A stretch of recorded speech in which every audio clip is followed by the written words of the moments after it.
Chapter 1654. There is an event at 8 p.m. on the Shuzhongtiba. You are welcome to ask questions. It is time to start spoilers. Qi Yanglong really did go to the Demoyai post house, personally urging the young king to leave the capital with his troops. However, as soon as the elder got off the carriage, the post house officer ran up to him with a small cloth bag in his hands. Because he didn't dare confirm the elder's identity, he carefully asked, "May I ask if elder is from the secretariat?" The post house officer didn't directly ask if it was the head of the secretariat, instead bringing up the yamen instead of his official position. Even if he made a mistake, he could still make up for it. The elder nodded and made an N sound. He asked, "Could it be that the king of Bailiang has already left the capital?" The post house officer's knees went weak. Fortunately, the elder had already grabbed the cloth bag and weighed it in his hand. He said in confusion, "Seal." The post house officer, who had almost knelt on the ground, forcibly straightened his back. He didn't know what to do and his face flushed red. The Demoyai post house had always been a place of plague that ordinary officials avoided like the plague. Last year, he had also accidentally angered a manager of the department for purging officials in the Ministry of War, which was why he was thrown here to fend for himself. How could he have thought that there would be a day when he would speak face to face with the head of the secretariat? When the post house officer heard the prince say that Qi Yanglong of the secretariat would be coming to Demoyai this morning, he didn't take it seriously. He felt that at most, a third or fourth rank official would be enough for his ancestors to come. The post house officer gritted his teeth. He didn't have the time to worry about being rude. His mind was filled with the thought that every extra word he said to Grand Secretary Qi would add a bit more glory to his family. He asked in a trembling voice, "Head of the secretariat, do you want to enter the post house to rest for a bit?" Qi Yanglong smiled. Just as he was about to tactfully refuse, he suddenly thought of something and asked, "Does Demoyai have green ant wine this time?" The post house officer said like a chicken pecking at rice, "Yes, yes, yes."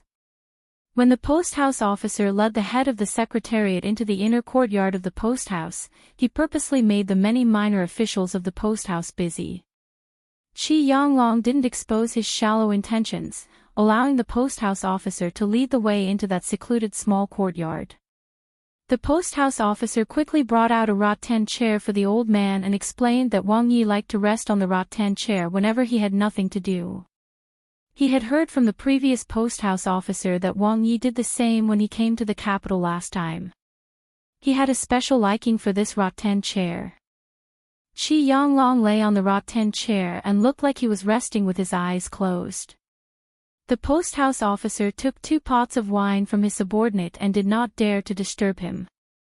He stood under the eaves with his back bent and waited quietly. Qi Yanglong rested for about half an hour. After opening his eyes, he asked softly, "What did the young prince say when he gave you the item?" The post house officer slapped his head and quickly said, "I almost forgot.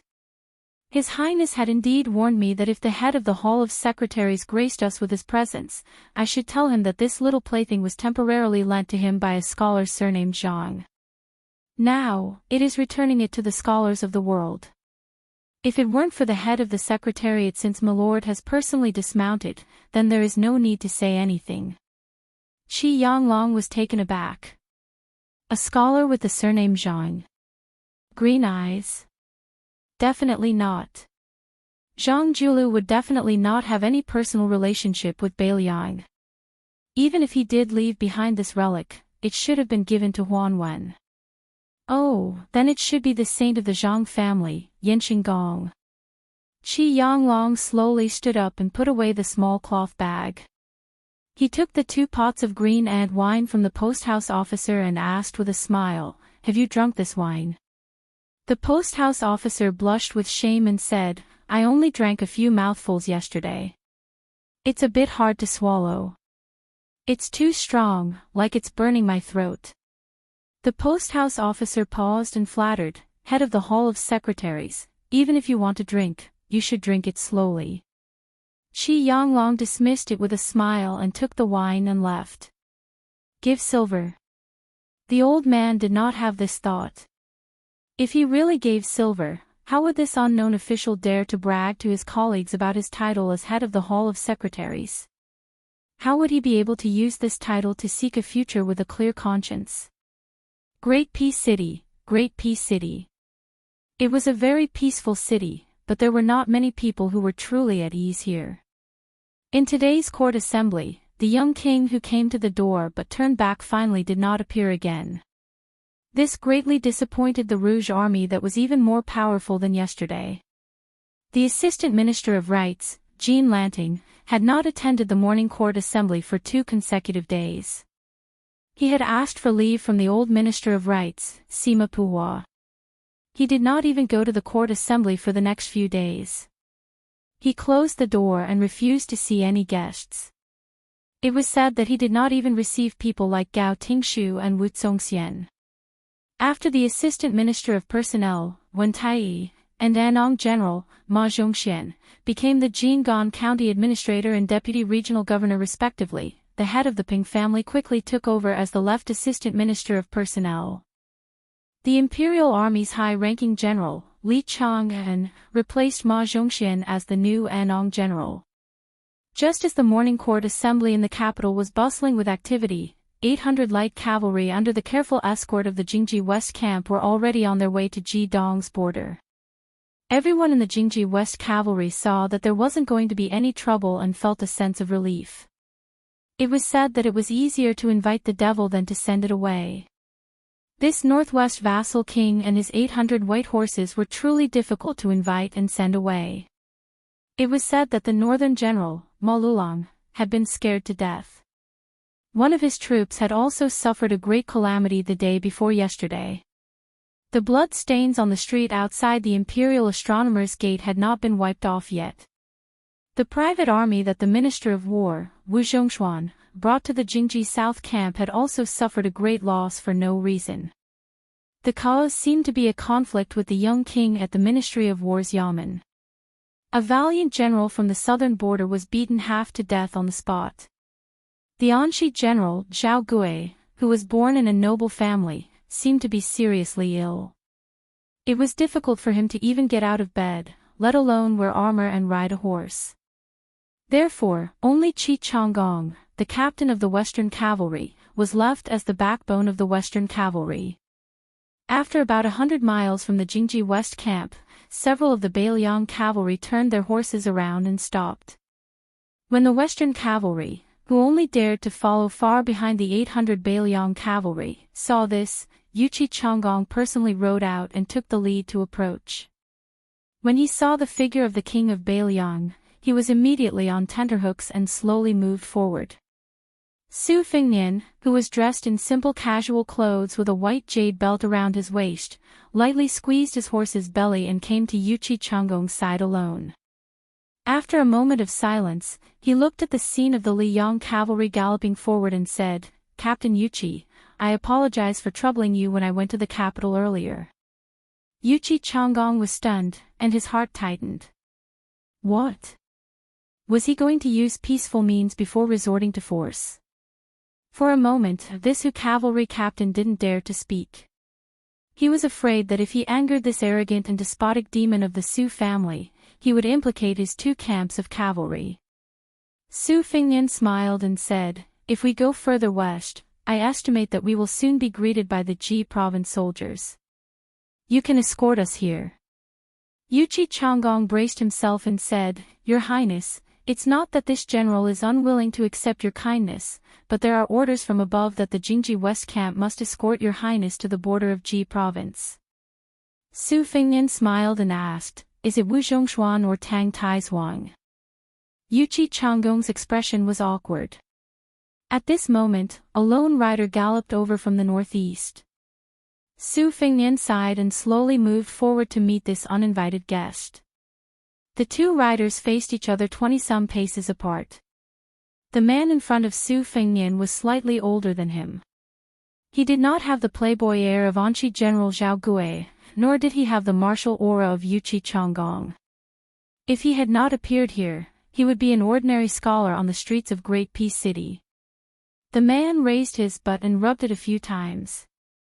His voice was hoarse as he said, I didn't dare to believe that it was really you.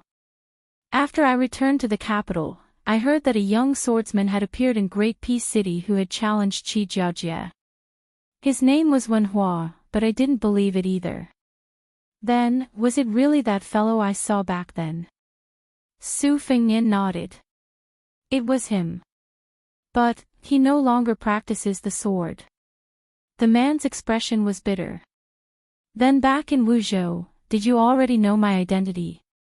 Su Fengnian said helplessly, after getting drunk several times, you told Wenhua yourself that you were the grandson of the great general of this dynasty. I'm not deaf. Wenhua naturally did not believe you.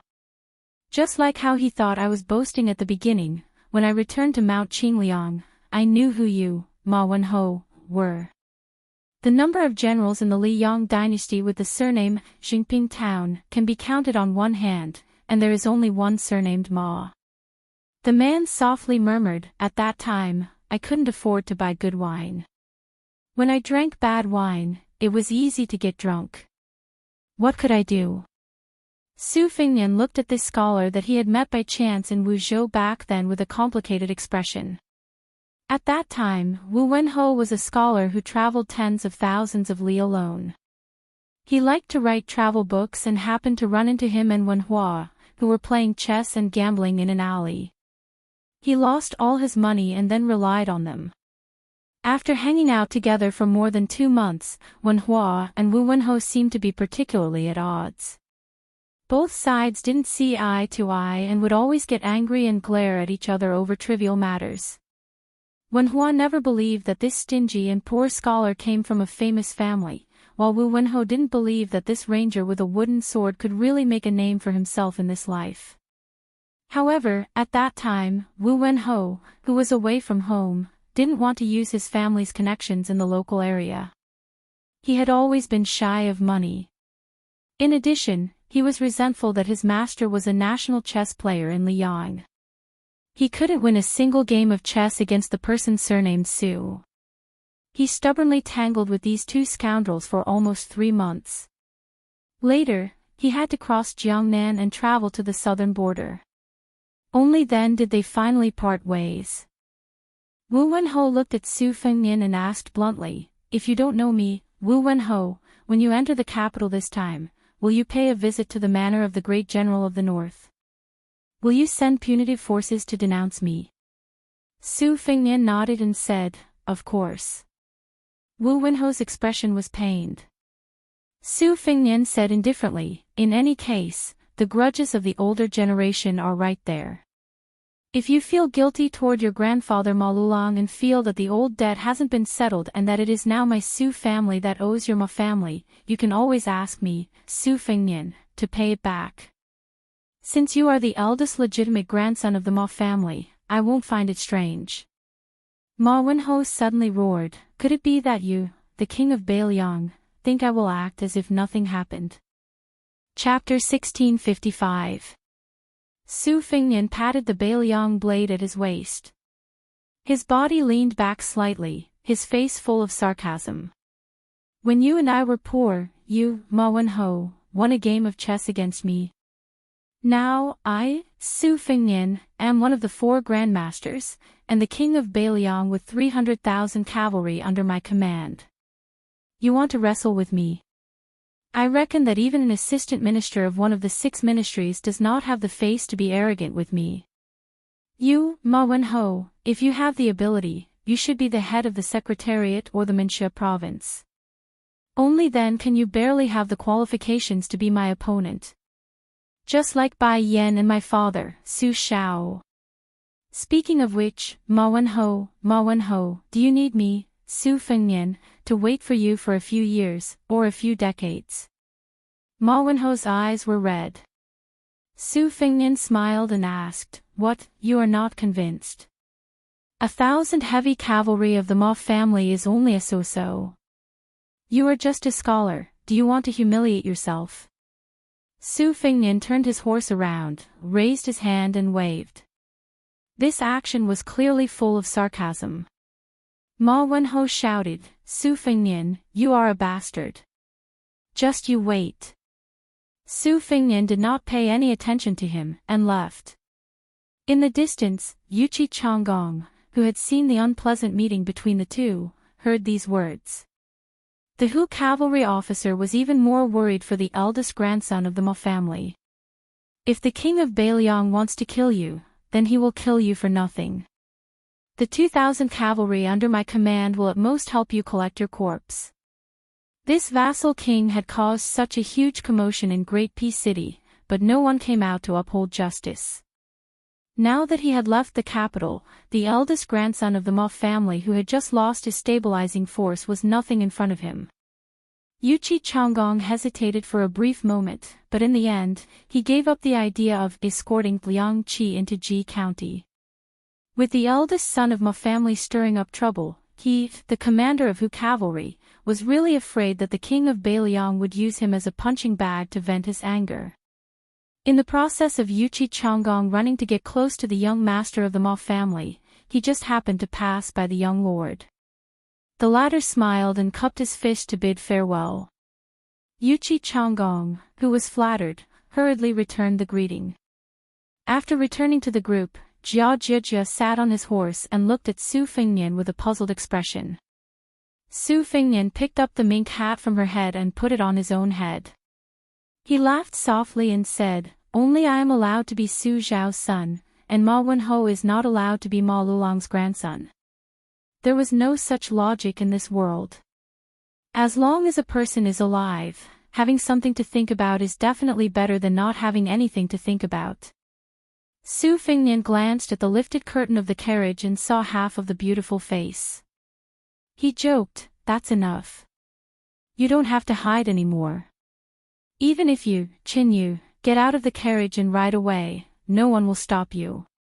The white horse, or to be exact, the commander of the Phoenix Battalion, Yuan Meng, rode his horse over. This burly man, who had followed His Royal Highness to travel Jianghu, laughed and said, "Your Highness, that group of capital cavalry is really cowardly. They are so boring." Su Fengnian glared at him and said, "Don't be so sarcastic here. Do you think you are a hero just because you are a traitor?" Yuan Meng's face was filled with hidden bitterness. "Your Highness, I am reluctant to give up my position as the commander of the Phoenix Battalion. If your Highness allows me to join the battle at the border as a commander, I will go straight to Huda City." Su Fengnian said grumpily, "Right now, the Yuzhou cavalry lacks a general. Are you willing to give up your position as the commander of the Phoenix Battalion and become a fourth-rank cavalry general?" Yuan Meng smiled mischievously and said, "Damn it. I am not stupid. I will not do it. I will not do it even if you beat me to death. Even the cavalry generals in Yuzhou can't compare to the captains of our Liangzhou border army. Only a fool would go and lose face." Su Fengnian smiled and said, "Commander Yuan, your words are quite firm. All right, when we pass by Yuzhou, this king will definitely have a good talk with Yan Wenwan, Qin Yinchui, Yu Wandao, and the others. It will also let the Yuzhou side know that Liangzhou has a hero like you, Yuan Meng." Yuan Meng smiled apologetically and said, "Your Highness, it doesn't matter to Commander Yan and Deputy Commander Qin. After all, they are only the head of the infantry and can't control my official status. However, please don't say this to General Yu. If he becomes the deputy commander of our Bailiang cavalry in the future, what will I do?"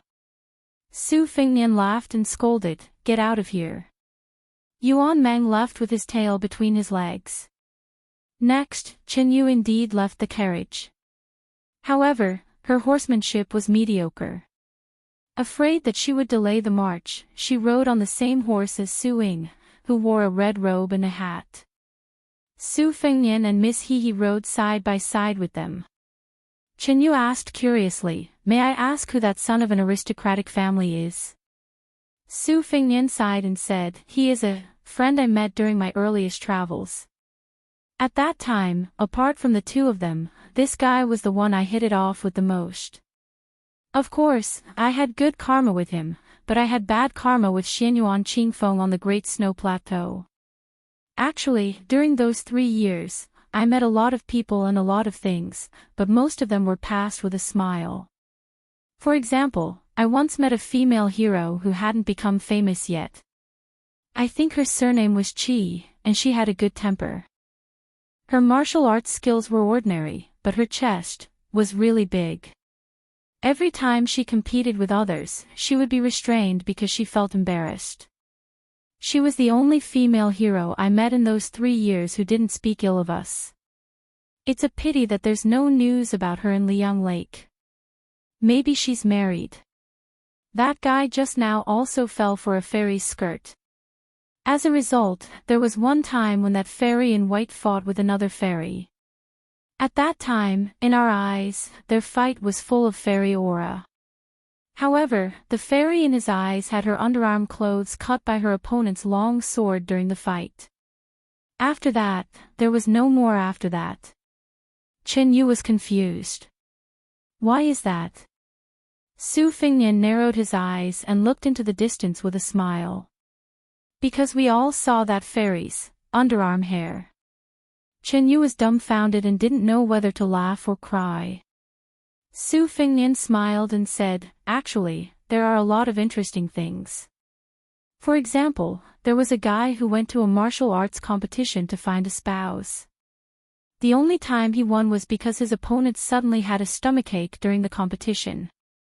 Then, he had a rare moment of glory, so he chased after his opponent and beat him up. He grabbed his opponent's belt and refused to let go. In the end, you can probably imagine the scene. It was unbearable to look at. Another example, there was a young and handsome hero who was very admirable when he saw injustice on the road. He was also born with a dignified appearance, but the moment he opened his mouth to speak, he was done for. His speech was a complete mess, and no one knew where he came from. It was really a pity. It can be seen that it's really not easy to be a young hero who is loved by everyone outside the martial arts world, right? Chen Yu was speechless. Su Fengnian saw a horse appear on a hillside in the distance. He laughed and spurred the horse forward. Jia Jia Jia and Suing also followed. Chen Yu looked at the back of the figure in front of her. She suddenly understood the change in the young man's state of mind. Jianghu was a place where it was difficult for people to die if they didn't want to. On the battlefield, people wanted to live but might not be able to. There was no difference between the two, but there was a difference of life and death. This man named Su Fingnian might not be purely into the Jianghu in green robes with swords. He might not really dislike the battlefield, right? Su Fingnian seemed to have guessed Chen Yu's thoughts. He suddenly turned his head and said with a smile, the battlefield is actually the most magnificent Jianghu. Really, one day, I will have a good fight there. 10,000 enemies are 10,000 enemies. If in Jianghu, where can you find 10,000 people to be your green leaves? Chen Yu finally had a good impression of him, but it suddenly disappeared. Su Fingnian turned his head and saw the horse. He shouted with a smile, "Ant!" Then, in the distance behind the armored woman, two people suddenly appeared on horseback. Wu Qingqing Yu Groom was holding a little girl in a green robe. Su Fingnian reined in his horse and stopped beside Aunt Zhao Yute. Yu Groom rode closer and said with a smile, "If your highness doesn't mind, let me go with you." Su Fingnian frowned and said, "Lu Huang is not in Beiliang." Yu Groom gently rubbed the little girl's head and said calmly, "It has nothing to do with Shidi. I just want to take a look outside the Northwest Pass." Chapter 1656. Su Fingnian was silent for a moment and then smiled. "It's good to take a look now." At this time, the Beimang barbarians still haven't caught their breath and the border is still peaceful. In the future, we might not be able to comfortably watch the desert wind. Yu Groom got straight to the point. "No matter. If there really is a war, as long as Beiliang needs me, I can join the army." Su Fingnian asked curiously, "You don't want to avenge your master? Are you not afraid that your apprentice brothers and sisters will hold a grudge?" Yu Groom said calmly, they are two different things. Besides, we are not that narrow-minded. Speaking of which, when did my master, Wang Xianji, fall to the point where he needs his disappointing apprentices to avenge him? Su Fengnian smiled. That's true, that battle. Yu Groom's face was bitter as he hurriedly waved his hand. What happened in that battle is between you and my master. Winning or losing, life or death is also between the two of you, but if you say anything more, I'm afraid I won't be able to resist. Even if I know I will lose, I will still fight you. At that time, I will be embarrassed. I don't have the face to go to Beiliang, but if I don't go to Beiliang, this girl will make things difficult for me. Su Fengnian nodded. Zhao Yute looked gratifyingly at Su Fengnian. To be able to make a proud martial artist like Yu Groom yield, it was not just because of the title of King of Beiliang, or even because of the 300,000 cavalry. When they went up the slope, there were 3, and when they went down the slope, there were 5. Su Fengnian suddenly asked Yu Groom, I heard that you are more focused on practicing the sword than Lu Huang. Yu Groom nodded. Su Fengnian hesitated for a moment before asking, then have you ever thought of a question? Back then, when you were competing with others, your sword chi was unstoppable, and your spirit was boundless, and then the spectators clapped and cheered, good sword, good sword. Don't you feel awkward? It's a bit of a killjoy. Yu Groom was confused. What's awkward about it? If you feel bored, you can just ignore it. Moreover, if I were to spar with someone, it would most likely be a life and death battle. Naturally, I wouldn't care about what others think. Su Fengnian curled his lips and muttered, what kind of young swordsman is he if he becomes stupid from practicing the sword? Groom Yu smiled and asked, what do you mean? Su Fengnian smiled and was about to speak when Qin Yu interrupted, Mr. Yu, I advise you not to listen to his explanation. As expected, bridegroom Yu turned his head and put on an aloof posture as if he wanted to hang the topic up high and leave it hanging. Su Fengnian could only settle for the next best thing. He turned his head to face his mother's sword attendant. Unexpectedly, this aunt also smiled and shook her head. I don't want to hear it either. The young vassal king who ran into a wall everywhere felt a little depressed. Su Fengnian, who was bored to death, hummed a little song.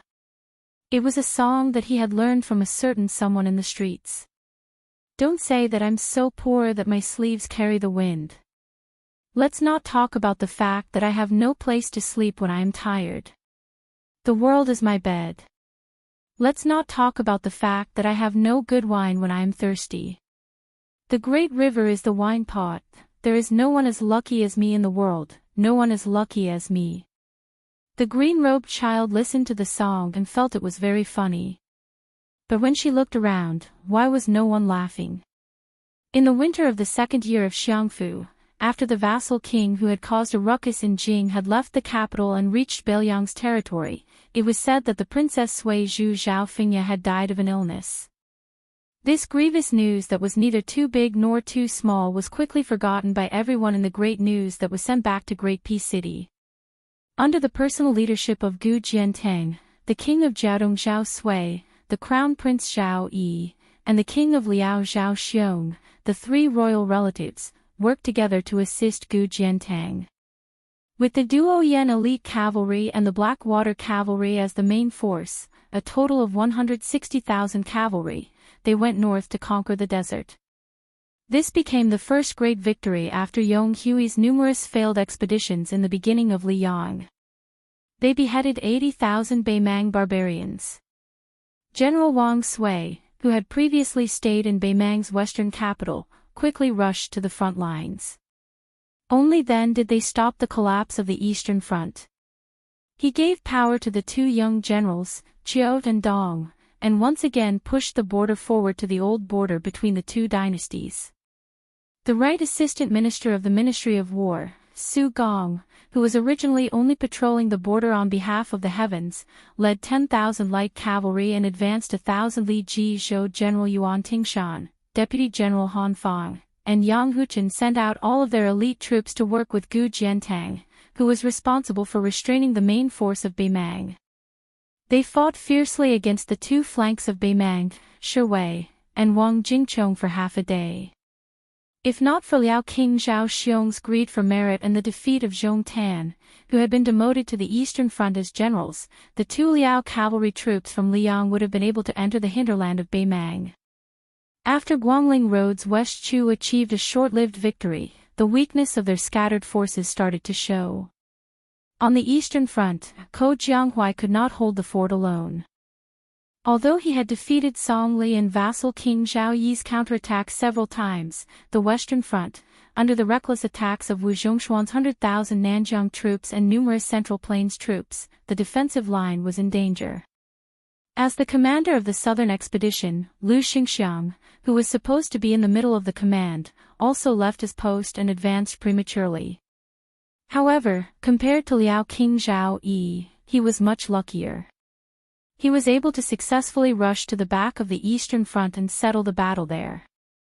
At the same time, Shu King Chen Jibao's 10,000 Shu soldiers mysteriously appeared in the north of the Eastern Front. They appeared near a portion of West Chu's reinforcements to the Western Front and finally defeated the young West Chu soldier Saint Xia. West Chu had no choice but to retreat on all fronts. Apart from Chao Changqing's navy that temporarily held the advantage, all of West Chu's previous achievements were returned to Liang. During this time, there were rumors that the king of Beiliang, Su Fengnian, was about to marry a woman from the Lu family as Beiliang's official consort. Liang was mostly speculating about which generals and officials would appear in the northern Liang prince's manor during the festivities on Mount Qingliang this time. The Liang court naturally hoped to know clearly which people were the true trusted aides of the new Prince Liang. What was even more important was that of the new generation of Beiliang nobles who had the qualifications to enter Qingliang Mountain. Were there more who were hostile towards the Liang Zhao family, or were there more who maintained a neutral stance? As for when the young king passed through Jizhou and entered Hezhou, Deputy General Han Fang and Yang Huchen led their troops to demonstrate. This became a story that the people of Jingdou loved to talk about. In comparison, King of Han Zhao Xiong, Administrator Han Lin, and Jadushi Kai Nan were silent. It was inevitable that people would criticize them. After the great general passed away, the Qingliang Mountain Prince's mansion, which didn't even have red couplets, finally had a celebratory atmosphere that hadn't been seen in a long time. Although they didn't hang up large red lanterns with great fanfare, the servants and maids in the mansion all smiled when they saw people.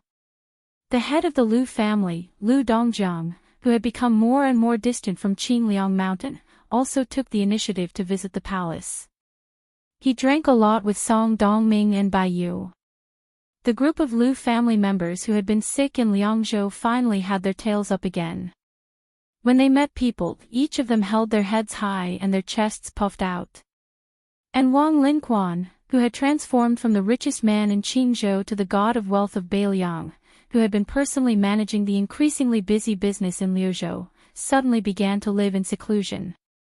Lu Qingyan was not dragged down by the Lu family and her relatives. In the end, she became the official consort of Beiliang, and not Wang Chudong, whose family had made great contributions to Beiliang. This was indeed something that surprised the entire Beiliang society. In the night, at the peak of Qingliang Mountain, below the White Crane Tower, Su Fengnian, Lu Qingyan, and Wang Chudong sat on a stone bench. Su Fengnian was using a leaf to play the Ballad of the Spring Goddess. Wang Chudong had placed a book on the stone table and was resting his head on it.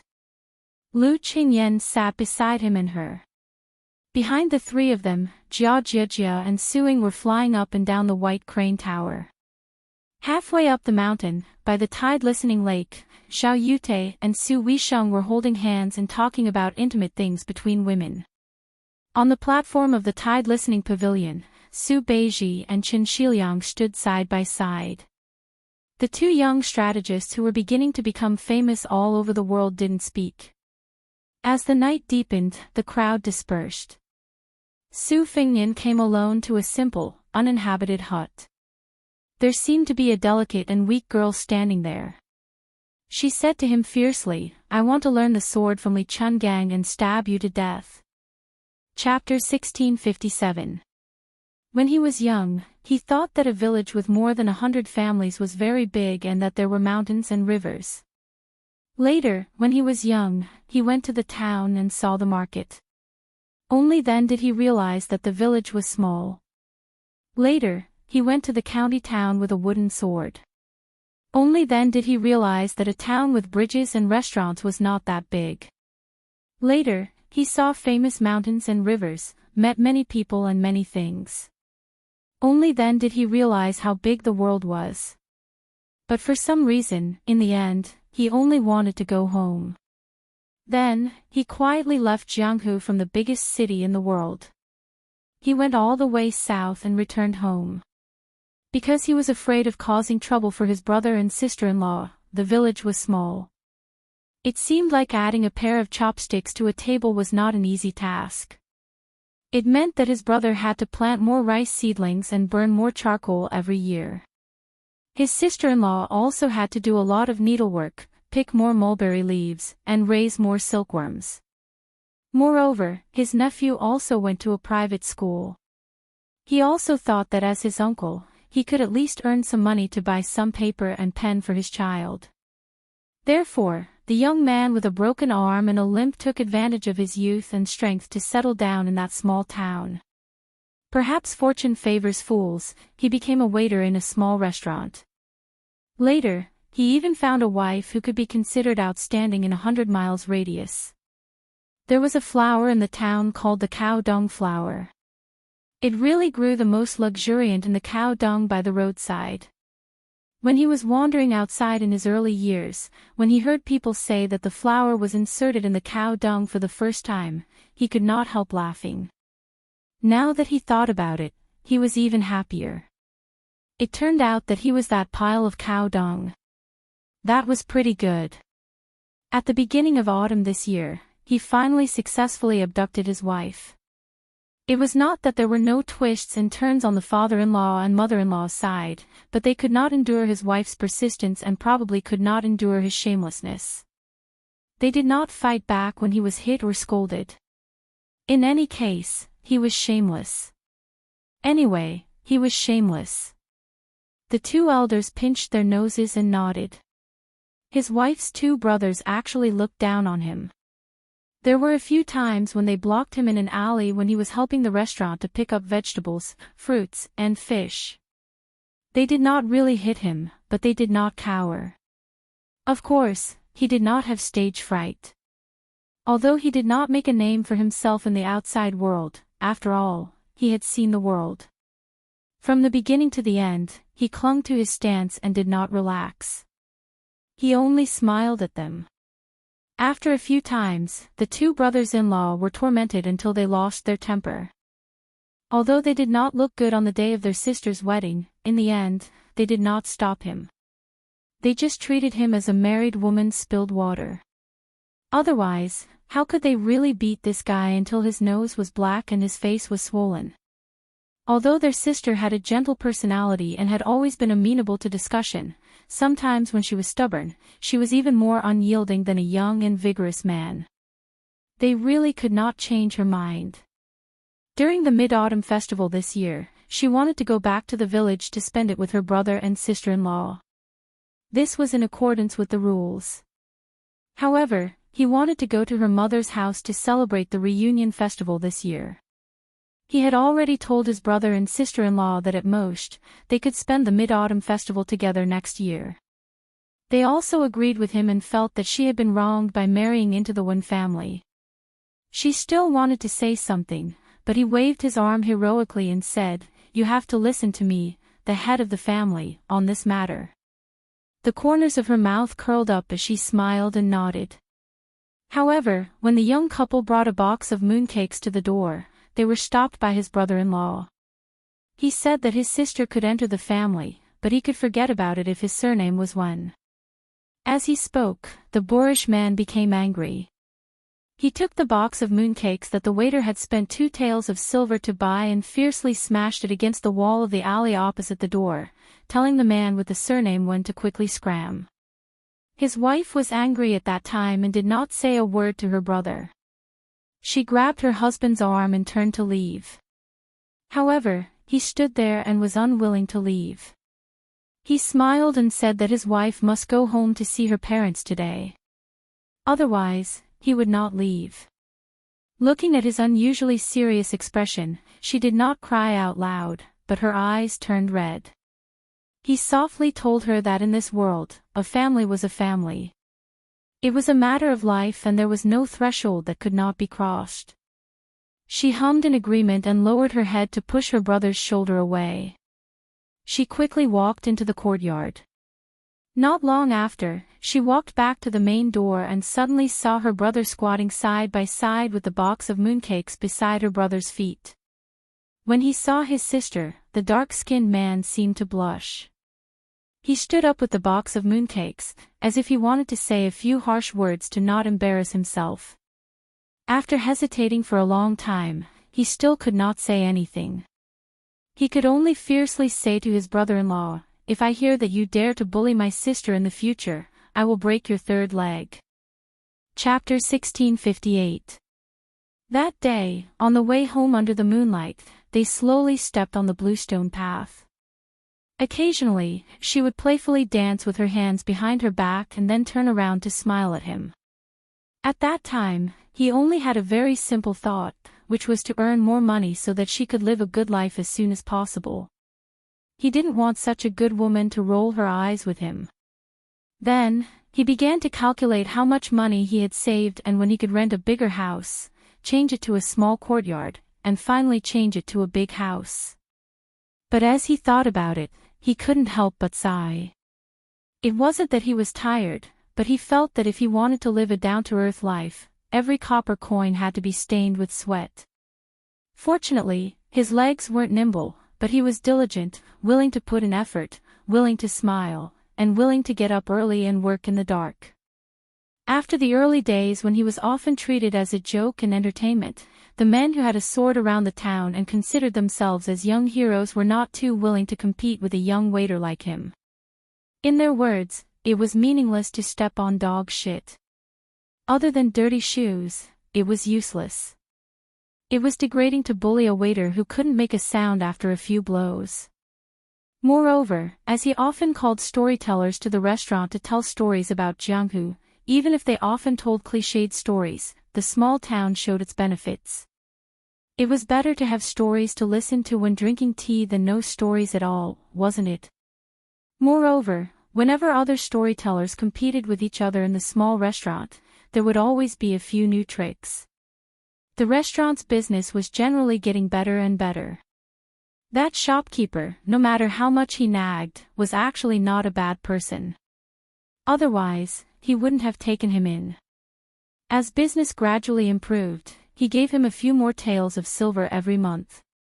Occasionally, when the restaurant was closed, the shopkeeper would drink by himself and accidentally drink too much wine. He would even drag him, a waiter, to eat a few meat dishes with enough oil and water. When he got married, the shopkeeper even gave him a red packet of 3 taels of silver. It was considered a very generous gift in the small town. After that, he worked harder and harder. It was not an exaggeration to say that he could replace 3 waiters, but it was certainly not an exaggeration to say that he could replace 2 waiters. After this year's Mid-Autumn Festival, the shopkeeper gritted his teeth. He felt that no matter how easy the waiter was to order around, he would not be able to cope with the increasingly flourishing business. Therefore, he hired a delicate young lady from a neighboring village to be the wine seller. She was 17 or 18 years old and had good potential. It was just that her family was too poor and she appeared thin and tanned. After she started working in the restaurant, she had been stained with meat, fish, and oil several times and her figure immediately became slim. Very soon, she gained a bit of a fresh and lively appearance. As a result, the restaurant's daily income increased again. This made the shopkeeper extremely happy. Especially with his discerning eyes, he could see that the young lady was a bit interested in the young man with the surname Wen. He was both angry and amused. He thought that his daughter was really obsessed with him. Even if the waiter's temperament was not bad, he still had a family. Why did she blindly bump into him like a moth bumping into a lamp? In the future, it would not be difficult to find a young man of equal social status. Could it be that she would have to become the one man's concubine? That was a blessing that only those rich old men in town could enjoy. However, what was even more interesting was that the young man with the surname Wen was usually quite smart. If it were any other ordinary man, it would be reasonable for him to touch the little girl's hand or pinch her waist when she took the initiative to throw herself into his arms. It was a small matter after all, it did not cost him a single cent. But the man surnamed Wen was still not enlightened. He was even more serious than the few scholars in the town who had achieved scholarly honors. This made the shopkeeper, who was watching the fun with a smile on his face, anxious for him. It was going to be winter soon. The rich old men were probably counting their fingers and waiting for the day of snow. They had prepared enough charcoal at home and were eagerly waiting to wear those mink furs bought from the county town. But it was much more difficult for the poor. It was cold when it snowed and even colder when the snow melted. Buying new clothes and thick boots cost money. Using charcoal to light the stove also burned money. It was said that in the north, especially after the Guangling River that divided the Liang dynasty into the north and the south, many people died. The war was very fierce. Hundreds of thousands of soldiers from the imperial court were fighting there. There were even some well-informed town officials who came from the county town, saying that in the south, there was a great general under the command of a great lord. He led an army of 100,000 from the southernmost side to the Guangling River and killed until blood flowed like a river. It was said that the dead almost blocked the entire river. They also vaguely heard that the place called Beiliang in the northwest of Liang suffered even more. The army of 1 million Beimang barbarians had arrived at their doorstep. Some of the older people in the town could not help sighing when talking about these important imperial matters. Many of the younger people were heartless and would talk back to the old people from time to time. Most of them thought that the war was not a big deal and that if they joined the army, they might be destined to be a general. When they came back from the battlefield, they would lead hundreds of armored soldiers and sit high on their horses. That was what they called awe-inspiring. It had already been 4 or 5 days since the storyteller showed up in the restaurant. Not only were the regular customers unable to hold themselves back, some of the more impatient ones even stepped on the bench and cursed. Even the innkeeper was so anxious that he grabbed the waiter surnamed Wen and gave him a good scolding. The waiter smiled and explained that the storyteller had gone to the county town to learn from the old storyteller. Now, not only were there old storytellers in the few larger restaurants in town, even young and beautiful women were playing the pipa to liven things up. If they wanted to attract more business, they had to show some of their real skills. The innkeeper rolled his eyes. That was the logic, but you should at least let that old man come back and show us a few things. If you drag on any longer, the regular customers of the restaurant will all run away. The innkeeper finally patted the waiter's shoulder. Probably because he found his conscience, he glared at the waiter and said, "In the future, if you let that old freeloader go on a long trip, don't secretly pay for it. The restaurant will pay for it." Without waiting for the waiter to flatter him, the innkeeper had already turned around and left with a hand on his chest. He muttered that his heart ached. "You can't be a good person.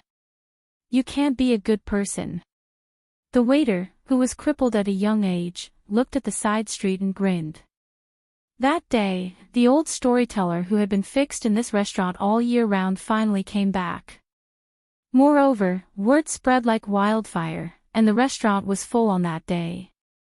Especially when the old man talked about one thing with joy, the entire restaurant roared with laughter. Even the innkeeper and the waitress were overjoyed. Everyone looked at the waiter surnamed Wen. Some of the rough men even held their stomachs and laughed so hard that they almost cried. The storyteller who had rushed back from the county town said that the #1 expert in the world was no longer Wang Xianji of the martial emperor's city of the Eastern Sea, but a young vassal king, the king of Bailiang, who had 300,000 Bailiang cavalry. This #1 expert in the world and Baimang's military god, a guy called Tuoba Bodhisattva, had a fierce fight in the western regions. The two top immortals in the world fought for thousands of miles. It was a fight that turned the sky and the earth upside down, and the sun and the moon lost their light. Among them, Li Yang's king of Bailiang had once beaten the most powerful guy of the Baimang dynasty out of the city with a single sword strike. If it wasn't thousands of steps, it should have been at least hundreds of steps. The city walls were like paper. Then, that young vassal king who had ascended to the top of the Jianghu personally said that he had learned that sword strike from a swordsman from the central plains called Wenhua. Therefore, amidst the laughter, there were nosy people who kept shouting at the top of their lungs, "Hey, hey, hey, when did you get close to the king of Bailiang? Otherwise, when will you take us to the northwest to see the power of the Bailiang cavalry?" Yes, yes, yes, that's a prince. He should have a prince's mansion, right? Waiter, we'll take advantage of you. How about you take us to Bailiang tomorrow? It shouldn't be difficult to eat and drink well, right? Flying sword. Give me a flying sword. Waiter 1, since you can make that great prince admire you, you must have the flying sword skills from the romance novels. Why don't I break a stool leg for you, and you can take me flying? The lame young man who was standing in the restaurant's lobby was holding a jug of wine. For a moment, he forgot to pour wine for the guests. He didn't say anything and didn't answer, but he couldn't stop laughing. However, he really laughed until tears came to his eyes. At this moment, a guest who had finally realized that he hadn't received any wine after waiting for a long time slammed the table and roared, "Where's the wine? Do you really think you're the swordsman from the Central Plains that the prince talked about? Damn you!" The waiter suddenly lowered his head and lifted his crippled shoulder. He carelessly wiped away the tears on his face and laughed loudly. "Ah, sir, here's the wine." Chapter 1659. Su Fengnian stopped at Mount Qingliang for a short rest. Then, he led the light cavalry of the Phoenix Battalion toward the new city that had broken ground at the beginning of the year. Traveling with him were Su Beiji, who had just left his post as the provincial governor of Lingzhou, and Chen Shiliang, whose official rank in Liuzhou had always been neither high nor low. The woman who had previously died with him, the king of Bailiang, was his aunt, Xiao Yute, accompanying Su Weisheng. Chen Yu and the green-robed little girl hit it off very well and also stayed at Mount Qingliang. The two of them liked to throw copper coins of wishes at the wishing lotuses in Tidehark Lake. Jia and Su Ying, who had become playmates in Great Peace City, also began to go their separate ways when they arrived at Bailiang Palace. The girl liked to run with the two tiger kuwei from the top of the mountain to the bottom of the mountain, and then from the front of the mountain to the back of the mountain. Only when she occasionally saw the woman called Lu Qingyan would she stop and laugh happily. Su Ying, on the other hand, liked to listen to the stories of Wang Chudong, a great literary figure in Liyang. In short, Mount Qingliang seemed to become lively all of a sudden. In particular, Chen Yu, who had competed with a certain Nangong for the top spot in the Rouge evaluation, only a few glimpses of her arrival were enough to shock people. Every time she stopped by Tidehark Lake for a stroll, if the Bailiang subordinates of Song Dongming and Baiyu noticed her with their sharp eyes, they would quickly spread the news. No matter how busy they were, they could shamelessly find some lame excuses to swarm to the railings of the small square outside the yamen to enjoy the scenery. Deputy Administrator Song turned a blind eye to this. He never made things difficult for or stopped these simple-minded young scholars. Although they had successfully thwarted Bailiang's invasion to the south, the construction of the new city never stopped. It could even be said that they worked day and night. The construction of the outer main wall rose up at a shocking speed that could be seen with the naked eye. This kind of spectacular scene inevitably required Bailiang to exhaust countless financial and material resources as a huge price. Thus, many scholars who went to Mount Qing cited classics and classics. They used the previous dynasty's capital of Dechu as examples. They all rested with the people for 30 days and did not delay the people's farming. Thus, they criticized Bailiang's actions as draining the pond to catch fish. The young and strong civil officials of Mount Qingliang, led by Bailiang's deputy administrator Song Dongming, sneered at this. Thus, it triggered a debate that quickly spread throughout Bailiang's scholarly circles. Then, in this large-scale written battle without gunpowder, the new city site was always in full swing. Other than Su Fengnian, who was only a general and a master craftsman in name, the two governors of the new city, the administrator Li Gongda and the master of Mo, the Liangzhou prefectural governor Wang Peifang, the 6 deputy supervisors, as well as the nearly 60,000 local garrison troops and the several 100,000 military laborers of the 3 prefectures in northern Liang Pass. Nobody paid any attention to the internal affairs of the pass. They paid no attention to the debate about whether or not the construction of the new city was a waste of manpower and wealth. Su Fengnian, Su Beiji, and Chen Shiliang rode side by side. Behind them were the happily chatting Su Yanbing and Groom Yu. Chen Shiliang, compared to when he first entered Mount Qing, was a fair and delicate scholar from Jiangnan. His hands holding the reins were full of calluses, and he had become a charcoal skinny villager. However, his eyes were bright, steady, and determined. At this time, he said to Su Fengnian, as long as Mount Qingliang can take out the silver, Liuzhou can immediately move 40,000 young and strong men to the new city. However, I hope that other than not owing them wages, you can also recognize their titles. Our Liuzhou people are suffering too much. Su Fengnian was in a difficult position. The silver, Su Beiji, who had been signaled with his eyes, rolled his eyes. Now, he was officially the transport envoy of Bailiang.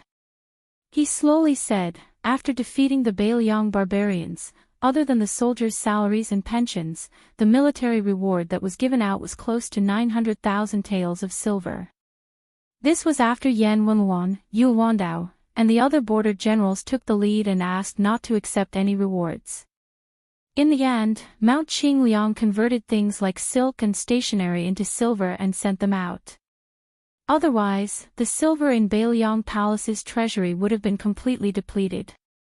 We can still squeeze out an extra 1,000,000 taels of silver from Lingzhou, but the matter of purchasing provisions has to be placed first.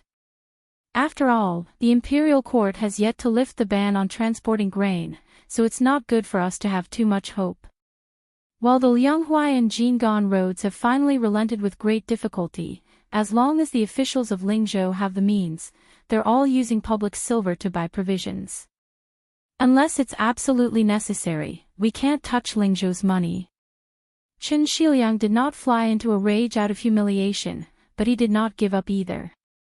He asked, if we don't want wages, would it be possible for the people of Liuzhou to exchange a year of labor for the title of Bailiang's official Liangzhou household register? Su Beiji thought for a while before shaking his head. Normally, it would be possible, but the war has just ended. Of the first batch of youths from Liuzhou who entered the remote Cool Border Pass, only the 20,000 refugees who participated in the defense of Xiaoguang City and the slaughter at the Calabash Pass were given official household registers.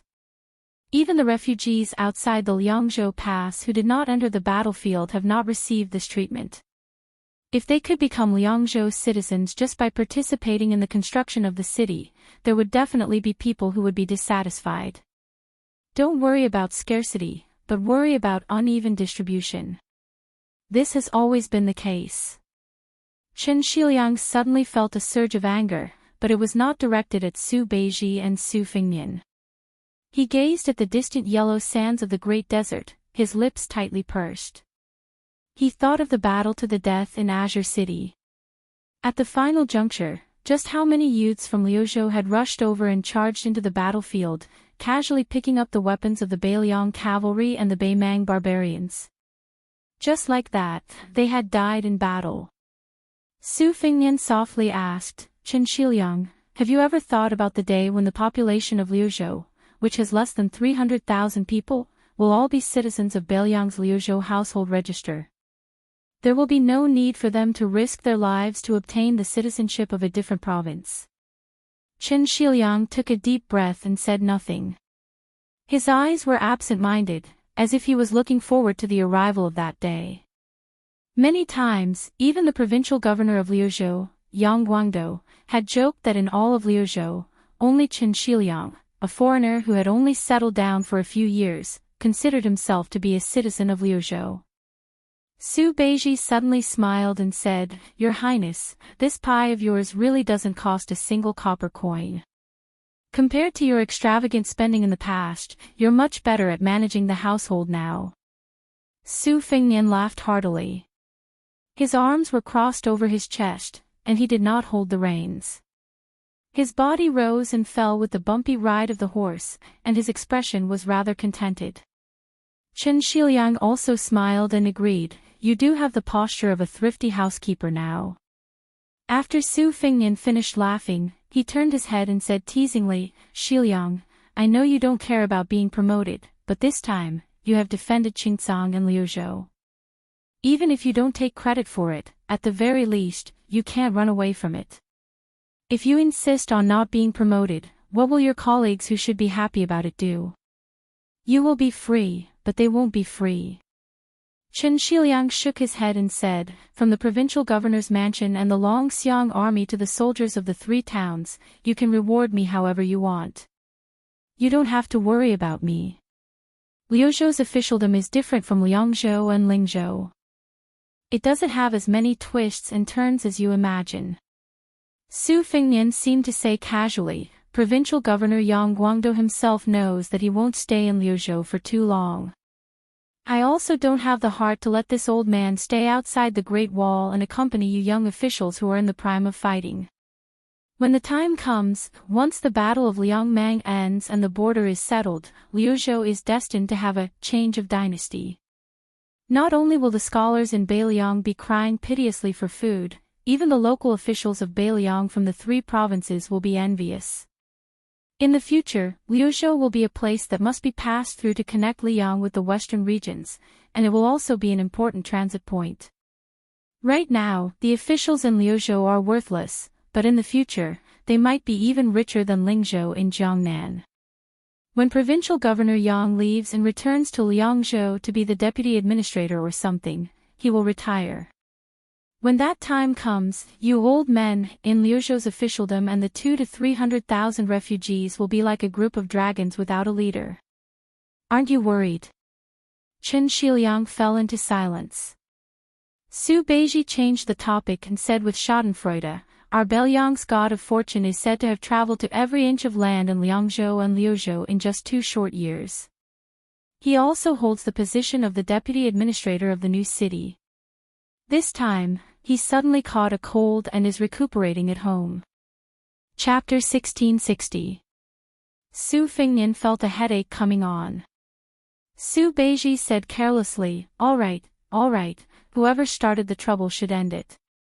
This saying doesn't make sense when it comes to family matters, so I acted on my own initiative and went to the Wang Fu of your future father-in-law. I found Wang Linquan and had a good drink. As for resentment, there's definitely resentment. Speaking of the Wang family, they died earlier than the Liu family. In the first half of their lives, they served the great general as a pawn. In the second half of their lives, they accumulated such a large family business in Qingzhou. With a wave of the Su family's hand, the entire Wang family brought boxes and carts of gold and silver into Beiliang. Furthermore, the Wang family didn't ask Mount Qing Liangshan for an official position, nor did they ask Mount Qing Liangshan to open a back door. All they did was do the most difficult business. What were they after? Wasn't it all because they wanted their daughter to be the principal consort, and not the secondary consort? Su Fengnian sighed softly. No matter what, this was the right thing to do. Su Beiji continued with a smile. After Wang Linquan drank too much, he let it slip. Even if Chu Dong's daughter doesn't have the fate of being the principal consort, as long as that woman surnamed Lu is also the secondary consort, the two of them are secondary consorts without any difference in rank. Chu Dong won't be wronged. What's going on now? Wang Linquan's words implied that the Lu family's group of good-for-nothings, from the arrogant Lu Dongjiang to the spoiled and arrogant Lu family's children, how many of them were good people who sincerely considered the Su family situation? Isn't it just because they read a few more books? In the end, they're all so arrogant, wishing they could occupy Bailiang's officialdom. Only then would they be worthy of their noble status. A group of people who don't know the immensity of heaven and earth. Seeing Su Fingnian turn to look at him, Su Beiji grinned and said, "The last few words were naturally said by me." Even if Wang Linquan drank a few hundred caddies of green ant wine, he definitely wouldn't dare to reveal his true thoughts like this. Su Fingnian said helplessly, "I know you are angry with me because of the matter with the transport of grain, but that's enough. Do you really think I'm a clay bodhisattva who won't get angry?" Su Beiji snorted coldly and said, "Let me put the ugly words first. Qi Yanglong is Qi Yanglong, and the imperial court is the imperial court. Since Zhang Julu's death, an irreparable crack has appeared in the imperial court. The days when the monarch and his ministers were compatible are gone forever. The Zhao family's son of heaven had sent Wen Taiyi and Ma Zhongxian, one in civil and one in martial arts, to Jing and rode in the hinterland of the Central Plains. Together with Zhao Sun, who was overseeing Qingzhou and Xiangfan, what kind of good intentions could these three people have? I don't know what the atmosphere was like at the small court meeting in the capital at that time, nor do I know if Qi Yanglong, the Grand Secretary, and Huan Wen, the Second Secretary, raised any objections at that time. But since Wen Ma had already left the capital to take up his post, when the time came, the transport of grain would be bumpy, and the emperor would be far away. How difficult would it be to casually find an excuse to deal with the Ministry of Revenue? Qi Yanglong is the head of the Secretariat, not the Minister of the Ministry of Revenue. Huan Wen is in Minxia Province, not the Minister of the Ministry of Appointments. Su Fingnian clutched his chest and pretended to be in pain. After the successive battles in Great Peace City, my internal injuries are very serious. My chest hurts, and my head hurts. No, I have to go back to the carriage and lie down. The great Northwest vassal king and martial arts grandmaster had slipped away. Chen Shiliang's mouth was full of smiles. Su Beiji turned his head and laughed coldly. If you have the ability, then lie down all the way to the new city outside the pass. After Su Fingnian ran away, there was a moment of silence.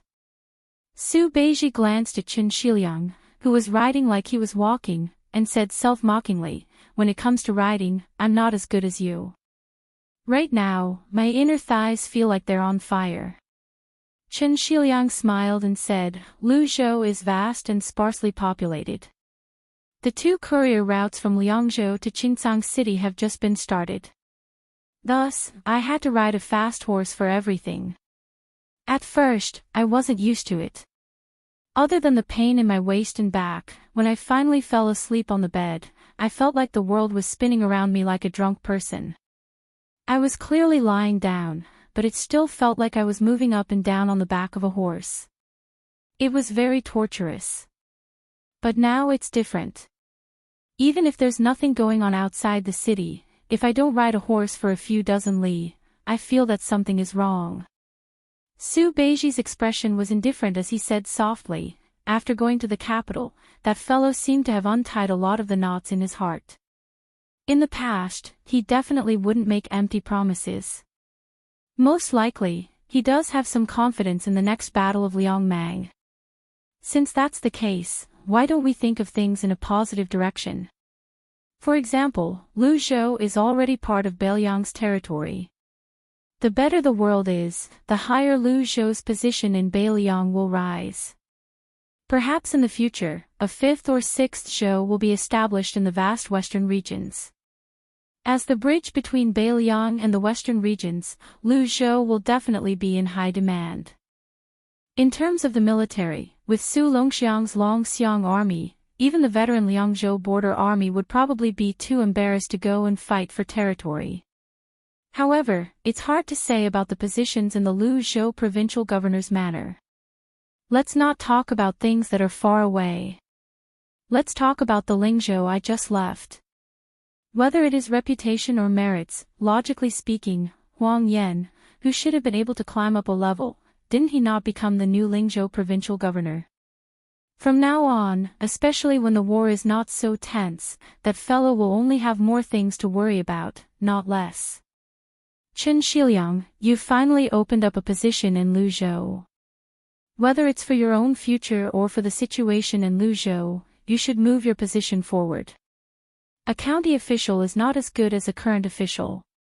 Even if you become the deputy administrator, it won't be as useful as being a low-level provincial governor in Luzhou. Probably influenced by Su Beiji's honesty, Chen Shiliang also said bluntly, I understand the reasoning. In reality, on this trip to Qingliang Mountain, I've thought about it a lot. As long as the war ends, not only will Luzhou be able to stand on equal footing with the other 3 provinces in Beiliang, it might even become the most important place in the eyes of the Liang imperial court. Su Beiji nodded and said in a low voice, yes. This is the reasoning. Once Northern Man cowered back, no longer daring to send troops to the northwestern border, then the imperial court might just send a civil official to Lu province to help Liang oversee the border. At that time, Yang Xinxing wouldn't be able to keep her position as obedient as she was when she assumed the post of Jedu vice envoy. This move seems preposterous, but there are precedents that can be followed. Putting aside the assistant minister of the Ministry of War, Su Gong, who patrolled the 2 Liao provinces, with so many regional governors and administrators spread out from Great Peace City, which one of them is easy to deal with? Wang Xiongui, Lu Baijie, Yuan Gua, Han Lin, Wen Tai, Ma Zhongxian, if we don't consider their positions, they can't be considered mediocre. Chen Shiliang frowned and said, I'm just afraid that when the time comes, the imperial court will send the imperial college's left chancellor Yao Baifeng to Luzhou. Chancellor Yao is originally from Beiliang. Even if he is in the imperial court, he has always been close to Beiliang. If this Confucian Grand Master enters Luzhou, no matter if it is the imperial residence or the bureaucracy, they will be happy to see this happen. Su Beiji quickly followed up, yes, just like how Zhang Julu is in Liang, he might not be willing to consider everything for the Zhao family. Master Yao's personality is similar to Bai Yan's. When he returns to Beiliang, he will most likely have to think about the imperial court. Chen Shiliang smiled bitterly and said, it looks like I should fight for the position of Luzhou's guest emperor. Su Beiji narrowed his eyes and said, to prepare for a rainy day, I think it's best to take in the provincial governor as well. I think the imperial court won't have the face to ask Yao Baifeng to return to Beiliang to be the guest emperor of a province, right? Chen Shiliang smiled and said, being the administrator of a province is perfectly justified. Su Beiji curled his lips and said, being the administrator of Mount Qingliang. Wouldn't he be eaten up by Song Dongming and the others? Besides, if he didn't go to Luzhou, how many Liang officials would dare to follow Yao Baifeng to Beiliang Palace to be an official? Wouldn't they have to wake up early every morning and rub their necks, thankful that their heads are still on their shoulders? Chen Shiliang held back his laughter and nodded. That's true. Suddenly, someone shouted from behind them, Zhu Zi, Shiliang, I suddenly feel better. Why don't you take the carriage and I'll be your coachman? The white horses near the carriage all smiled knowingly. Su Beiji turned to look at his peers and asked, what do you say? Chen Shiliang said in all seriousness, sure. The 2 riders turned their horses around at the same time. The king of Beiliang, Su Fengnian, who was sitting in the coachman's seat, watched the 2 Beiliang strategists slowly approach. He suddenly raised his eyes and gazed into the distance. There was a withered scholar from the Tide Listening Pavilion. After his death, he didn't have a grave, so his ashes were scattered outside Beiliang Pass. Jiangnan, Jiangbei. South of Nanshan, north of Beiliang. Jiangnan was in the south, 3,000 miles long. Beiliang had a gravestone, 300,000. Chapter 1661. Before they arrived at the new city outside the pass, the 800 Phoenix Battalion Light Cavalry encountered a small incident that made people not know whether to laugh or cry.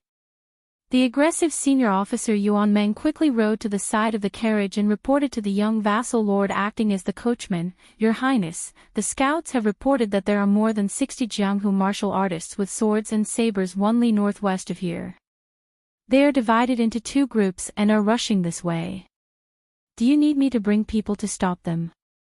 Su Fingnian was stunned for a moment and asked with a smile, "Is it a Jianghu feud between the gangs, or is there an ulterior motive?" Yuan Meng opened his bloody mouth and said with a murderous look, "Who cares? Anyway, my brothers have been holding back for too long. Let's use them as an appetizer to go with wine." Su Fingnian waved his hand and said, "Forget it, let's just continue on our way. As long as they don't come close, don't pay them any attention." Seeing that this senior officer who was born in the prime of his life seemed to be unwilling, Su Fingnian used his horsewhip to point at the bridegroom Yu who was not far in front of them and said with a smile, "You're itching for a beating, right? This is Wang Xianji's eldest disciple. Is he enough for you to sweat?" Yuan Meng said resentfully, "Then forget it. Harmony breeds wealth.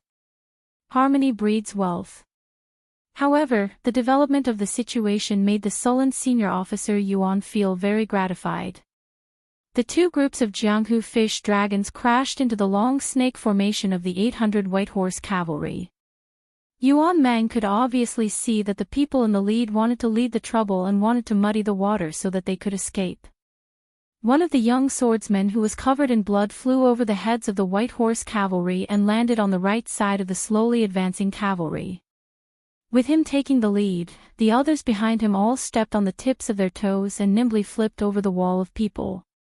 If that was all, it would have been fine.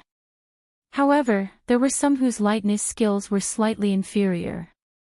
They couldn't possibly circle around to the back of the light cavalry and escape. After a moment of hesitation, it was unknown who was the one who summoned the courage to shout, "Gentlemen, please make way, please make way, please make way." Then, 5 or 6 reckless fellows attempted to pass through the cavalry formation.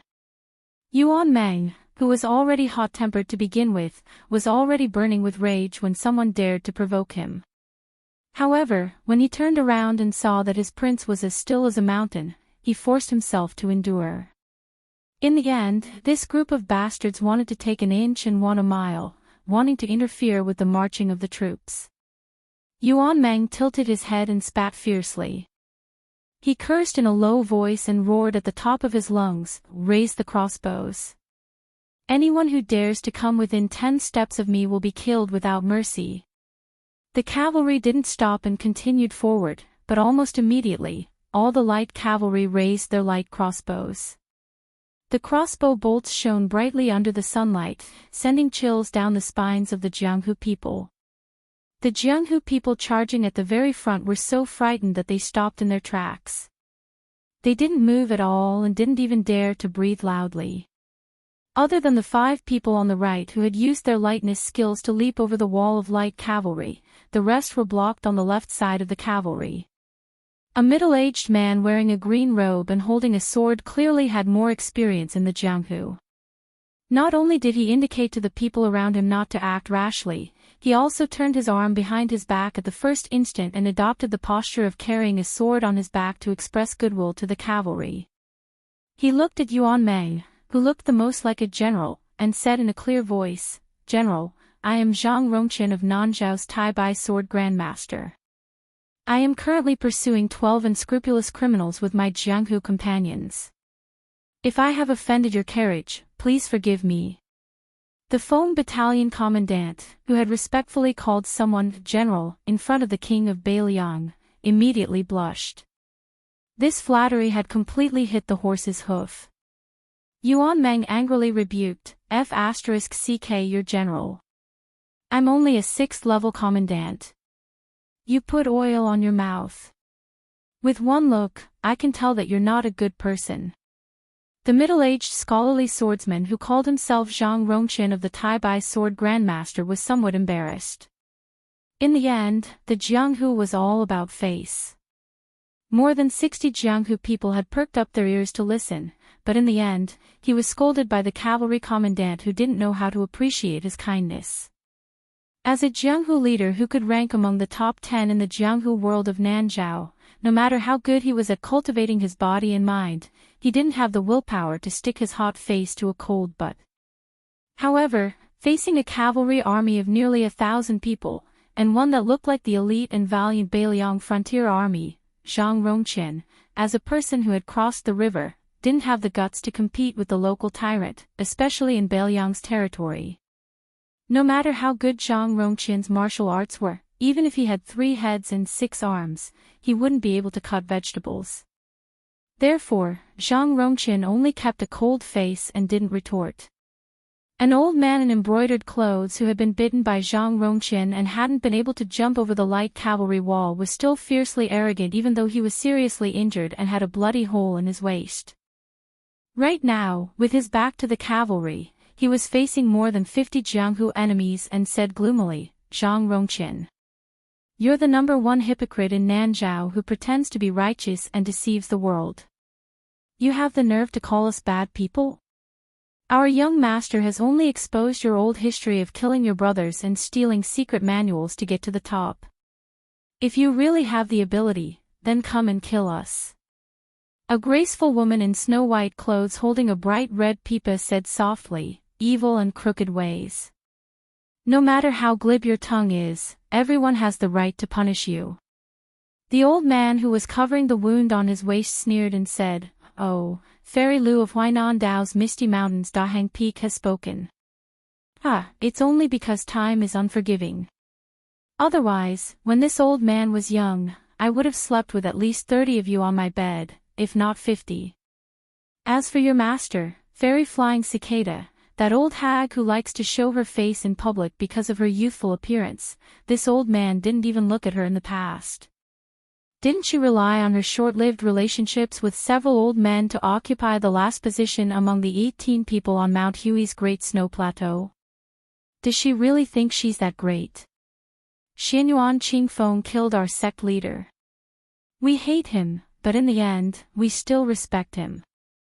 He relied on his true ability to kill 6 masters, including our sect leader. But what do you bastards think you are?" Yuan Meng laughed and suddenly didn't want to rush the Phoenix Battalion to chase them away. The white fairy holding the pipa narrowed her eyes and said in a low voice, "Demon King Fuhai, you're courting death." The old man with blood seeping out of his fingers shook his waist and said with a wicked smile, "So, you're looking for this." Zhang Rongqin seemed to have been staring at the movements of this leader of the demonic path, but the corner of his eye had been paying attention to the movements of the cavalry. This outer sect mountain chieftain of the Tai-Bai sword faction suddenly saw the carriage stop and the young coachman look towards them. But strangely, no one walked out of the carriage, nor did anyone lift up the curtains. It was as if this coachman, who did not know the rules, wanted to watch a good show. Then, he acted on his own initiative and stopped the carriage, causing the entire cavalry to suddenly stop without any orders. Chapter 1662. As the cavalry came to a halt, a suffocating murderous atmosphere instantly appeared.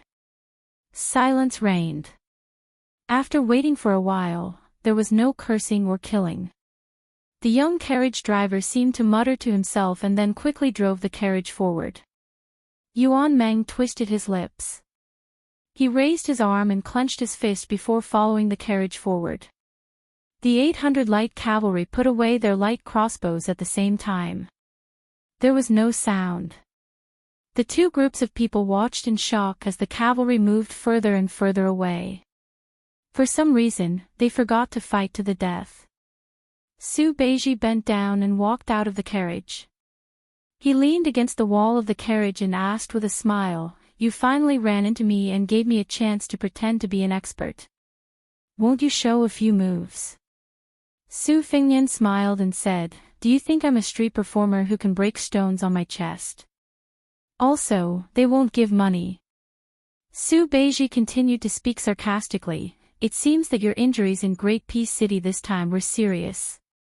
Otherwise, with your temper, especially in front of those fairies and heroines, you would have gotten involved long ago.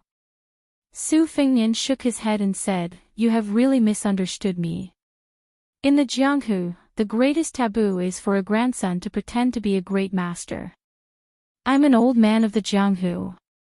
I don't mind telling you, why did those two groups of Jianghu men risk their lives?" That young master of the demon sect unconsciously touched his chest. "Let me tell you, it was most likely a secret manual of Tide Listening Pavilion that he had luckily obtained by killing people.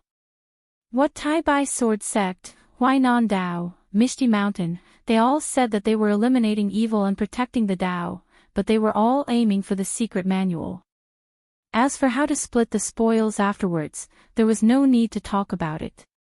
The Nanzhao expert surnamed Zhang would definitely do it flawlessly and everyone would be happy. For example, the first volume would belong to me and the second to you. After reading it, the two sects would borrow it from each other.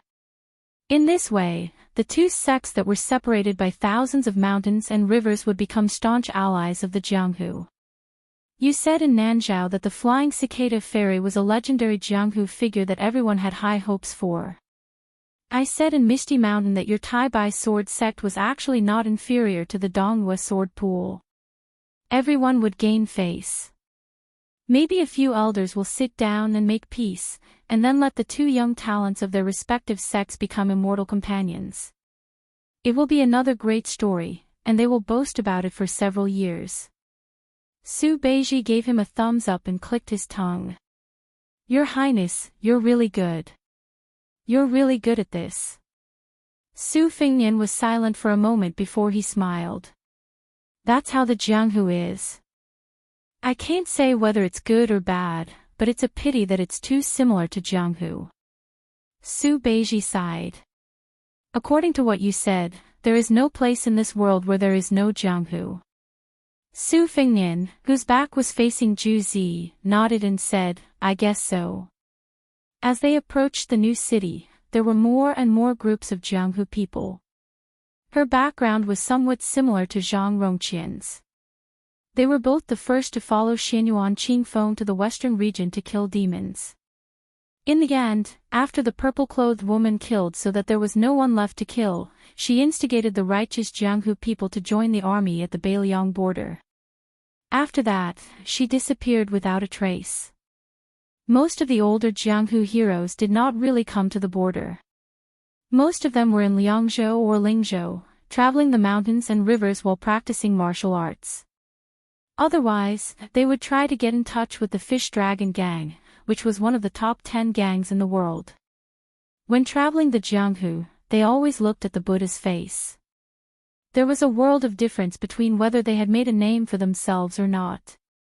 Even when Su Fengnian was at the bottom of the Jianghu in his early years, he had seen a few street fights because the helpers each side called knew each other. In the end, the fight did not end, but they drank wine. The knife did not move, but the chopsticks did. The travel permits issued by the local government in Liang were not enough for these Jianghu people to go to the dangerous military towns like Hudis City and Huaiyang Pass. Most of them stopped near the new city.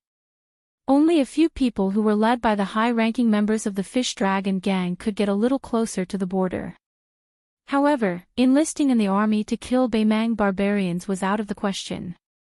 They could just take it as a trip to the desert beyond the Great Wall. If they were lucky, they could see dozens of crossbowmen on white horses whizzing past. If they were even luckier, they could see the large-scale cavalry moving from the north to the south. Compared to the two groups of people who had poor eyesight, these young heroes who mingled around the new city knew more about the inside story of Beiliang under the influence of what they saw and heard. Moreover, the 800 light cavalry could be led by the 2,000 elite cavalry stationed here. How could there not be a big shot in the light cavalry?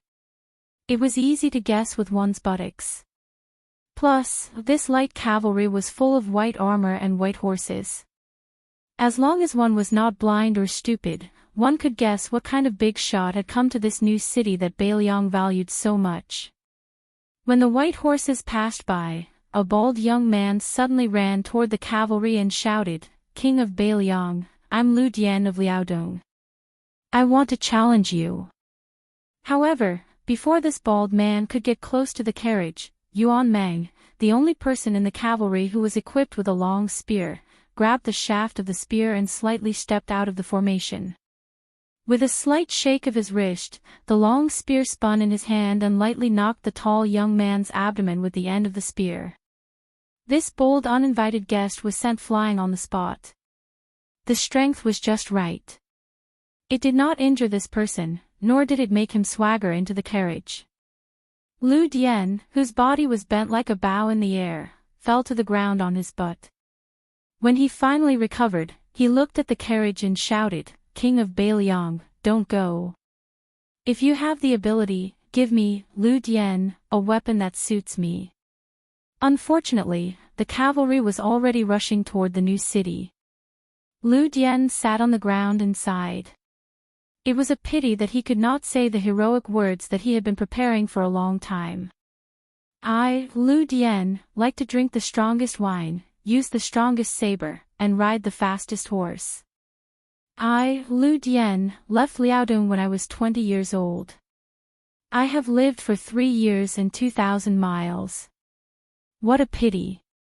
The young man rubbed his stomach and suddenly lowered his head to secretly smile. Fortunately, the name Lu Dian would have some fame in the martial arts world of the Central Plains in the future, right? Lu Dian did not have any extra words to say, but many of the heroes standing in the distance took advantage of the opportunity to shout. It was nothing more than someone who was determined to fight all the heroes in the world, or someone who was determined to defeat all the grandmasters in the world with one sword strike. There was even someone who shouted, "My life is in my own hands, not in the hands of the heavens. If the heavens want to kill me, I will kill the heavens." The only thing that could be compared to this was probably someone who said, "Everyone in the world is unfaithful. I will kill Buddha if I see Buddha, I will kill God if I see God." On the other side of the carriage, Su Beiji and Chen Shiliang, who were sitting in the carriage, looked at each other. Could it be that the young heroes of Jianghu nowadays all had such lofty ambitions? However, it was a pity that the young king, who was one of the Grand Masters of martial arts evaluation, was not here. There was someone that Su Fengnian wanted to meet. Chapter 1663. Su Fengnian and Su Yanbing quietly left the team early. Under the guidance of a spy from the whisk room, they came to a slope 7 or 8 miles northwest of the new city. Occasionally, a group of crossbowmen would pass by in the distance. Compared to the past, there were 1 or 2 more cavalrymen in light armor who did not carry a cold saber or light crossbow. These people were the Jianghu people who had been selected by the border army of Liangzhou and the Whispering Room. According to the confidential military files of the Huaiyang Pass Protectorate, more than 200 Jianghu experts from the Central Plains had been secretly recruited into the border army. This was undoubtedly a timely supplement for the crossbowmen in the border army who often died in a battle on a narrow path. After all, in the first battle of Liangmang, the northern Liang scouts had suffered a great loss. When Su Fengnian saw the figure of a man and 2 horses on the top of the slope, he did not let Su Yanbing follow him. He turned over and dismounted from the horse alone and led it forward. That tall and sturdy figure that was still sitting on the ground on the hillside didn't stand up to welcome the young vassal king's arrival either. He only raised his head and narrowed his eyes as he looked at this young man who was currently viewed as a heaven-class great demon by Northern Mang. Su Fengnian loosened the reins and patted the back of the horse. The horse from Bailiang Xianli Ranch stepped lightly on the horse's hooves and went to look for horsegrass alone. Su Fengnian smiled and asked, "Senior, why did you come back to Bailiang this time?" The old man who was addressed as senior was wearing a thick and heavy mink coat. When he stood up, a series of clattering noises could be heard, revealing 2 thick iron chains. Hanging from his waist were 2 hiltless sabers with an astonishing aura. The old man stretched out his palms that were the size of praying mats and patted his buttocks. Instantly, the dust scattered in all directions. He grinned and said, "Little Sue, I heard that after you ran back from the northern Mang, your martial cultivation improved by leaps and bounds. You even killed Wang Xianji. After that, Tuoba Bodhisattva, Dong Tai, Chao Chongqing, and the other 3 great grandmasters, you also defeated them all. You are in the limelight now. I am not convinced, so I came from Beimang and Heshi to fight with you. What do you think?" Su Fengnian looked around and then suddenly ran to the tall old man's side in a flattering manner. He rubbed the old man's shoulders and said, "Senior Chu, old immortal Chu, Master Chu. Are you tired after such a long journey? Do you want to drink wine and eat meat?" The old man surnamed Chu calmly accepted the king of Belyang's flattery. He did not have the domineering attitude he had when he came to cause trouble. He smiled and looked at the guy he had watched grow up with his own eyes. "It looks like you were really injured in Great Peace City. Otherwise, with your arrogance, you would have already turned against me and fought with me for hundreds of rounds." Su Fengnian said angrily, "A starving camel is still bigger than a horse. Senior, don't be so shameless. If I accidentally beat you down and you ran back to Beimang in a fit of pique and delayed Helian Wuwei's important task, who would I cry to?" The old man blew his beard and glared.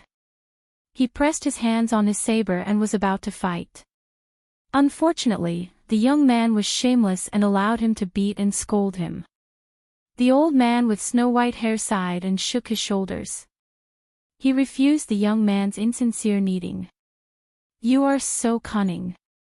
"That's right, it was Helian Wuwei who asked me to come to Belyang.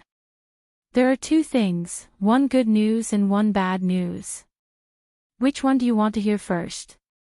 Su Fengnian said with a smile, "Let's hear the bad news first. It's only sweet when you eat sugar cane." The old man who had been trapped at the bottom of Tidehark Lake for many years said in a deep voice, "Helian Wuwei and I are both guests of the Big Idea branch of Beimang's Princess Tomb. I didn't hide it from you last time. However, so many years have passed, and we no longer care about the Princess Tomb. Even Luo Yang has gone to Mount Julu. It's said that little idea with half-face makeup was slapped to death by Huyan Dogwan. Therefore, whether it's me or Helian Wuwei, we are both here to pay our debts. Once this matter is settled, we will go our separate ways in the future." Su Fengnian rolled his eyes and said, all right. Let's get down to business. This king has a myriad of affairs to attend to every day. What he worries about is the general trend of the world." In the end, Su Fengnian didn't fight back after being slapped by the old man.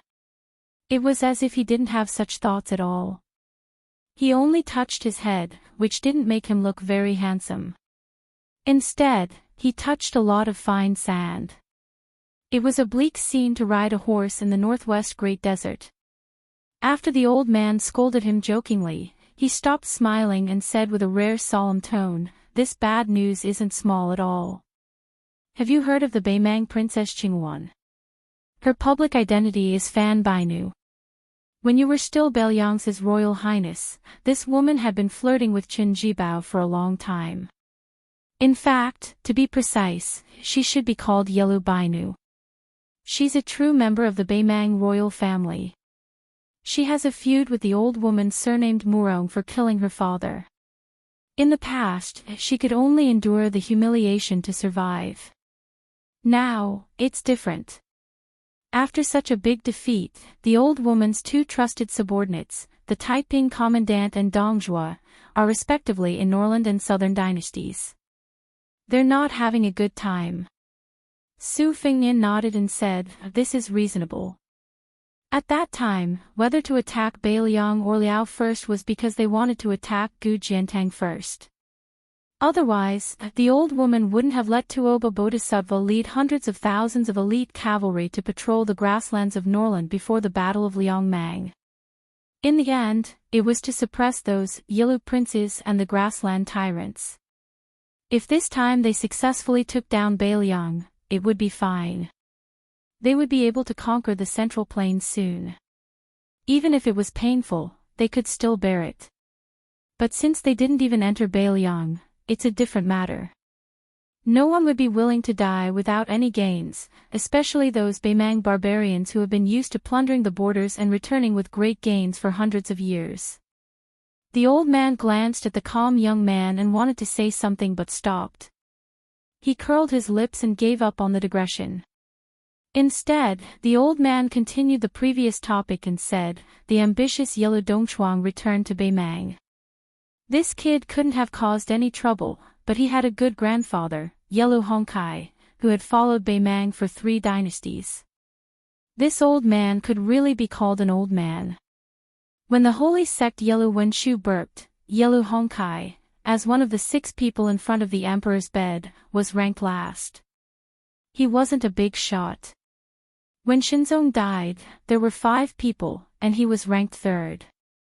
When the former emperor of Baimang was tortured to death by the old woman, there were 5 people in Baimang who were important ministers. Su boy, do you know who they were? Su Fingnian smiled and said, General Yellow Shulai, a remnant of the Central Plains, Su Huainan, Tuoba Bodhisattva, and Murong Baoding. It was clear that Yellow Shulai was already quite old at the time, only able to barely obtain a seat as the leader of the Northern Mang Army's older generation. Meanwhile, Su Huainan and Tuoba Bodhisattva, one civil, one military, were both trusted aides personally promoted by the old woman. As for Murong Baoding, there was even less of a need to talk about it. One could tell just by looking at the surname. In that case, Yellow Hongkai, the only trusted aide of the Northern Mang old emperor, had to use his own strength to shelter the entire Yellow family. However, in the past 10 years or so, other than quarreling with Dong Zhuo when he was drawing ashes to discuss official business, the old man had almost never made a sound out of the Norland. Without a backbone, the Yellow Princes and the Prairie Warden were naturally greatly disappointed with this old man. The old man sighed and said, Helian Guwei privately told me that this time, the Yellow of Baimang had finally banded together and allowed the Princess Qinghuan to quietly enter the central plains of Liyang. They must have drawn a big pie for Chen Jibao, a big pie as big as the sky. Su Fingnian frowned and said, Will Chen Jibao agree? Chapter 1664. The old man sneered, I don't know about the schemes of the imperial court, but old man Helian said that during the Guangling War, Li Yang treated Chen Jibao as the king of Shu with an attitude of using him but not putting him in an important position. It's obvious that they were suspicious of him. After West Chu was conquered, Wu Zhongshuan and Lu Xingxiang would most likely fight for first place, followed by Song Li and the other young generals. Chen Jibao would at most be ranked ahead of Guangling Prince Zhao Yi and Yanqi Prince Zhao Bing. Perhaps even King of Jing'an, Zhao Sun, wouldn't compare to him. Do you think that someone as proud and arrogant as Chen Jibao, someone who even Li Yang's previous emperor, Zhao Dun, regarded as the white-clothed war saint, wouldn't have any grievances? In any case, even I, a layman, feel that Chen Jibao would be sullen.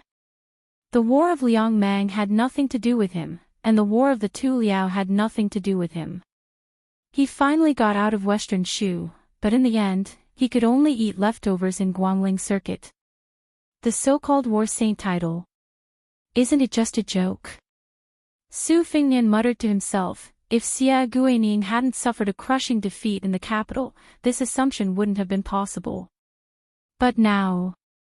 Fan Bainu, Yellow Dongchuang, Yellow Hongkai, are they the same Su Shao who promised Chen Jibao to be the new Baimang dynasty?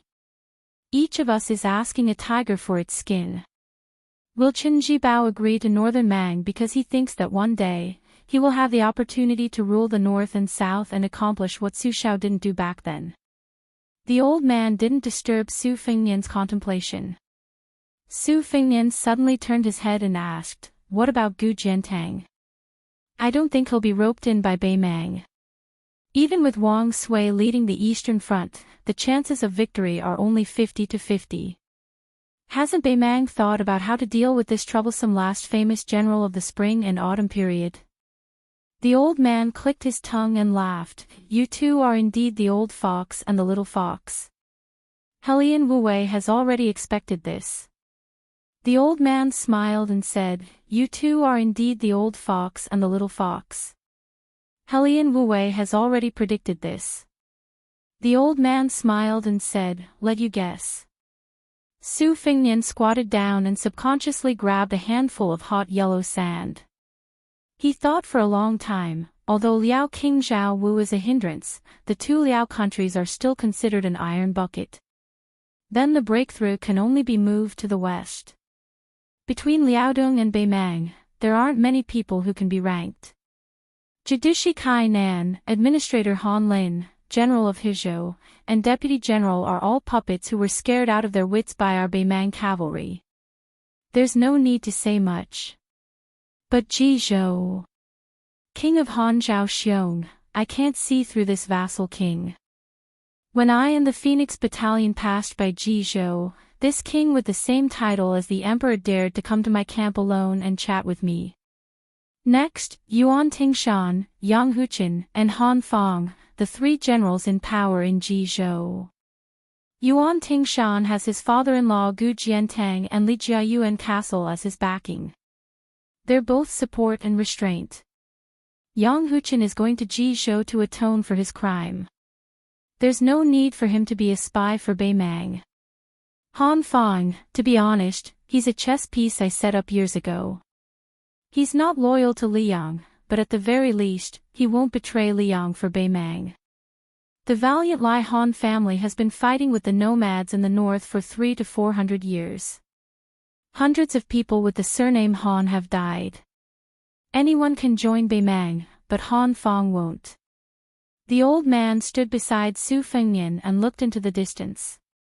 His eyes were filled with yellow sand and desolation. Now that I've told you the bad news, let's talk about the good news.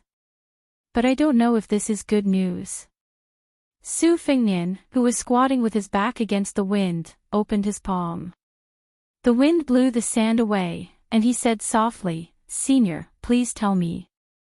The old man said in a heavier tone, "Su Fengnian, you should know that Helian Wu is in Beimang. He's one of the people who firmly support the old lady. This time, I'm able to pass through the border of the southern dynasty that's full of spiders and crow's fences and arrive at Beiliang without a sound. Of course, it's not because I'm capable. It's because Helian Wu and the old lady had an extremely secret conversation. There's no fourth person present except for the imperial peace warrant. The old lady told Helian Wu that since the Yellow family of Beimang dared to risk everything to cooperate with Qin Jibao, she also has the courage to ally with you, Su Fengnian. She'll pay more. As long as you agree to betray Liang, even if you can't take a single soldier from Beiliang, she'll help you to a seat that you can't even imagine. Su Fengnian shook his head and smiled. This old woman is crazy. The old man sighed. People who are about to die are all the same. Su Fengnian was stunned. This is good news. The old man sighed. Wrong, very wrong. The last thing Helian Wu wanted me to tell you is that if you refuse the goodwill of the Beimang Empress, Beimang will fight to the death in the next southern expedition. Su Fengnian said indifferently, "Let's not talk about whether I agree or not. So many people have died in the past 20 years outside Beiliang. They've already given me an answer." The old man smiled. "Whether you agree or not is up to you, Su Fengnian. I'm the one who sent the message. From now on, whether Liang Mang lives or dies has nothing to do with me." Su Fengnian stood up slowly and clapped his hands. He smiled. "Why don't we fight? I've always remembered what you said all these years. No matter whether I can beat you or not, we'll talk about it after we fight." The old man said seriously, "No, no, no. A senior should have the demeanor of a senior. Besides, you're injured. Even if I beat you, I'll still be suspected of taking advantage of you." Su Fengnian smiled but didn't say anything. The old man's face turned red. He glared at him and said, "Brat. Don't push your luck." Su Fengnian laughed. The old man stretched out his hand and patted the young king's shoulder. He looked a little melancholy. You almost drowned at the bottom of the Tidehark Lake for the first time. You were saved by me. Later, you would go down to the lake to hold your breath. Or you would bring me food. To be honest, I watched you grow from a child to the king of Baliang today. Su Fengnian was a little embarrassed. He said awkwardly, when I was in a bad mood in the early years, I often brought things to the bottom of the lake to tease you. I hope you don't take it to heart. The old man was speechless. Su Fengnian shut his mouth. He didn't want to rub salt on the old man's wound. The old man laughed heartily and said, on the way here, I heard that Liang Jianghu no longer mentions you, the high and mighty 14 Wushu judges. You're too high and unattainable. To be honest, Grandpa knows his own limits. I've beaten up a bunch of monsters like you before. However, I'd really like to meet those so-called 4 sages top 10 masters and those 14 auspicious talisman champions who copied the 13 armors of spring and autumn. Su Fengnian nodded and reminded him, although many of them are masters fishing for fame, there are some famous masters on the list. It's better not to provoke them. For example, Suacia Valley's Yu Groom in Baliang, Wulin Alliance Master Xianyuan Qingfeng, Donghua Sword Pool's Chai Qingshan, Nanzhao's No. 1 Wei Miao, Nanjiang's Blade Master Mao Shulang, Dragon Palace's Qingbai Shuang. The old man's face became uglier and uglier. He said angrily, Brat, just tell me. Who can I beat? Su Fengnian rubbed his chin and said, you'll have to think about it. The old man was not in the mood to listen to Su Fengnian's nonsense. He got on his horse and rode 2 horses. He was about to go south to the Central Plains to explore Jianghu. Su Fengnian said with a smile, don't let me hear that you've just returned to Jianghu and you've already been beaten down. The burly old man sat high on the horse and said angrily, Brat, just wait for me to kill everyone in Jianghu in the Central Plains. The old man rode down the hill. Su Fengnian suddenly looked at the old man's back and shouted, Old man, I was able to believe in the idea I had when I was young and go to Wudang to practice martial arts because I saw you at the bottom of the lake. That made me believe that there are indeed masters in this world. There were masters and immortals in Jianghu. One person could really fight against 10,000 people. Only then could he have the chance to take revenge with his own strength. That was why Su Fengnian was extremely grateful to this old man whose shoulder blades were nailed with iron chains.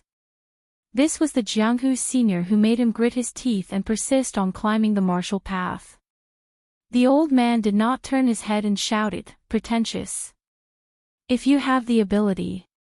The old man suddenly realized that he could not say anything to attack this brat. If you have the ability to become the best in the world. This brat did not die at Wang Xianji's hands. He fought thousands of miles with Tuoba Bodhisattva and even fought against 2 people in Great Peace City. Jianghu was like this. When had he ever lost in court? In the end, the old man who was almost at the foot of the hill roared, Su Fengnian, if you have the ability, then die after me. Brat, remember, when the time comes, don't forget to get me some good wine and meat. Chapter 1665. Su Fengnian waited until the old man and his 2 horses disappeared from sight. He whistled, and the cold horse galloped over. Su Fengnian mounted the horse. On the way to the new city, Su Yanbing saw that Su Fengnian was worried. He could not help but ask, is there a big problem? Su Fengnian smiled bitterly. Not really. It's just that there are some unexpected things. There might be new variables on the side of Gu Jiantang and Qin Jibao. Su Yanbing said somewhat guiltily, at that time in Great Peace City, firstly, Qin Jibao was not willing to fight to the death. Secondly, I did not dare to force him to fight to the death with all my heart. If I had known earlier, I would have decided victory and defeat with him there. Su Yanbing's so-called victory and defeat was, of course, life and death. Su Fengnian turned his head and said helplessly, Uncle Su, if you say it like that, you are really pretentious. Su Yanbing was silent. Su Fingyan said softly, I've thought about it for a long time. There is only one possibility that can change the situation between the two Liao countries, and that is Yuan Tingshan's betrayal from Ji province. If it's true, this mad dog is too obsessed. He doesn't even care about the life and death, honor and disgrace of his 2 wives and 2 fathers-in-law. Su Yanbing did not have any expression of disbelief. He said calmly, it is not strange for this kind of fence-sitter to do anything. Su Fingyan nodded. It is true that there are all kinds of strange things in the boundless universe. There will always be some people who can do things that you cannot imagine. Su Yanbing asked, should I go to Ji province and kill him? Su Fingyan shook his head and said with a smile, no need. If he does not seek death, Han Fang and Yang Huchen, as his deputies, will not be able to take the position easily. When he is defeated and escapes, perhaps I will personally send him on his way. When the 2 riders were still a few miles away from the new city, several riders arrived. Among them, there was Shengyin Academy's Lu Wenbao, a loser. This scholar had been used for most of his life. After joining Su Fingyan, he went to Great Peace City and then Mount Qingliang. Finally, he was placed in a city in the western regions. With Fu Shui House as his backer, he quickly stood out among the entangled forces. At the beginning, Lu Wenbao was only used as a cover for Chao Wei's 10,000 cavalry, as well as to make it easier for him to secretly contact the 6 jewels Bodhisattva of Mount Lantuo. No one would have thought that in the Battle of Qingsang City, Liang Meng and Lu Wenbao's trump cards would be used. Lu Wenbao's contributions could not go unnoticed. Now, this old scholar was the newly established governor of Linyao County in Liuzhou. Chao Wei, who wasn't able to lead the 10,000 cavalry directly into northern Mang's southern dynasty's hinterland as expected, had a much worse expression on his face. Moreover, these 10,000 elite cavalry had suffered quite a bit of losses outside of Azure City. Not long ago, they had been fighting with Flo Province General Ko Jianghuai and the Dragon Elephant Army over the source of troops, causing quite a bit of unhappiness. There was also a beautiful woman full of heroic spirit. She was the famous widow in the western regions, Madame Chai of the Sima family, Chai Dongdi.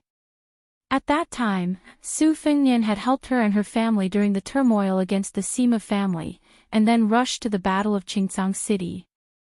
Other than the monk soldiers of Mount Lantuo, which was the main reinforcement, she and Lu Wenbao had roped in nearly 3,000 cavalry troops that could not be underestimated. Half of them were the forces that the Sima family had urgently gathered, and the other half were the strong horse gang that Madame Chai had enticed with real money. Of course, this troop was not worth mentioning in a frontal battle, but in the aftermath of the battle, they performed outstandingly. Furthermore, this Madame Chai had taken all the rewards for this troop in the name of her family. She did not let the Beiliang Frontier Army and Lu Zhou pay a single copper coin. At that time, Su Fingyan and Tuoba Bodhisattva were about to fight in the city. She had promised that as long as Su Fingyan helped the Sima family stabilize the situation, she and her family would do their best to fight to the death for Beiliang. Su Fingyan and Chai Dongdi probably did not expect that she would fulfill her promise so quickly. Su Fingyan also did not expect that this woman would personally lead her troops into battle. A promise was worth 1,000 gold. These 4 words were not exaggerated at all. Women could also be chivalrous. There were also many women who were chivalrous. Now that they had reunited, without waiting for Su Fingyan to speak, Chao Wei asked with a straight face, Your Highness, if you want me to return to Lu Zhou to fight in that battle, Chao Wei will not object. However, out of the 10,000 elite troops under my command, less than half of them are left. Can you give me a definite answer? When will you be able to replenish them? Su Fingyan smiled and asked, Less than half. Why don't I go and take a look? If there are a few people missing, I will personally ask the Liangzhou Frontier Army to replenish them for you.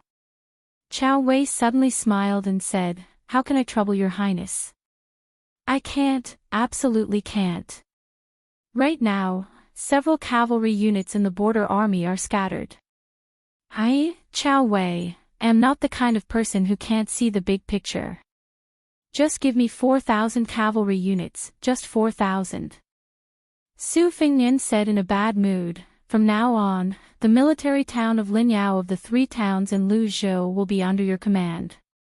At the same time, the left cavalry outside the pass can only be transferred to you for 2,000 cavalry units. I can also give you 2,000 soldier monks from the western regions to be responsible for defending Linyao.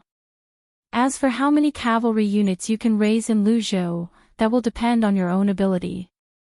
However, I will only give you 15,000 soldiers and provisions. You will have to deal with the rest yourself. Seeing that Chao Wei still wanted to bargain, Su Fengnian sneered and said, "Do you still want the 2,000 left cavalry?" Chao Wei was already grinning from ear to ear. He quickly wiped his mouth with his hand, trying to hide his ecstasy. 2,000 left cavalry and 2,000 soldier monks, a total of 4,000 people. Especially with the unlimited right to recruit soldiers in Luzhou, this was too tempting. Su Fengnian nodded to Lu Wenbao and then looked at Madame Chai. This time, the Sima family has lent a helping hand to the defense of Qingcang City. I, Bailiang, am extremely grateful. Madame Chai smiled sweetly and reached out to tidy up her hair. She said in a soft voice, "It cannot be compared to Your Highness Bailiang cavalry. No matter how much money you have, it cannot be bought. Everyone in the western regions is a fugitive. As long as the price is fair, we can sell and afford it. It just so happens that the Sima family has roots in the western regions for several generations and the amount of money you have is considerable. However, this time, we have contributed money to repay Your Highness' help. We do not owe each other anything. Does Your Highness have any objections?" Su Fengnian smiled. "Of course I do not have any objections. In fact, I have taken advantage of you." Chao Wei looked at the elegant king of Bailiang and then looked at the charming Madame Chai. He whispered, "What advantage? Where did you get it from?" Lu Wenbao coughed and turned to look at the scenery. Madame Chai's face turned red. Su Fengnian sneered, "Chao Wei, the 2,000 soldier monks are gone. There is no room for discussion." Chao Wei rolled down from his horse and hugged Su Fengnian's leg. He said with tears in his eyes, "Your Highness, the matter between you and Madame Chai, I did not see anything. I will not say half a word." Su Fengnian became angry. "The 2,000 left cavalry are also gone." Chao Wei sat on the ground and cried, "The world is not fair." Su Fengnian took a deep breath. "Quickly get out of here. Go to the left cavalry tent and ask He Zhonghu for 2,000 soldiers." Chao Wei stood up at an astonishing speed and jumped onto his horse. He turned his horse around and galloped away, disappearing from sight. Lu Wenbao carefully asked, "Your Highness, this humble one will also go back first?" Su Fengnian angrily said, "Get out together." Su Fengnian originally thought that with Su Yanbing by his side, they would not be alone. Unexpectedly, Su Yanbing squeezed the horse's belly and slowly passed by him. She said, "Your Highness, please rest assured. I did not see anything and will not say anything." Su Fengnian was stunned. Madame Chai's eyebrows curved as she smiled. Su Fengnian helplessly said, "Not a single honest person." Unlike when Chao Wei and the others were present, Madame Chai had already retracted her smile. Her eyes were clear as she said in a deep voice, "Your Highness, I have a request. Is it possible for our Sima clan to lead troops to the west of Lu region, the Soaring Phoenix Army town? It would be best if we could get a deputy general position." Su Fengnian asked in surprise, "Madame Chai, you won't regret it. This means that we will be tied to Bailiang.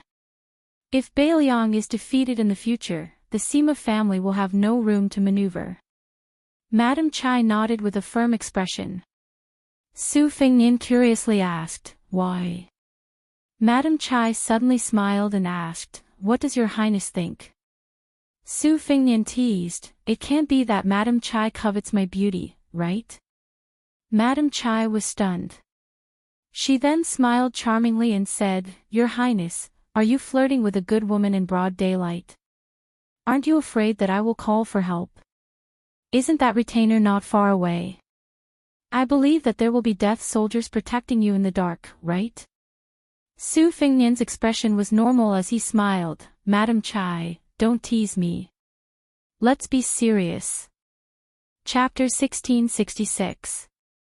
Madame Chai tilted her head slightly. She did not look like a young woman who was already a mother. Instead, she looked like a young girl. What was even more amazing was that her posture did not give people the slightest bit of ill will.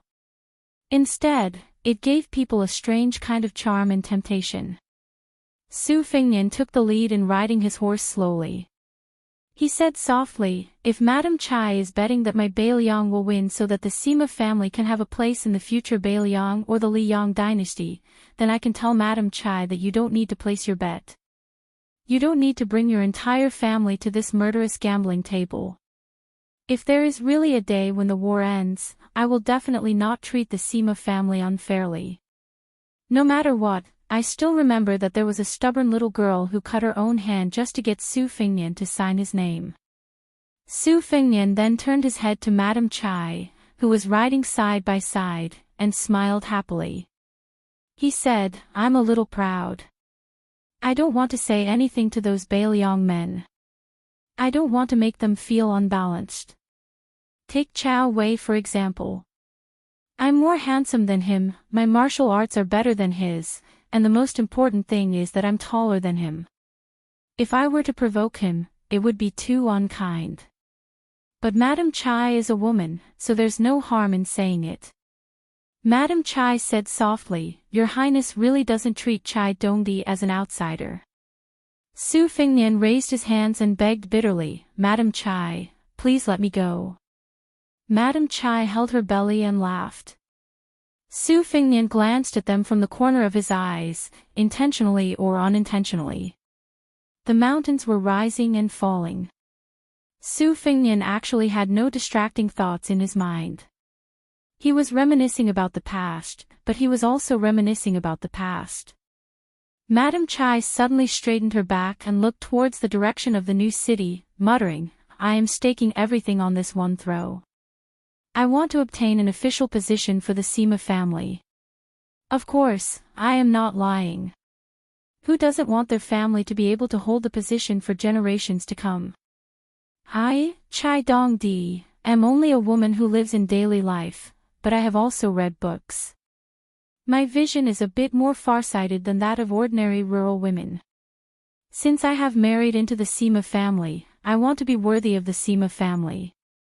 The prince said that not only Bailiang, perhaps the western regions in the future will also be a place like a paradise.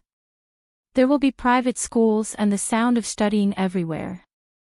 Every family will have elderly people enjoying their old age in peace, and every family will have a woman who can peacefully take care of her husband and children. Life like this was really good. Just thinking about it makes me happy.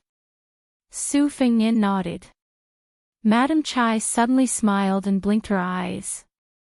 She turned her head and said wittily, "I am a woman, whose looks are passable. No matter what I think of the prince, I still want to be liked by men. Especially those men who don't want to pounce on me the moment they see me.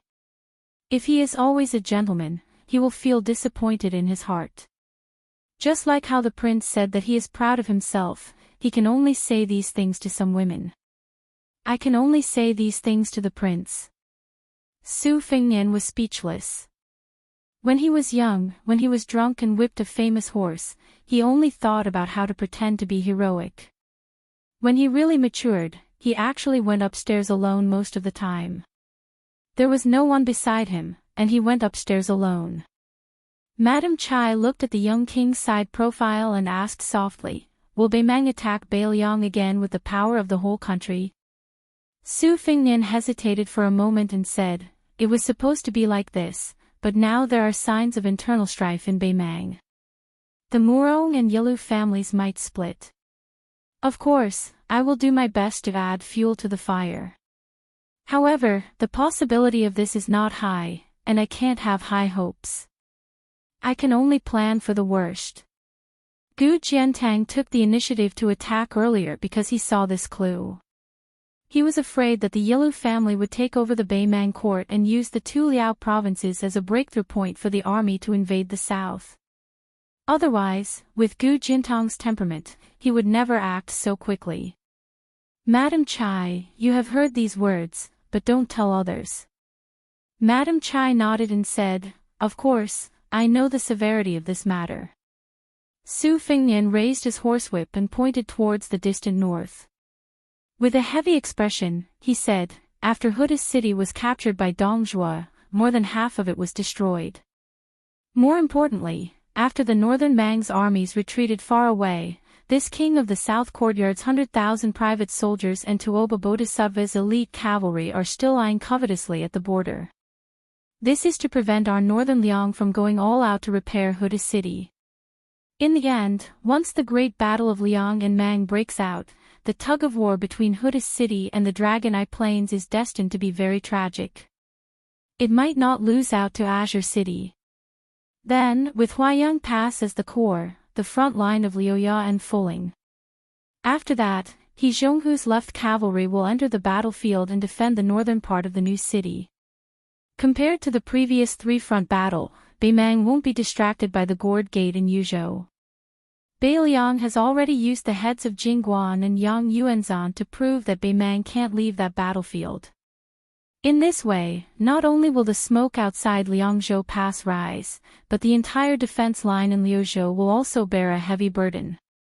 Of course, Yuzhou's General Yan Wenluan and the new commander of the cavalry, Yu Wandao, will also move to Liangzhou. This will make Beimang's army unhappy and many people will die. Su Fingnian tightened his grip on his horsewhip. Compared to my previous anger, I feel much better now. Because of this trip to the capital, I know that not everyone thinks that Beiliang's death in battle is a matter of course. There are still many people who feel injustice for Beiliang. Madam Chai said softly, is Beiliang content with just this? Su Fingnian shook his head. It's not content. It's just that when Beiliang's people face the north and die, they realize that there are not only people who are mocking and ridiculing them, but also people who are filled with grief, indignation, and guilt.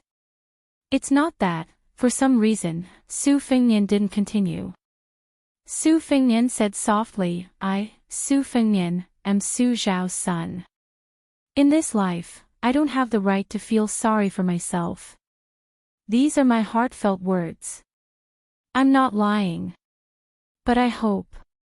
Su Fingnian paused for a moment. His eyes were resolute. Before the battle with Tuoba Bodhisattva, the six-pearl Bodhisattva of Mount Lantuo gave me a blade and a sword. The name of the sword is really good. The name of the sword is loud.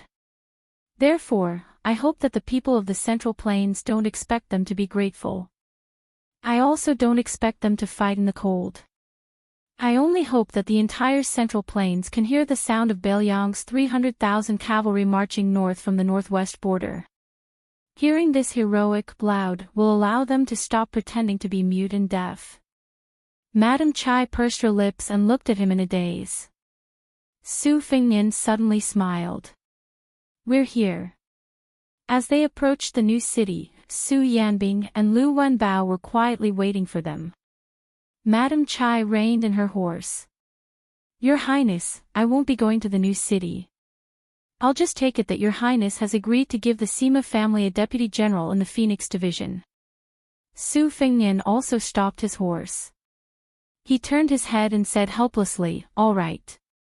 Su Fingnian cupped his fists and sent them off.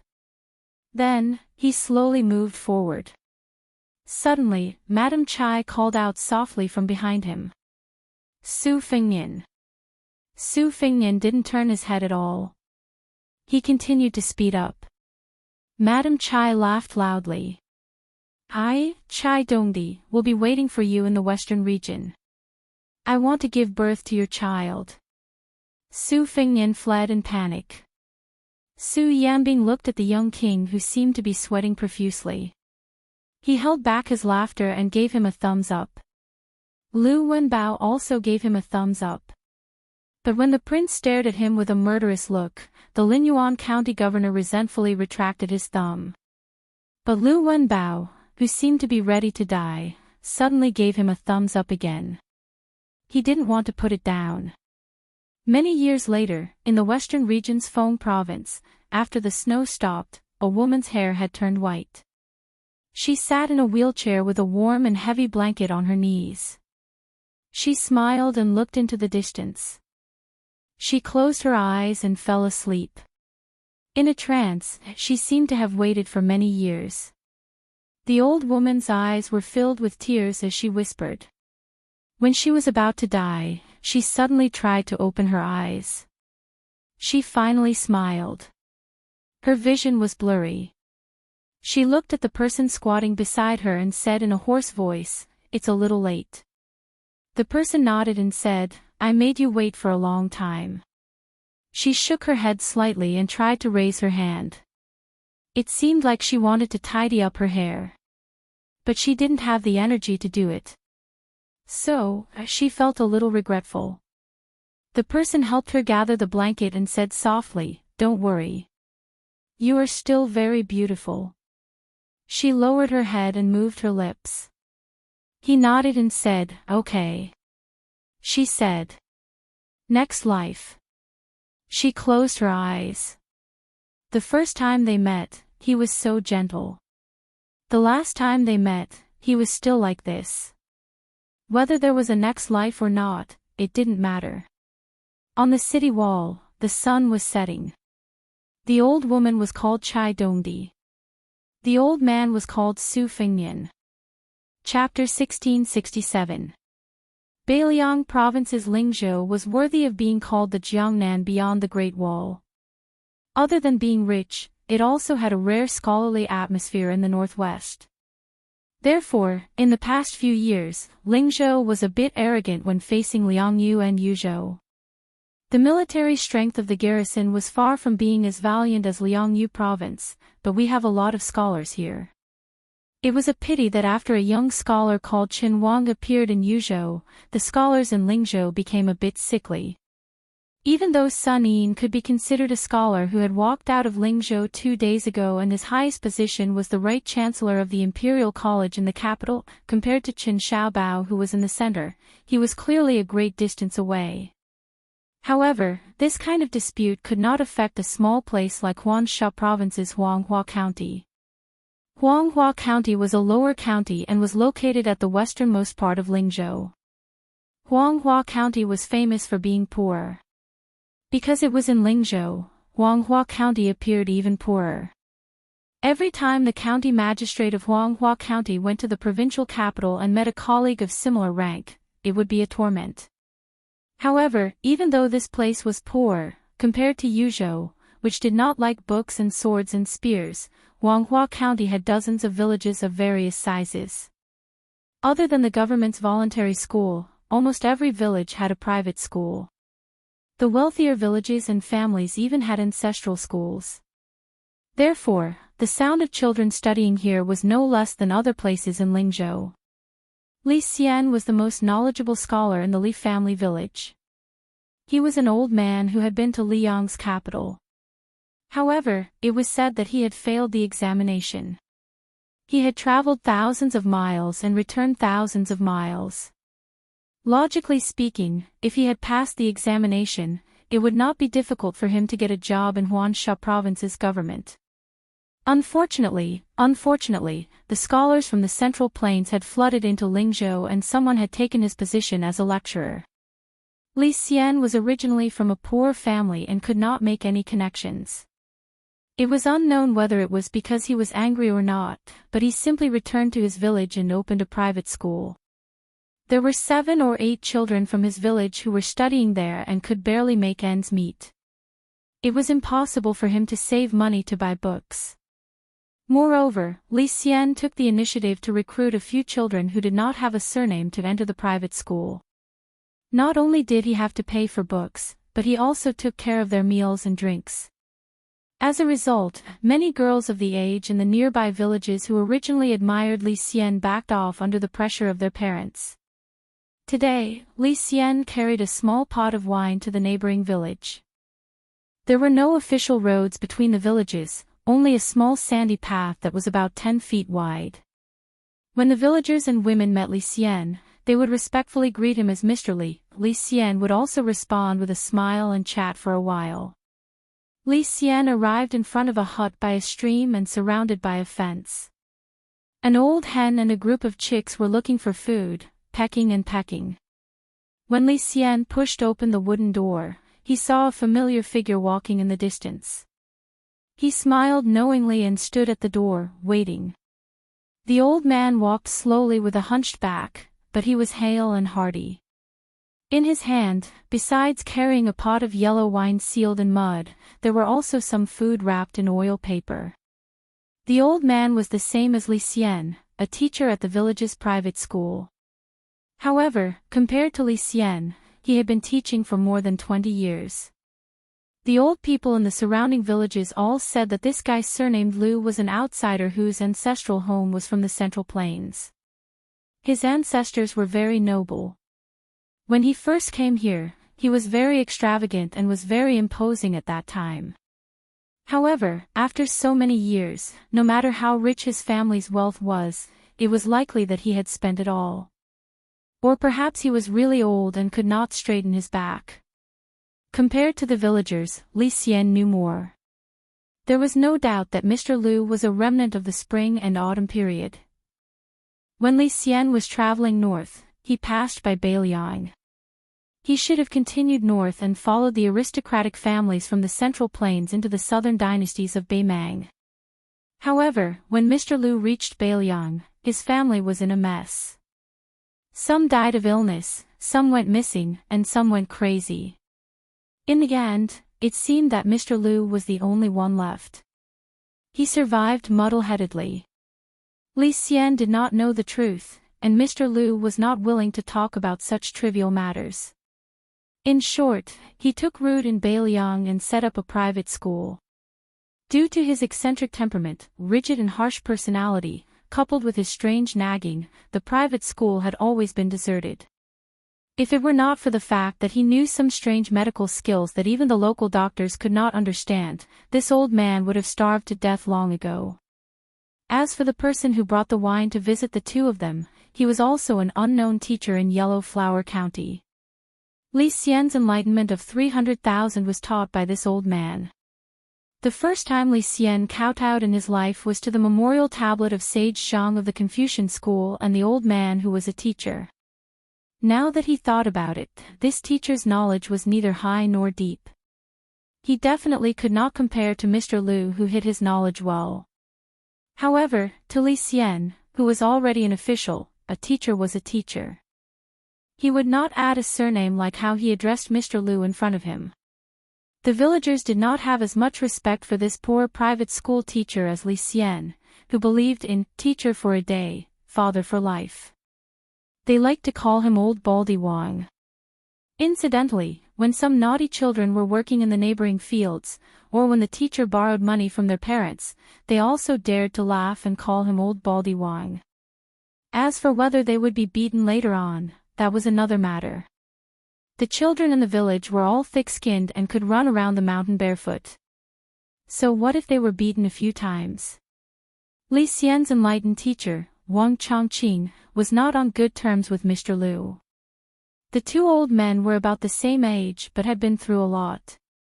They quarreled from their middle age to their twilight years. Generally speaking, Mr. Lu's words were vague and vague.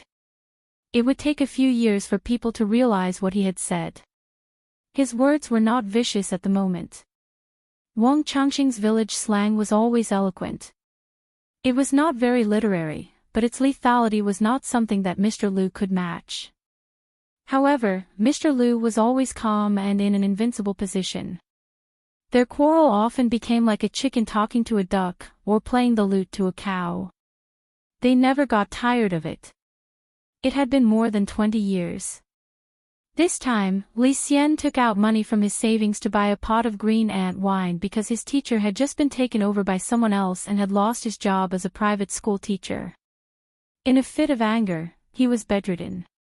The new teacher was even younger than Li Xian, who was nearing 30 years old. Li Xian had seen him once before. He spoke well and was a foreign scholar. Unlike the majority of scholars who went to northern Liang to enter Yamen, this scholar did not seem to like being an official. He was only interested in teaching. As for why he came to northern Liang to teach, only God knew. However, there were also rumors that this scholar had fallen in love with a young lady in the village at first sight at the Yellow Flower County Market. Therefore, he came all the way to the village to stay. Li Xian was a person who did not pay attention to the outside world when he was studying and was now teaching. He was not willing to investigate this matter. He felt that if it was true, then they could be considered a scholar and a beauty. Of course, he was willing to give his blessings to the lovers in his heart.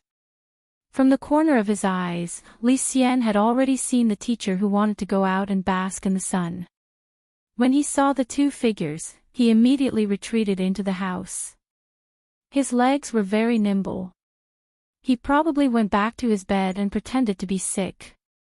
Li Xian and Mr. Liu walked into the slightly dark room together. The latter slammed the rice wine and food on the small table and said angrily, "There's wine and meat today. Old Baldy Wang, if you can get up, then you and I can eat and drink until we're clean. If you don't get up, then I'll help you eat and drink in front of you." Wang Changqing, who was lying on the bed, snorted coldly, "Rice wine." Mr. Liu said angrily, "If it's not rice wine, then is it Beiliang's green ant wine? If you want me to drink green ant wine, then the sun will rise from the west. Drink it or not."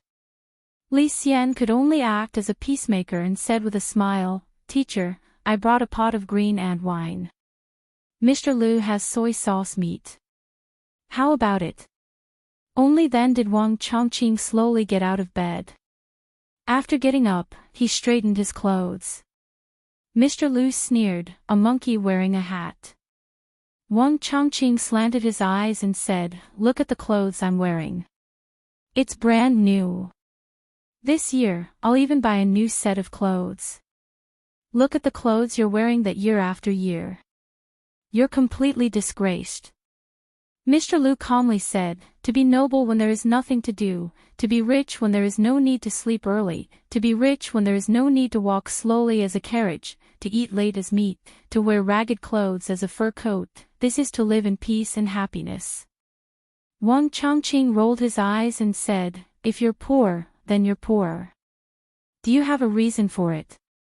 Chapter 1668. Mr. Liu sneered, "Unlike some frogs at the bottom of a well, I have traveled thousands of miles in my life and have seen the heavens in human affairs.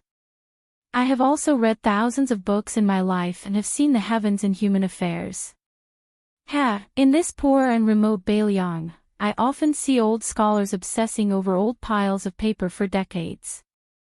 Once they step out of the door, they lose their sense of direction. How laughable, how laughable. Especially those old piles of paper. If placed in the central plains where farming and reading are passed down, even a normal child would be able to recite them backwards." Wang Chongqing was too lazy to pay attention to Mr. Liu. He sat down on a small stool and took the open pot of green ant wine from Li Xian. He lowered his head and sniffed hard. With an intoxicated expression, he said, "Just this smell alone is worth 7 or 8 taels of silver." Using the light from the broken window, Wang Chongqing and his student, Li Xian, drank the green ant wine while Mr. Liu drank the yellow wine alone. Wang Chongqing, with his sparse hair, stepped on the stool. Compared to Mr. Liu, who sat upright and still, he did not look like a teacher. On the other hand, Li Xian, who was taught by Wang Chongqing, did not lose to Mr. Liu in terms of elegance. Wang Chongqing poured 2 bowls of wine. Li Xian smiled and shook his head. Wang Chongqing pointed at his proud student and said regretfully, "If you don't drink, how can you write a good poem that will be passed down through the ages?" Mr. Lu said sarcastically, Wang Chongqing, you have drunk at least a few 100 pounds of wine in your life. Have you ever written a good poem? Although Li Xian can be considered half a student of yours, he is a true Juren. In my opinion, it is only because of his status in Beiliang that he could not pass the Jinshe examination. Is he someone you, Wang Chongqing, can teach? Wang Chongqing drank a mouthful of green ant wine and wiped his mouth. He retorted, I can't teach. You, Lu Shumai, can teach. Just because your family background is better, you can memorize a few more books. What's so great about that? Mr. Lu wanted to say something but stopped. In the end, he did not say something. He only said angrily, unreasonable. Wang Chongqing drank another mouthful of wine and then burped. He picked up a piece of meat with 2 fingers and threw it into his mouth. Instantly, his whole body felt comfortable. Li Xian could not resist his teacher's persuasion to drink. After drinking half a bowl, his face turned red. The 2 old men drank and ate meat in silence, but one used his hands while the other used chopsticks. It was rare for Mr. Lu to get drunk. He was a little embarrassed, but also a little proud. His absent-minded eyes were filled with nostalgia. He muttered to himself, I wish I could marry 10 women, I wish I could be a Dechu. Old Baldy Wang used his elbow to lightly poke the slightly tipsy student and asked in a low voice, what's so special about 10 girls? Li Xian smiled and said, in the spring and autumn period of the past, there were 10 great clans. It's probably from a classic story. Old Baldy Wang was amused. Didn't our great general teach him a lesson? Wang Chongqing's voice wasn't small. Mr. Lu immediately glared at him.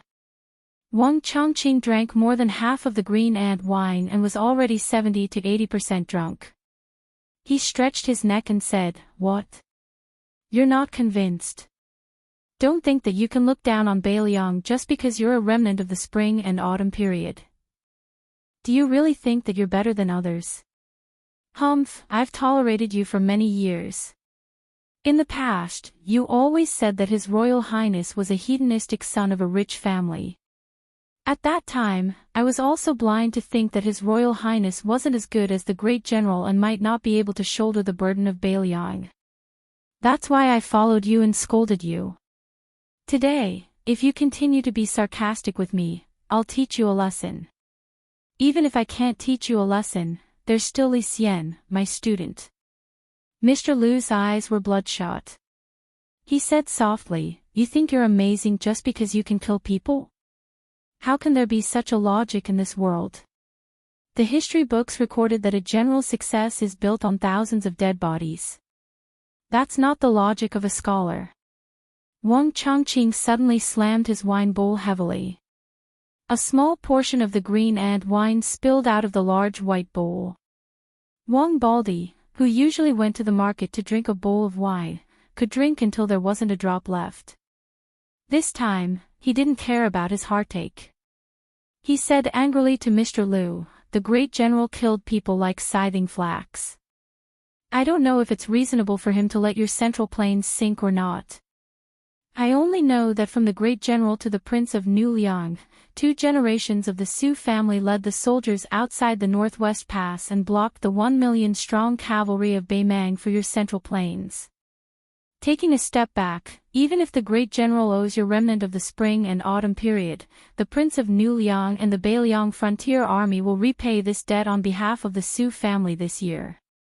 Zhao Shunzi from our village, Li Xian's Li Erwa from Li Xian's village, and 2 young men from your Lu Mao's village. 4 people outside the Beiliang Pass, but only 1 survived. 1 died in Huda City, and the other 2 died at the mouth of the gourd. Zhao Shunzi was in his early 20s. He was the same as me, Wang Chongqing. In your eyes, he was someone who wouldn't be able to achieve anything even if he studied for his entire life. But in the end, I, Wang Chongqing, and you, this old bastard, Lu Mao, are leisurely drinking wine here. Wang Chongqing slammed his fist on the table. The two of us who deserved to die didn't die. The ones who didn't deserve to die are dead. What are you after? Yes, Zhao Shunzi and the others didn't die for you, Lu Mao, nor did they die for me, Baldy Wang. But can't we remember their kindness? Can't you, Lu Mao, remember the kindness of the 300,000 soldiers of Beiliang? Mr. Lu raised his head and drank a mouthful of wine. His expression was calm, but his lips were livid. He slowly said, "What's so difficult about remembering the kindness of those who died at the border? But why should I remember the kindness of the Su family? The Lu family of Dichu had more than 300 people. After Hong Jia fled to the north, only I, Lu Mao, was left. You were right about one thing. Those who deserved to die didn't die, but those who didn't deserve to die are all dead." Wang Chongqing roared, "Get out of here. Lu Mao, I don't care how many of your people died back then." Mr. Lu suddenly stood up, smashed the jar of yellow wine, and strode away. Li Xian hesitated and then ran out after him.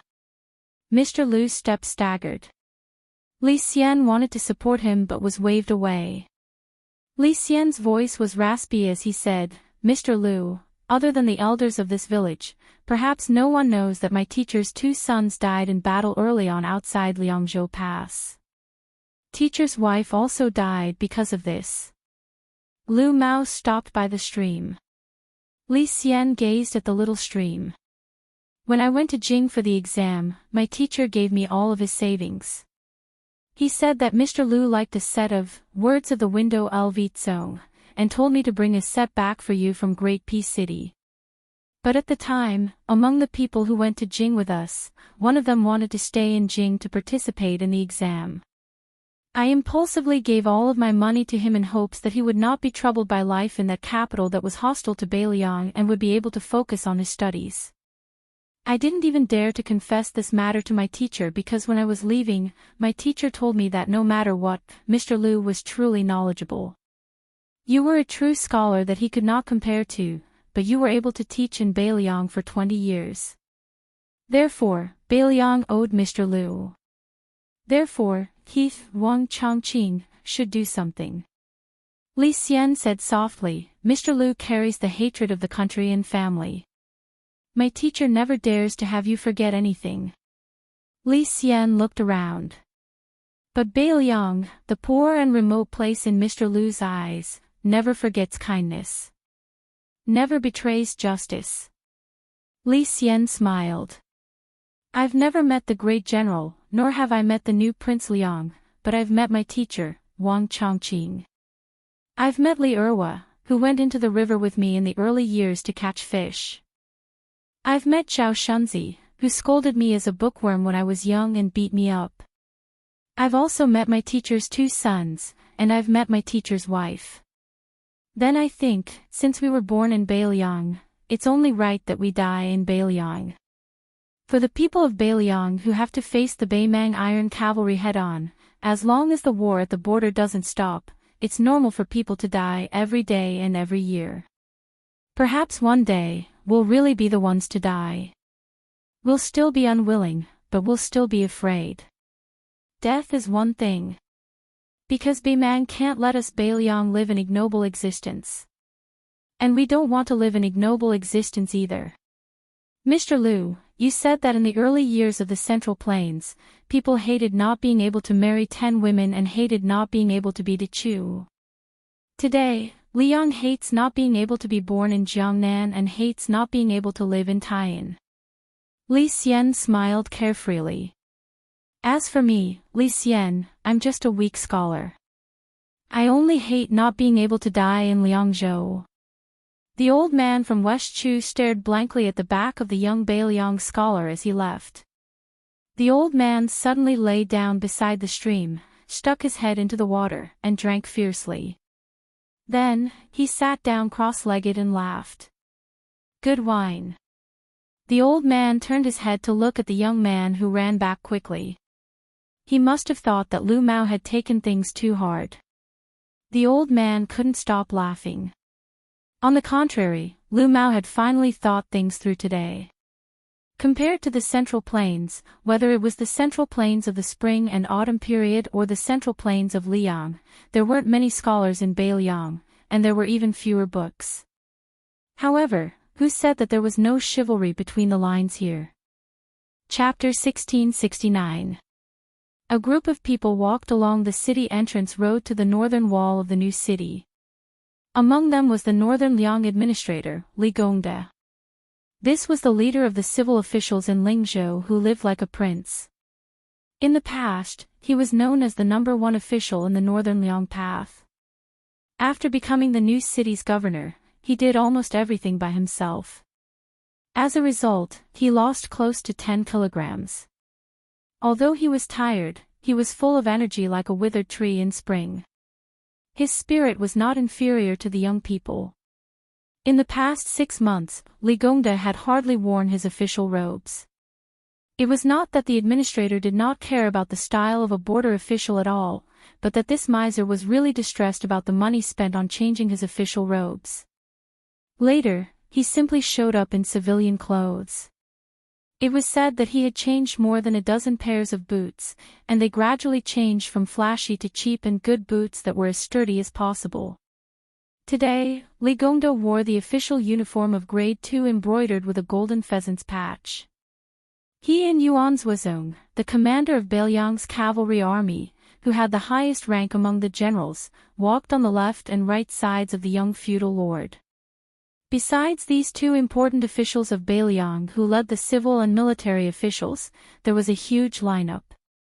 Except for Chu Lushan, the governor of Beiliang, who had to keep an eye on the border movement north of Huda City, and Yan Wenluan and Qin Yunshui, the two old generals of infantry, who didn't show up because of the many things waiting to be done at Calabash City, the other two deputy generals of cavalry, He Zhonghu and Zhou Kong, the deputy general of infantry, Gu Dazu, Tian Peifang, the governor of Liangzhou province, Shi Fu, the new governor of Liangzhou province, Hu Kubei, the governor of Yuzhou province, and Huangfu Qiu, the governor of Longxiang army, Li Mofan, the Longxiang army's representative, Chen Shiliang, and Ko Jianghuai, the Liuzhou cavalry army's general, Yu Wandao, the Yuzhou army's chief general, Hong Xinjia, and the real power general, Chao Xiaojiao, who had won the nickname of Quick Knife in the Battle of Calabash City, led 4,000 cavalrymen to join hands with Yu Wandao and completely blocked the retreat route of Yang Yuanzhan's personal army.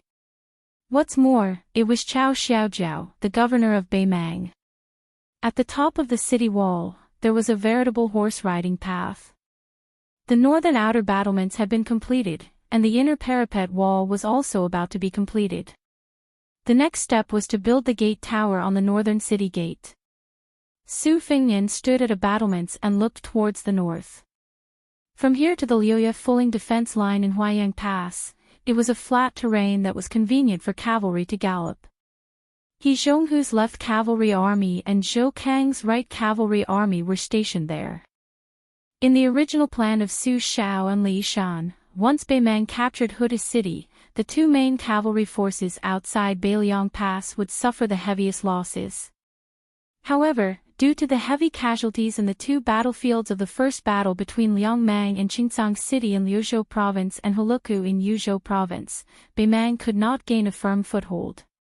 As a result, the two cavalry forces of over 70,000 didn't suffer any casualties for the first time. This was also the real reason why Beiliang was confident in the second battle between Beiliang and Beimang. Su Fengnian was multitasking. While listening to Li Gongde's detailed description of the progress of the new city, Su Fengnian was thinking about the next deployment of the cavalry.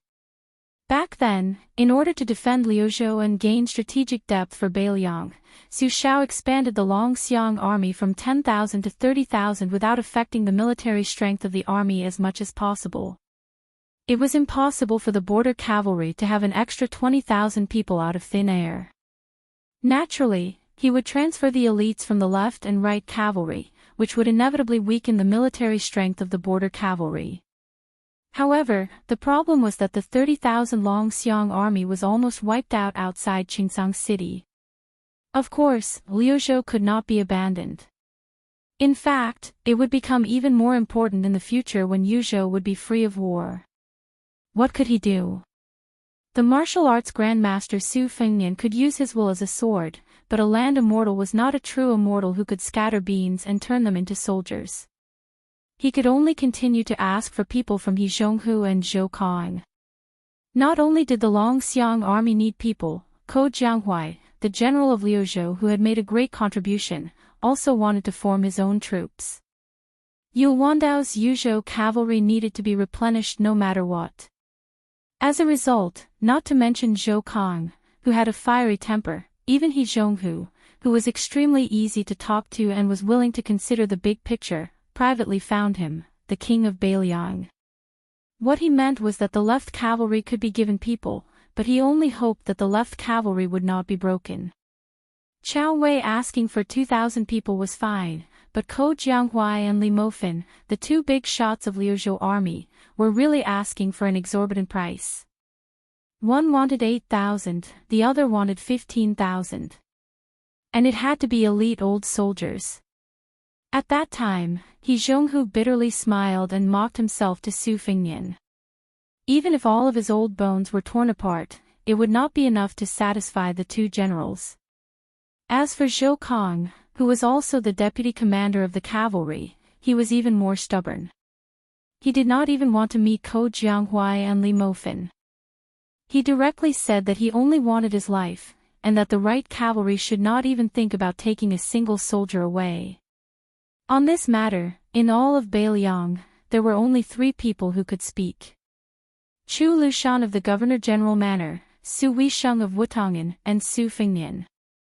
As for the others, even the old General Yan Wenluan of the spring and autumn period, as the commander of the infantry, would definitely not get involved in the military affairs of the cavalry, especially such a sensitive large-scale change. As the founder of the world situation theory, although great ancestor Gu was in the infantry, it was good that he did not have a deep foundation. He could give some advice. However, in the turmoil of whether to fight or to defend, after the fall of Huda city, he became hostile with the pro-war faction of the entire border army. He even had a falling out with Zhou Kong. They were only short of fighting. Yuan Zhuozong, whether it was the identity of the Su family or the position and prestige in the Beiliang army, was one of the few people who could speak. Unfortunately, Yuan Zhuozong kept silent about this matter. On the surface, it was because he was busy organizing the 10,000 Snow Dragon cavalry and the 2 heavy cavalry. However, Su Fengnian knew that Yuan Zhuozong was worried about Chu Lushan, who remained silent after the war. Even if Su Weisheng wanted to speak, Su Fengnian did not want her to speak. Beiliang was not the same as Liang. There was no pleasure in deciding the life and death of others. It was just a burden. As long as there was a man in the Su family, it would not be Su Weisheng's turn to carry the burden. Su Fengnian looked into the distance. In Jianghu, he had experienced many life and death battles. Many of them could be said to have escaped death. However, after the battle, he rarely had any lingering fear. As for the battle with Tuoba Bodhisattva, he even felt that it was not enough. As for the battle with Qi Jiajia and the imperial astronomer of Great Peace City, it was like turning over an old account. However, in this battle with Liang Mang, for the first time, Su Fengnian truly felt as if he had survived a calamity. This was because Huang Manor had almost died outside Qingsang City. If not for Deputy General Wang Lingbao, Huang Manor really would have died. This time, as soon as Huang Manor heard that his older brother was coming to the new city, he led the cavalry under his command back to Liuzhou that very night. Most likely, he was afraid that Su Fengnian would scold him, or perhaps he felt some unknown guilt. Huang Manor did not dare to return to Qingliang Mountain in Liangzhou. His second sister, Su Weisheng, was there. For Su Longxiang, the weight of his second sister's angry words was greater than the weight of Tuoba Bodhisattva's all-out attack. The sun set in the west, and the sun set on the long river. The border was no longer filled with smoke. However, half a year later, or perhaps even less, smoke would rise from all sides. In Beiliang's next battle, even if there would not be a large-scale battle, compared to before, Lingzhou's western Shu, which was further south, would have an additional unpredictable king of Shu, Qinji Bao. As long as Beimang still treated the western front as a breakthrough point, then Beiliang's dangerous situation would not be alleviated at all. They could only continue to exchange lives for lives. It all depended on whether Beiliang could exchange one life for many lives. How many lives could they exchange for Beimang barbarians? Su Fengnian gently exhaled. Without turning around, he said in a low voice, "Zhou Kong." Jean Partridge took a step forward and cupped his fists. "This general is here," Su Fengnian calmly said, "including the 2,000 cavalry of Great Sui Camp, transfer 8,000 men from the right cavalry to Yu Wandao's Yuzhou cavalry." The old general Zhou Kong did not speak. Su Fengnian did not force this deputy commander to express his opinion. At that moment, the atmosphere on the city wall was heavy. Zhou Kong finally gritted his teeth and said, "Yes, sir." Su Fengnian turned around and said to Yu Wandao, "Transfer all the Yuzhou border cavalry to Liangzhou Pass and be in charge of defending the Koer pasture. You have half a year at most." Yu Wandao said in a low voice, "Yes, sir." Next, Su Fengnian quickly gave out military orders. He Zhonghu, other than the 2,000 cavalry given to Chao Wei, the 10,000 cavalry of Taipei camp will be given to the Longxiang army of Liuzhou. Yuan Zuozong will no longer lead the Jibei camp and will be given to General Ko of Liuzhou. Shifu, you are allowed to transfer 5,000 cavalry and 10,000 infantry from Beiliang to the north to defend the horseback slope. Hong Yu will be promoted to the main general of the Rouge Army. Chao Xiaojiao will be the deputy general of Yuzhou. Yuzhou General Huangfu Xiu will be in charge of the Helan Mountain on the east. Chen Xiliang has been promoted to Flo State and is in charge of recruiting 6,000 strong youths from Flo State to join the army. 3,000 will stay in Azure Sky City and 3,000 will enter Ling State. These 6,000 youths and their families can obtain the Northern Liang Army. Voices of acknowledgement gradually sounded from the top of the city wall. Finally, Su Fengnian turned around and looked at the faces. The old He Zhonghu Zhou Kong, the young Yuan Zuozong Shifu, and the young Yu Wandao Chao Xiaojiao. The 3 generations of generals of Beiliang. Su Fengnian said slowly, "Everyone, in the next 3 years, even if you die in battle, you must die before the new city is built." On the city wall, there were no heroic words or impassioned speeches. There was silence. Everyone just cupped their fists at the same time. Chapter 1670. Outside the northern Liang Pass, a majestic city had been built from the ground. Further south, this new city, which had just been officially named Refusing the North, also had the atmosphere of a skyscraper rising from the ground. A small market appeared. Although it was small, it had all the essentials. There were restaurants, tea houses, inns, pawn shops, and gambling dens. There were merchants and peddlers who came here to look for business. There were scholars who traveled to the border. There were Jianghu people who came here to visit with their friends. There were people who told stories here. There was a lot of discussion about the name of the new city. The foreigners all felt that the name Beijua City was not strong enough. It was not as straightforward as the name Beijua City. The scholars of the academy who had not been appointed as officials in Beiliang generally thought that Beijua City was more appropriate. Although it had a strong evil spirit, they had been in the northwest for more than a year. When in Rome, do as the Romans do. They began to be influenced by the customs of the Liangren people. Like water entering a sandpit, it was no longer a hidden spring in the forest, but a turbid wine. Beijua City, which was built at the beginning of the second year of Xiangfu, was the most important city in Beiliang, both strategically and symbolically. There were rumors that not only would the Protectorate General move into the new city from Huaiyang Pass at the end of the year, but a new Liangzhou prince would also build an official office here and become the provincial governor of the Outer Pass, who had both military and political power in Liangzhou.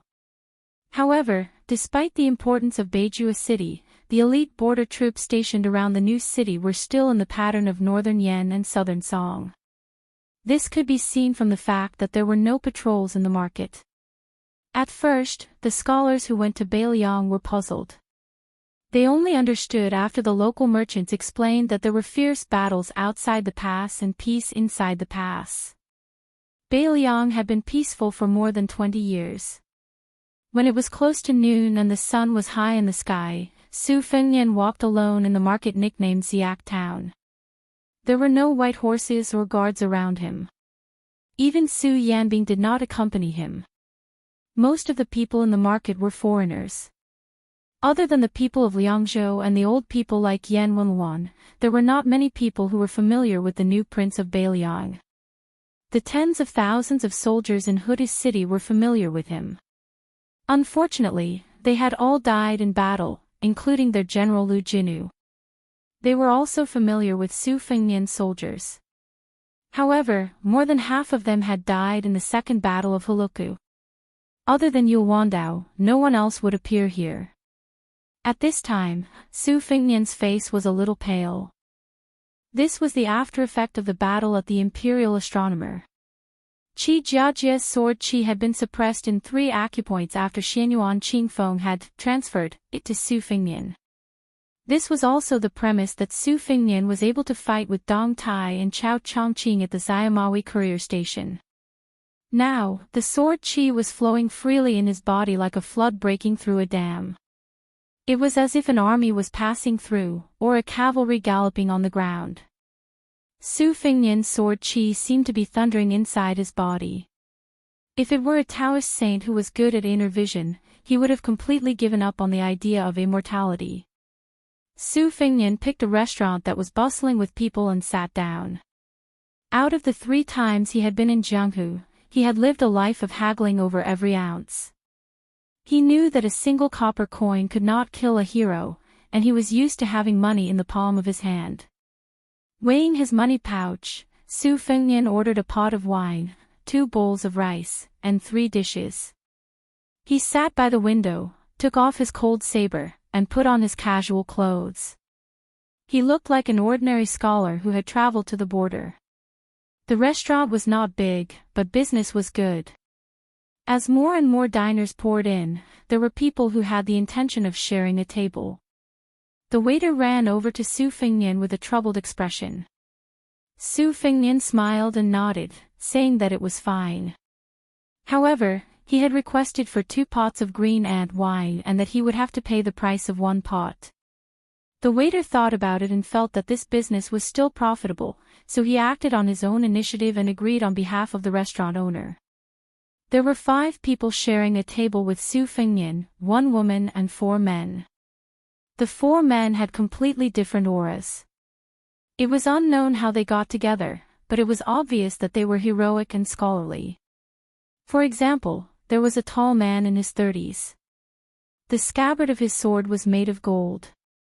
As for the scholarly man, not only did he have a scholarly aura, but he also had a red sandalwood folding fan sprinkled with gold. The fan pendant was made of the rare redwood that could not be bought with money. However, Su Fengnian's eyes were shrewd and ruthless. One of the redwood pendants was made of honey, while the other one was made of low-grade iron. Thus, the difference in status between the 2 was obvious. It was obvious that the latter was just putting on an act. 1 table and 4 long benches. 2 heroic guests and 2 scholarly men sat side by side on Su Fengnian's left and right. Only the young and elegant woman sat alone across from Su Fengnian. Clothes make the man, and Buddha makes the gold. Probably they did not take the plainly dressed Su Fengnian seriously, so they talked without restraint. The woman had a Jiangnan accent, soft and gentle. She did not speak much, but she did not agree with the men. The 2 chivalrous men had a Jizhou accent and a Liaodong accent, while the scholars came from Qingzhou in the Central Plains and Jianzhou in the southeast. These 4 men talked about the world situation as well as Jianghu anecdotes. In their words, they had mixed feelings about the Liang imperial court. They felt that the officials of the various government offices in the capital were a new atmosphere for the new dynasty. It was a pity that Lu Xingxiang and the other generals of the southern expedition failed to live up to expectations, which allowed the Guangling rebels to take advantage of the situation and grow stronger. However, without exception, they did not have any doubts about the entire Liang dynasty's prosperity. First of all, Beiliang had defeated Beimang, and the northwest gate was as stable as a rock. Second of all, Gu Jintang's two Liao border armies had finally taken the initiative to attack and won a series of inspiring victories. Before this, the two vassal kings surnamed Shao, the Prince of Yanqi, Shao Yi, and the Prince of Guangling, who liked to compete with the Beiliang cavalry, had greatly disappointed the people. Fortunately, the great pillar state Gu Jiantang had stepped forward at this time, allowing the people to feel relieved. It turned out that in Liang, other than the Beiliang border army, there was no one who could compete with the Beimang barbarians. When it came to the two Liao and the assistant minister of the Ministry of War, Su Gong, who patrolled the borders for the emperor, the scholar from the Central Plains, casually, said that his father's generation had a close relationship with assistant minister Su. They had been schoolmates in the early years, and later on, they had become colleagues. When General Long Xiang entered the capital to take up his post, his father's generation had been in the procession to send him off. Even now, they were still exchanging letters. Hearing this, the woman who had been glancing at Su Fingnian from time to time suddenly became high and mighty again. Su Fingnian ate slowly and carefully, but there were only 2 bowls of rice and 3 dishes. No matter how slow he ate, he would eventually finish. Fortunately, there was still a pot of green ant wine by his side. He put down his chopsticks and opened the pot to pour himself a cup of wine. In reality, it was not just his table that was talking loudly. Most of the people in the restaurant were talking about the state affairs and eating the dishes and wine that cost 2 or 3 taels of silver. They were talking about the hearts of the imperial palace of Great Peace City or the Wangfu of Mount Qingliang in Beiliang. Su Fingnian smiled as he listened to the hubbub around him. He raised his wine cup and turned his head to look at the bright sunny sky outside the window. At some point, the scholar from Jianzhou, who was holding the carved Maitreya fan, had mentioned the new King Liang, who he had never met before. Perhaps he was drunk, or perhaps he was deliberately trying to surprise the woman he liked, but his words were a bit harsh. After drinking a cup, he sneered, "Everyone knows that the eldest son of the old King Liang was a bastard in his early years. His Royal Highness was a bastard. He was a bastard for more than 10 years and was infamous.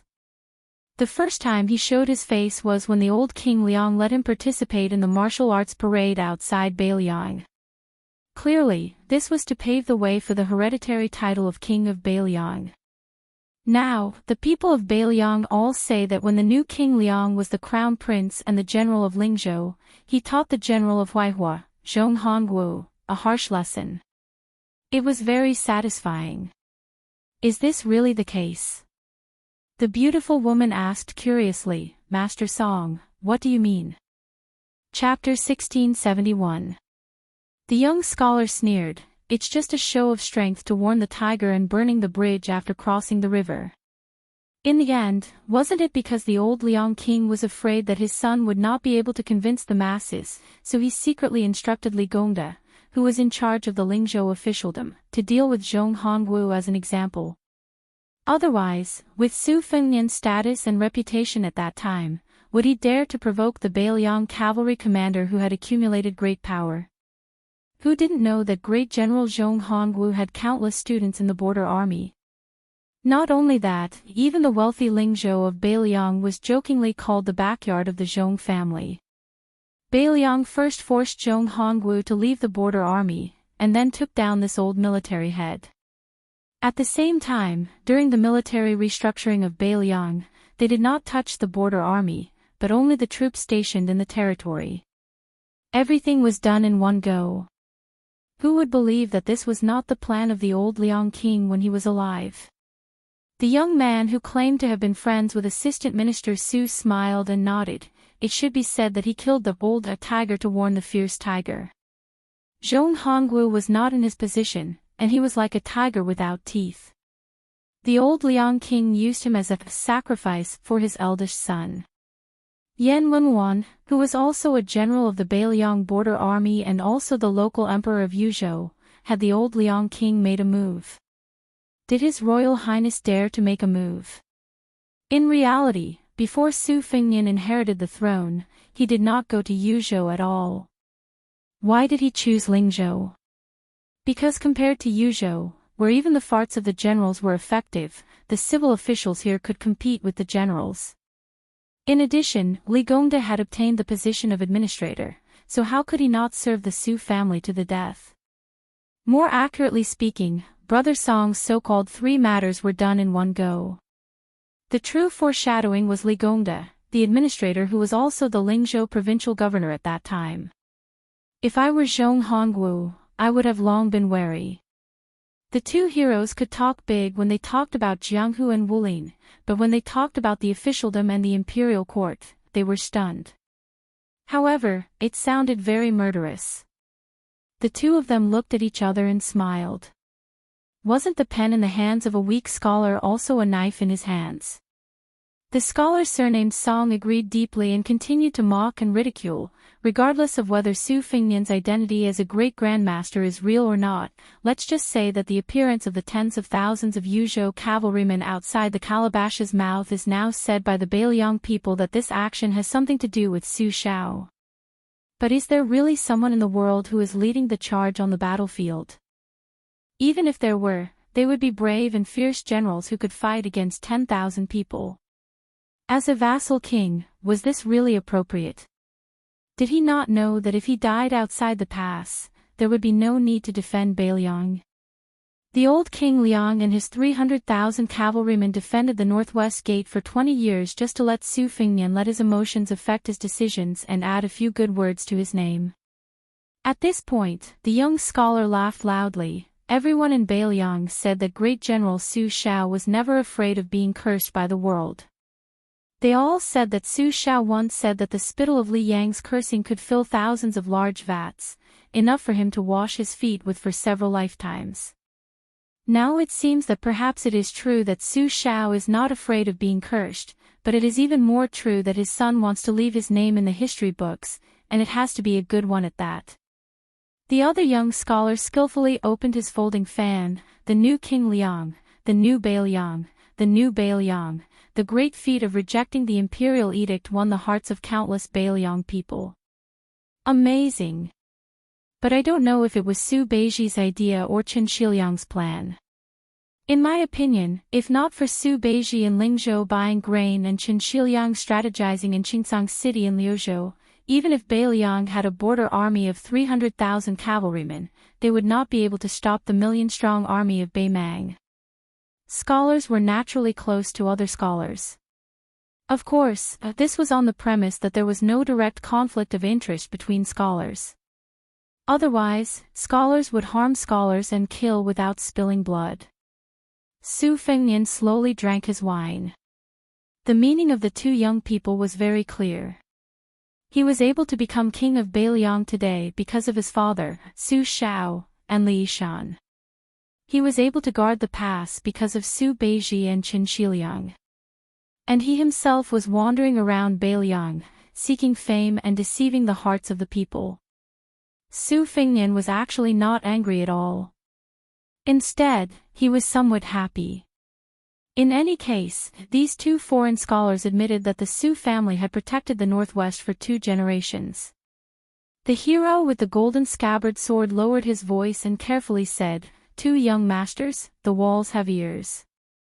I heard that the spies of Beiliang's Fu Shui chamber have top-notch ears."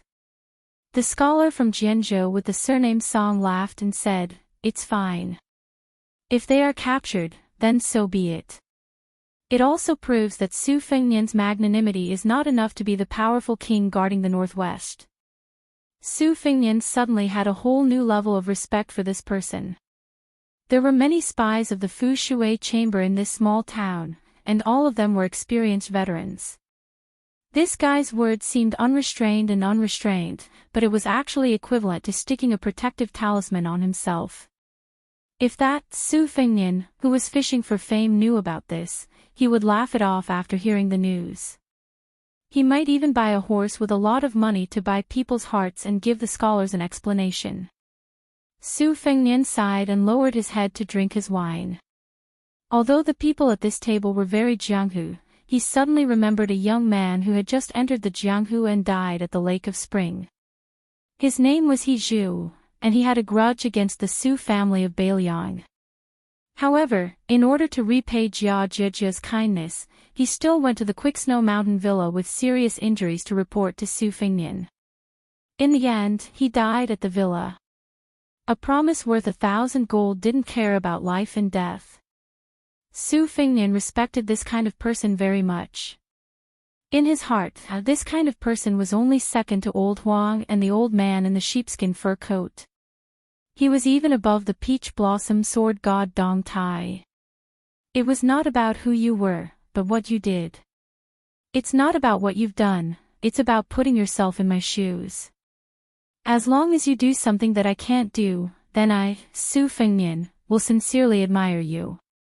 If we can sit at the same table, what's wrong with pouring wine for you? During his second tour of Jianghu, there was a retainer of a swordsman named Lu Qiantang. Before his death, he cursed Su Fengnian, F*ck His Royal Highness. His meaning was very simple. If you weren't the heir of Bailiang, if you weren't the son of Su Shao, if the Tide Listening Pavilion didn't want the secret manual, would I have risked my life for you? Therefore, when Su Fengnian scattered Lu Qiantang's ashes on the Guangling River, he still felt guilty. Therefore, Su Fengnian always felt that the heroine, who was ashamed to spar with others because of her ample bosom, who was willing to show kindness to him and Wenhua when they were in dire straits, was a true heroine. Li Chuangong's Jianghu was very large, a lifetime large.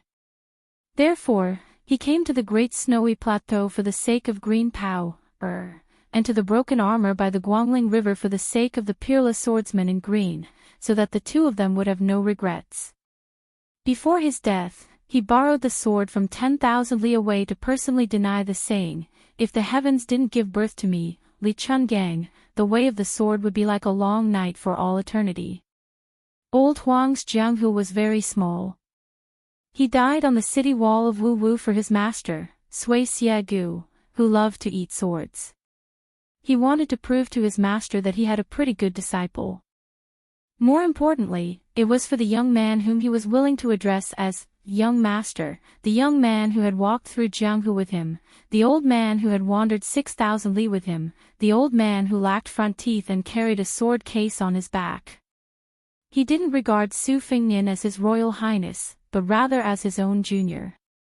When Wenhua folded his sword and left Jianghu, he must have regarded Su Fengnian, as a scoundrel friend who called him brother and roamed Jianghu with him.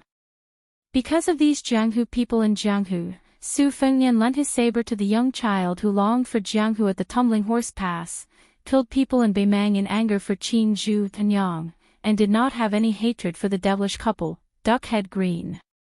Therefore, when these people gradually left Jianghu, Su Fengnian became one of the 4 Grand Masters of Wushu evaluation, and on the contrary, he did not care about Jianghu anymore. Su Fengnian had always had good intentions toward this world, toward this Jianghu. Just like the sun outside the building, when it was peaceful, everyone thought that it was the main culprit of the scorching summer. However, when winter came, the sun would not stop coming just because people hated it during summer. Instead, it still made people feel warm. Chapter 1672. Su Fengnian finished the last cup of wine and gently put down the wine cup. Because they were sharing a table, as the wine and meat were continuously served, his plates and bowls were all squeezed together.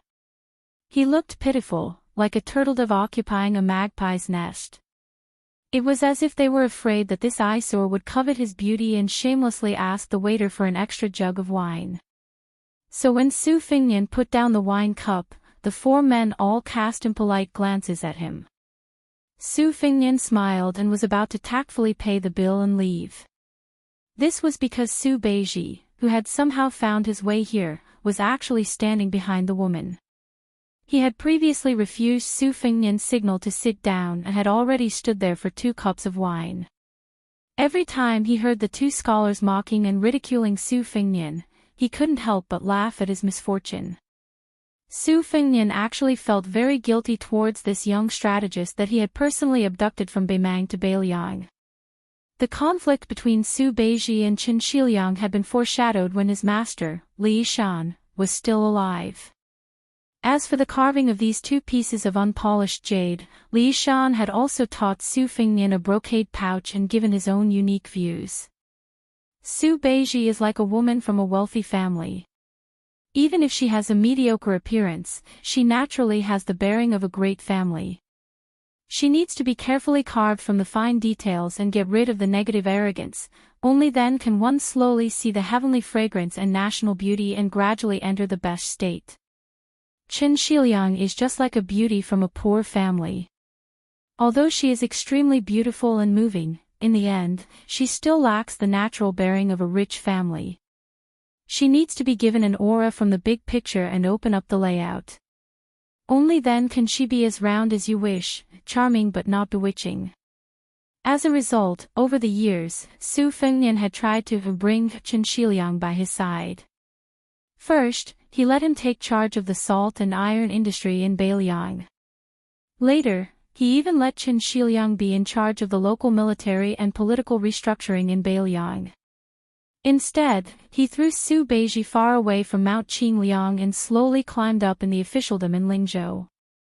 It was only when the great battle of Liangmang was imminent that he had no choice but to hastily take down Zhong Hongwu that Su Beiji was promoted rapidly. Now, the 2 of them just happened to be reversed. Qin Shiliang was far away in Liuzhou in the western regions, while Su Beiji was in the prince's mansion in Mount Qingliang. It had to be said that fate made fools of people. On the surface, Su Beiji had been the provincial governor of Lingzhou and was a practical border official. Now, he was qualified to be the transport commissioner of Beiliang. Although it was a little empty, he was like the provincial governor of Liang entering the capital to take up the position of minister of the 6 ministries. If he could go through another provincial governor and return to the central government, then he was basically set to be the first assistant and second assistant. On the other hand, Qin Shiliang, in the 3 matters of salt, iron, transportation, military, and politics, he had failed in 2 and succeeded in 1. His official position was neither high nor low. In Qingsang City in Liuzhou, he had only reached the position of first assistant. Even Su Beiji's position as the provincial governor of Lingzhou was lower than Su Beiji's. However, in reality, the generals in Beiliang who had benefited from the restructuring, such as Wang Ji, Wang Xiaokuai, and Zhao Wui, more or less owed a debt to Qin Shiliang, the person behind the scenes.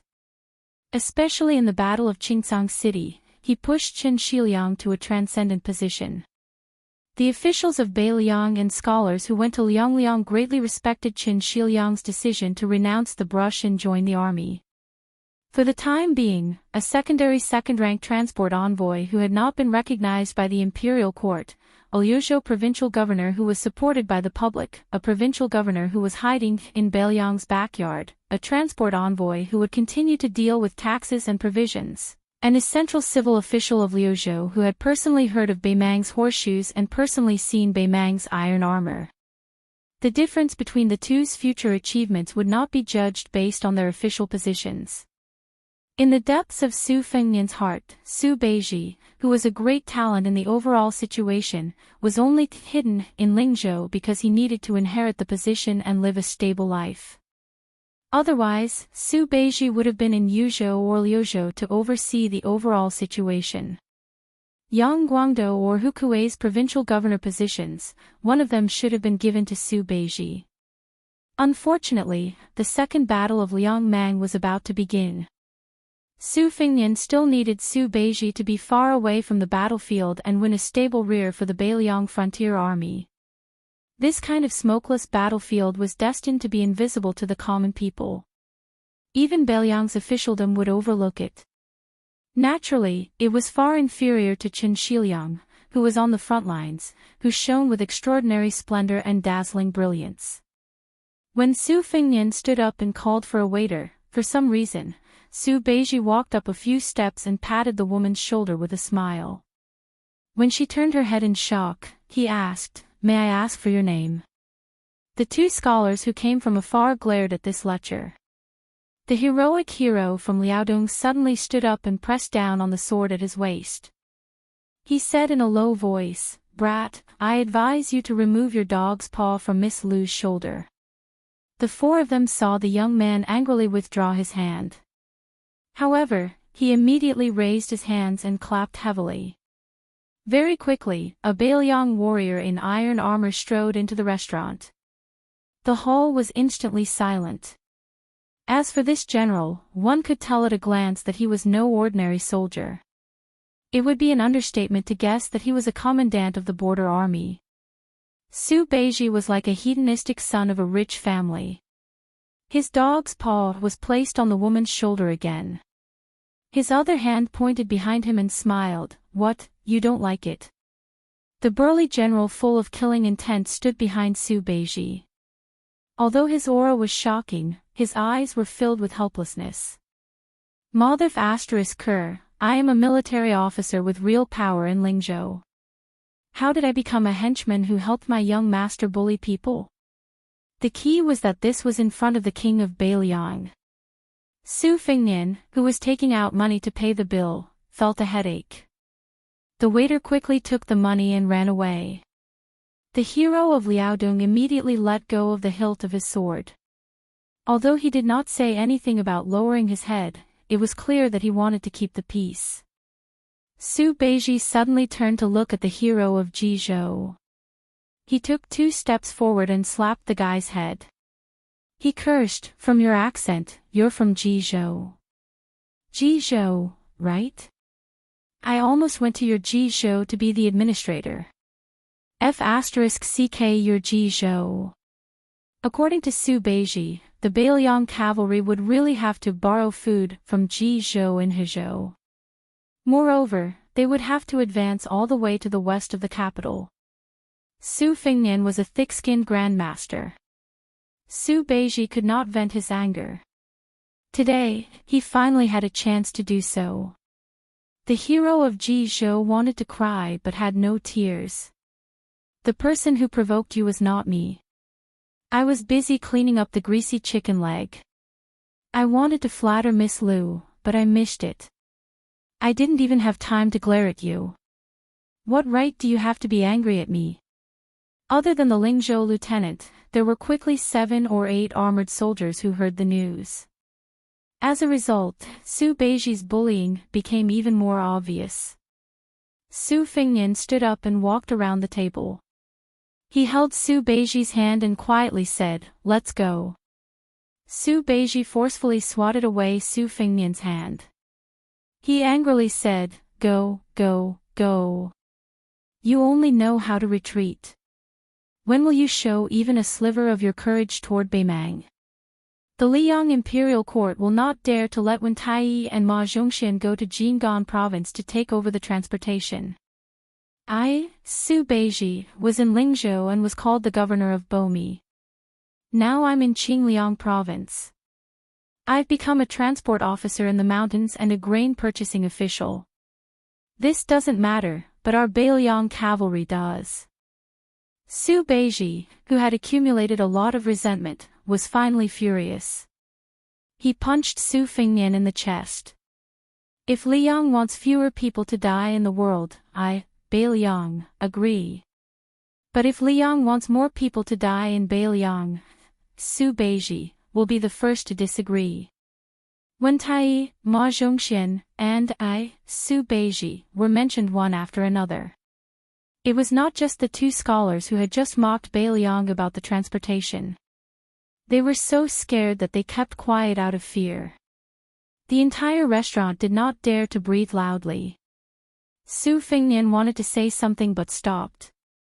Su Beiji suddenly looked like a disheartened old man in his twilight years. He was dispirited and said self-deprecatingly, I know that in the end, you were able to let the imperial court enter Bailiang without a lack of provisions. You, the king of Bailiang, have actually done very well. Su Beiji looked at the young vassal king. But, I feel that it's not worth it for you. Su Beiji suddenly turned his head and roared at the 5 people, do you think that Bailiang is a fool? That the names on those stone tablets are all fools? Just for this bastard called Su Fengnian, you are so generous to die in battle outside the pass. Su Beiji, who did not drink but looked like he was drunk, looked around. If I, your father, Su Fengnian, was a sullen bastard, would have killed you guys who can't even be considered bastards. South of the pass is my Bailiang. Don't forget, south of Bailiang is your central plains. Su Fengnian shook his head and said to Ju Zi, I'm not sullen. Su Beiji looked at this guy in a daze and said bitterly in a low voice, I'm sullen. Su Fengnian smiled and picked up an unopened pot of wine from the table. He put his arm around Su Beiji's shoulder and said, okay, I'll treat you to a drink. Su Fengnian did not say anything and left with Su Beiji. He did not forget to turn around and look at the waiter who was holding the copper coins that should be given to Su Fengnian but did not dare to come forward. He joked, charge this table less for a pot of wine, and we're even. Chapter 1673. The officer with real power following behind Su Beiji as a retainer was precisely the son of Bailiang's old general Wang Shizhu, Wang Ji. After the Battle of Sword Gate, he was in charge of the border between Lingzhou and Western Shu at Malang Ridge and Lazique. Now, he was one of the 14 officers with real power in Bailiang. Hong Shuwen, who stood out in the Phoenix Battalion, was now serving under Wang Ji. It was enough to see Wang Ji's position in the young king's heart. Some of the voices could be heard in Fu Shui room, so could Su Fengnian. If one wanted to become a leader in Bailiang, then one had to be pushed to the position of the head of the army. At the very least, one had to be connected to the border army and military power. Otherwise, even if one reached a high position like Li Gongda, one still wouldn't have enough power to speak in Bailiang. Before Su Fengnian took over as king, did Li Gongda dare to stare at Zhong Hongwu? He didn't dare. Even Zhong Hongwu's subordinates didn't dare. Meanwhile, in Bailiang's leaders, apart from Yan Wenwan, He Zhonghu, and Qin Yinxue, the others like Huang Fuchang and Hu Kuei counted because they had military power in their hands. However, Liangzhou provincial governor Tian Peifang, whose official rank was half a level higher, could not. The current Qin Shiliang could also count because he had the advantage of being close to the Longxiang army. During the Battle of Qingsang City, he also had a life-and-death relationship with Liuzhou General Ko Jianghuai. However, Su Beiji could not. As he left Lingzhou and entered the king's manor, Wang Ji, who had a good relationship with Su Beiji, and this group of young and strong generals, would have some thoughts. That was why when Bailiang's big shots met at Beifang City and Wang Ji left Lazique north, apart from Wang Ji wanting to advocate for Su Beiji, wasn't Lingzhou General Han Laozhan secretly inciting him? Wasn't this the first time the entire Lingzhou military system, which had high hopes for Su Beiji, spoke up? Su Beiji was like this. In reality, almost all of the border army generals were like this. Why was left cavalry commander Zhou Kong so adamantly against splitting his troops? Was Jean Partridge really greedy for power? Naturally, it wasn't that simple. Zhou had to consider their interests. As long as he, as the deputy cavalry commander, wanted to advance in the border army, he had to give the people behind him some assurance. However, Su was too strong. Su Fen's power was too strong. Su caught him by surprise in front of them, and he had had no choice but to lower his head. He had had no choice but to, he needed to consider their interests. Their interests, Jean. As needed, he had, he was. And he. Therefore, when they got off the city wall, He Zhong, who was also split from the right cavalry, suddenly called Zhou Kong to drink with him. Su Fengnian took these actions to heart. As long as Jean Partridge didn't do anything too extreme, it was fine.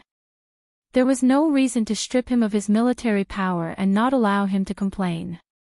The number one person in the Beiliang border army, Chu Lushan, stayed in the Huaiyang Pass Governor-General manor. He didn't show his face from start to finish. Wasn't it because even he, Chu Lushan, wanted to do something but couldn't? Rather than making a futile effort and making people hate him, he might as well just shut himself in. Li Yang's previous emperor, Zhao Dun, killed Zhang Julu. Then one day, if he really defeated Bei Mang, would Su Fengnian have to make a choice between Su Beiji, Chen Shiliang, and some other general situation? Similarly, would Su Beiji and Chen Shiliang also have to make a choice between the king of Beiliang and some ideals and dreams? Maybe not, maybe he would. This, perhaps, was already enough to make people feel uneasy and uncomfortable. The commoners who ate steamed buns and the nobles who ate cauldrons had different degrees of pain and contentment.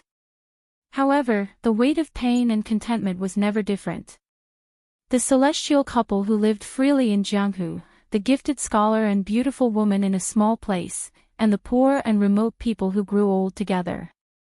Perhaps their love had different degrees of grandeur and gentleness, but their feelings for each other were actually not that different. Su Fengnian and Su Beiji walked up the outer wall of the market that wasn't very high. Wang Zhi tactfully didn't follow them. Su Fengnian squatted on the short wall and ate the roasted naan that he had just bought from the stall. He bought 2 naans, but Su Beiji didn't appreciate it. He stacked the 2 naans together and ate them. Su Beiji sat cross-legged and clenched his fists on his thighs. He was in a daze. Su Fengnian asked in a muffled voice, "Zhu Zi, why are you so angry all of a sudden? Other than me, who else has offended you?" Su Beiji said slowly, "This world has offended me, and you're such a coward. Of course I'm unhappy." Su Fengnian ate the naan until his cheeks were bulging. He turned his head and smiled. "Actually, I'm not happy either. Perhaps I'm too thick-skinned. You can't tell." Su Beiji didn't turn his head. "If one day Beiliang defeats Bei Mang and takes over the world, I won't go to the Central Plains. I'll go back to Bei Mang." Su Fengnian gasped in surprise. "That's a pity. Let me tell you, in the past, in order to trick me into going to Jiangnan, Big Sister always said that the land there was good, and that the streets were filled with delicious girls. I didn't believe her at the time. Later on, I went to take a look myself. It was true. If it weren't for the fact that Beiliang has a girl from Yanji County to support us, I really wouldn't want to leave the Central Plains. Even if you don't want to be an official, you should still go and take a look." Su Beiji raised his head to look at the sun. He squinted his eyes and said, "I'm not going. In this lifetime, I'll walk from the north to the south. Lingzhou in Beiliang is already south enough." Su Fengnian leaned his shoulder against Su Beiji. "Zhu Zi, you don't like any girls in Lingzhou. If you do, but the girls don't agree, I'll help you snatch them." Su Beiji turned his head to look at this unruly young prince. He said seriously, "If you become the emperor, don't let Chen Shiliang be the grand secretary. It'll be good for both of you." Su Fengnian was stunned. He smiled and said, "Don't worry, I won't be the emperor." Su Beiji said again, "Then don't let Chen Shiliang be the second Zhang Julu in Liang." Su Fengnian patted his chest and said, "If I really beat Bei Mang, I won't have any worries. It won't be as difficult as you think to decide who dies and who doesn't." Su Beiji shook his head and said, "Zhang Julu wants to die." Su Fengnian fell into deep thought. Su Beiji sighed and said, "Chen Shiliang isn't suitable for the central government of the imperial court. He can only be a provincial governor. At most, he can be an administrator far away from the capital. Only then will he be able to enjoy his old age and have the time to play with his grandchildren. Su Fengnian nodded. If there's a chance in the future, I'll pass on your words. But as for what Qin Shiliang thinks, I won't stop him. I don't think I can stop him. Su Beiji stretched out his hand. Su Fengnian was puzzled. What? Su Beiji glared at him and said, "Naan." Su Fengnian tore off half of the remaining naan and handed it to Su Beiji. Su Beiji finished the naan in big mouthfuls and wiped his mouth. Persimmon, if I'm unhappy, I can still vent my anger on you. But if you're unhappy, what should I do? Su Fengnian said without hesitation, beat Bei Mang barbarians. Su Beiji, who was sitting on the ground, closed his eyes and patted his knees with his hands. Su Fengnian followed the beat and whistled. 1 persimmon, 1 tangerine. Following Persimmon's light whistle, Tangerine suddenly said in a clear voice, you can only see 10,000 carps jumping through the Dragon's Gate at Tide Listening Lake. Persimmon laughed and said, you can only see Mount Qingliang, the famous stone steels not counting. You can only see a bottle gourd's mouth building a view of the capital. You can only see the skeletons of the dead under the high walls. You can only see the north of Liangzhou riding horses in the west wind. You can only see the south of the border, the sound of Long Long's books breaking out of the hut. You can only see 300,000 cavalrymen dominating the world. You can only see the Beiliang people wearing mourning clothes. Many years later, the Beiliang Palace on Mount Qingliang had long become the residence of the Beiliang Taoist administrator. In the middle of the night, a white-haired old man stood alone in the snowy night with a walking stick and looked at the end of the street. The old man with the surname Qin, who was known as the #1 border official of the new Liang dynasty, had been guarding the house behind him that used to be surnamed Su for 40 years. A full 40 years. Because of this, he had rejected the invitation of the new emperor of Liang at the end of last autumn and refused to become the new grand secretary of the new dynasty. Therefore, he had rejected the posthumous title of Wenzheng. Everyone in the Liang court knew that this poor scholar from Jiangnan, who had risen in the northern Liang officialdom and never left the northern Liang, had the lofty ambition of dying as a civil official before entering the northern Liang. He had just resigned from his position yesterday. Now, the old man's hair was the same color as the wind and snow. Just when the old man, whose vision was blurry, thought that no one would come, a carriage arrived leisurely. The old man walked down the stairs shakily. Another white-haired old man walked down from the carriage. The old man who had come from afar was clearly not as strong as the old man's surnamed Qin in the large house. The old man's surnamed Su wore a thick fur coat and needed the help of the coachman, who also had the surname Su, to walk up to Sir Qin. The three of them walked up the stairs together and turned to look at the snowy street. Separated by the most inexperienced person in the middle, Qin Shiliang, the Beiliang Taoist administrator who had held the post for more than 30 years and was unwilling to move, leaned forward slightly and turned to look at the other old man. He laughed softly and hoarsely. I helped the prince guard Beiliang Road and this Mount Qingliang for 40 years, so you're not as good as me. Isn't that right, Su Beiji? The doddering old man in the thick fur coat snorted coldly with all his strength. You win, okay. The old man in the middle, although of similar age, looked to be in his early 40s. He held the hands of Qin Shiliang and Su Beiji on both sides and laughed softly. Don't fight. The emperor of Liang had changed and the title of the dynasty had changed. But the three old men, Su Fengnian, Su Beiji, and Qin Shiliang. Only tonight, they had seen the heavy snow of Beiliang. Chapter 1674.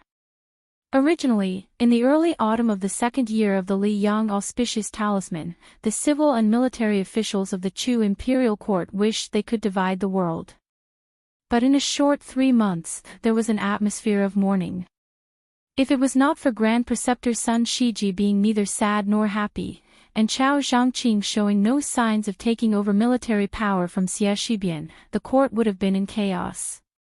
But to Empress Jiangxi, who sat on the dragon chair and wore dragon robes, there was no difference whether she was looking at a group of glowing officials or a group of frowning officials. She even had some mockery that no one knew about. Earlier, De Chu had defeated the strong on the Guangling River and wiped out vassal King Zhao Yi's Guangling navy. Later on, they had successfully ambushed the Nanjiang army's important supply base. At the time, the most clamorous discussion was something like, a country cannot do without a ruler cannot do without an empress. The current empress of De Chu, although a woman, still needed an empress to conform to etiquette, right? Therefore, Song Maolin, who was known as De Chu's twin jade annulus along with Xie Shibian, and the eldest grandson of the Song household who was known as the Northern Su and Southern Song, along with the Prince of New Liang, had the most support.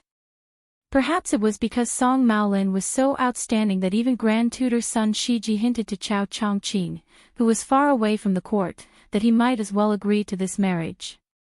Not only was it beneficial to the stability of the Jiang family of De Chu, but the young empress could also not be considered lowly. But as the number one general of Nanjiang, Wu Zhongshuan, parted ways with vassal King Zhao Yi and returned to Guangling with the dual identities of Liang Minister of War and Great General of the Southern Expedition, Lu Xingxiang finally revealed the fangs that a famous general should have. Song Li, who had also been to Great Peace City, snatched all the military power from Guangling King Zhao Yi's hands. Especially with Qin Jibao and the elites of the Shu lands entering the battlefield, De Chu's front lines shrank. From frequent reports of victory, they went into a passive defense.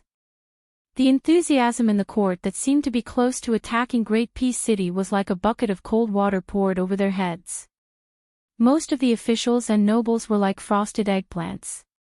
It was at this time that Chao Chongqing, who had the intention of sharpening De Chu's young generals, finally withdrew from the Guangling River Navy and returned to De Chu's capital with the identity of Grand Marshal of De Chu as well as Minister of War. It had to be known that when Jiangxi ascended the throne as emperor, Chao Chongqing was still the commander of De Chu's navy. His official position was even half a rank lower than the three old generals. He was only the same as the disciple of the Eastern Front's commander, Xie Shibian, who was only a secondary second rank. Without Chao Chongqing overseeing Divine Phoenix City, the people were in a constant state of anxiety.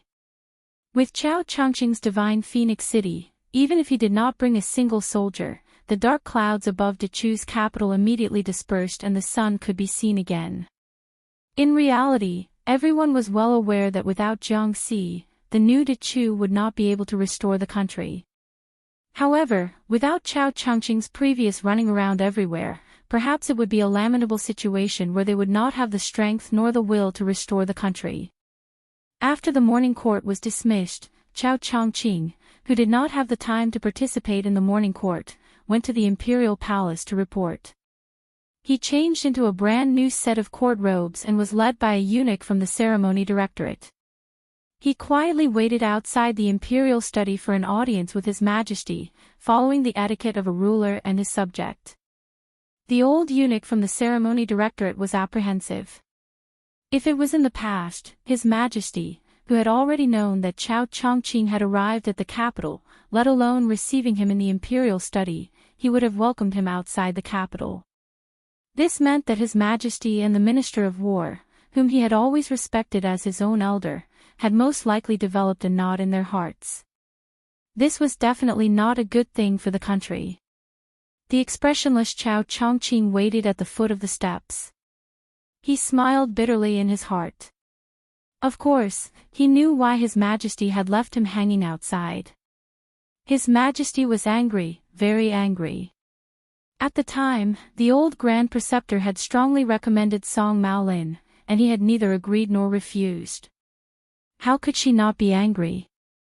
The fact that he did not use the Great Liang Dragon Sparrow sword to attack Chao Zhangqing was already giving face to his uncle. Chao Chongqing didn't make a sound after the worried old eunuch bent down to close the door. He stood in place without making a sound. The imperial study in the Dechu Palace was very spacious. Although many of the precious items in the room had been stolen by Prince Guangling Zhao Yi, Dechu's foundation was very deep. In the early stages of the restoration of the country, the imperial study was no less than it had been in the past. Chao Chongqing raised his head and saw the young woman wearing a yellow dragon robe. Her head was lowered as she practiced writing on the tribute Xian paper. She didn't use the imperial brush, Millennium Youth, which symbolized the continuity of the country. Chao Chongqing moved his gaze slightly and saw the golden lacquer cup engraved with the words, Forever Goldo. According to the tradition, on the first day of the first month of each year, the Emperor of Dechu would open the window and use the Millennium Youth to dip into a cup filled with Tusu wine. He would write the auspicious words, World Peace, and Long Live the Country, and present them to the civil and military officials. Before this, she had once expressed some apprehension to him, saying that her writing wasn't beautiful. She quietly suggested that he ask his uncle to write for him. Of course, Chao Chongqing didn't agree. He only comforted her that she could write as little as possible. When the time came, she could only give it to old Grand Preceptor's son and a few people who knew her well. It wouldn't be embarrassing. Only then did she reluctantly agree. However, she still couldn't hide her unhappiness. Chao Chongqing heard that after she ascended the throne, she had practiced a lot this autumn and winter in order to raise the brush on the first day of the new year. In any case, it was definitely 100 times more diligent than practicing the sword. It was said that she had already filled a small basket with paper. She didn't throw it away and just accumulated it over time. The palace maids and eunuchs weren't allowed to touch it. Chao Chongqing looked behind the large table and at the slender, bright golden figure. His gaze was absent-minded.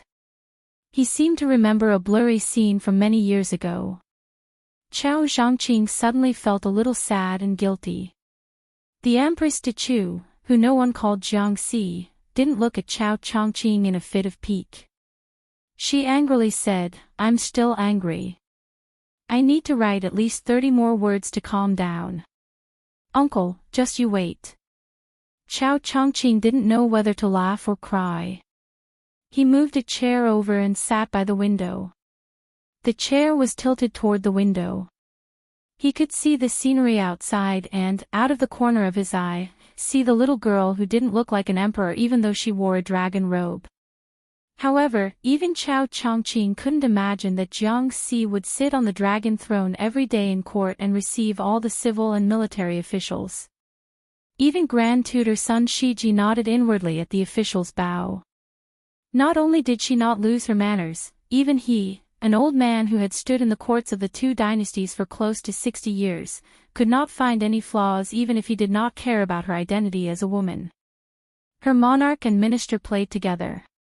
At first, she was slightly reserved, but now she was adept and as she wished. She advanced 1,000 miles in a day. She was simply born to be an emperor. Sun Shiji privately joked with his friends that the emperor's sword realm was extremely fast. It was the same for the ruler of a country. She meticulously wrote a dozen words and snuck a glance at Chao Chongqing, who was sitting upright and still. Jiangxi curled her lips.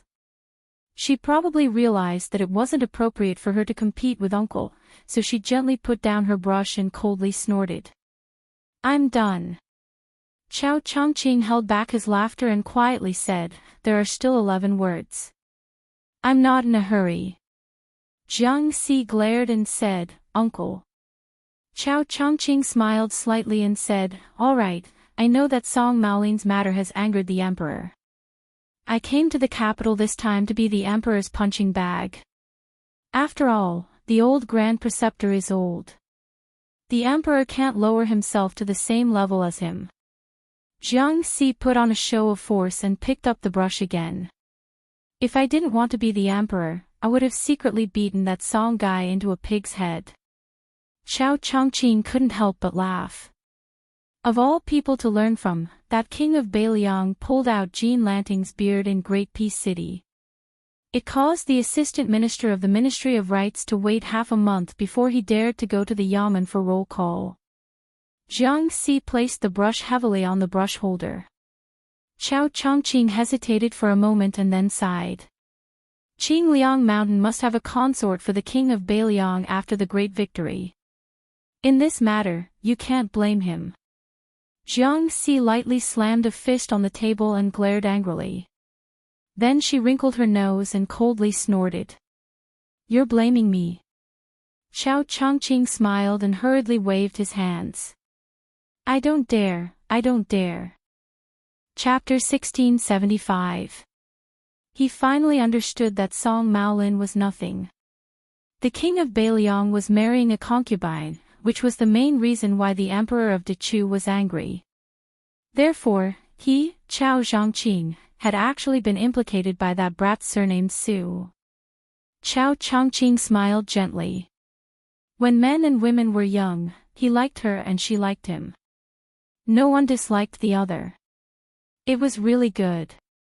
Every man in the world had a wish to win the heart of his woman and never leave her.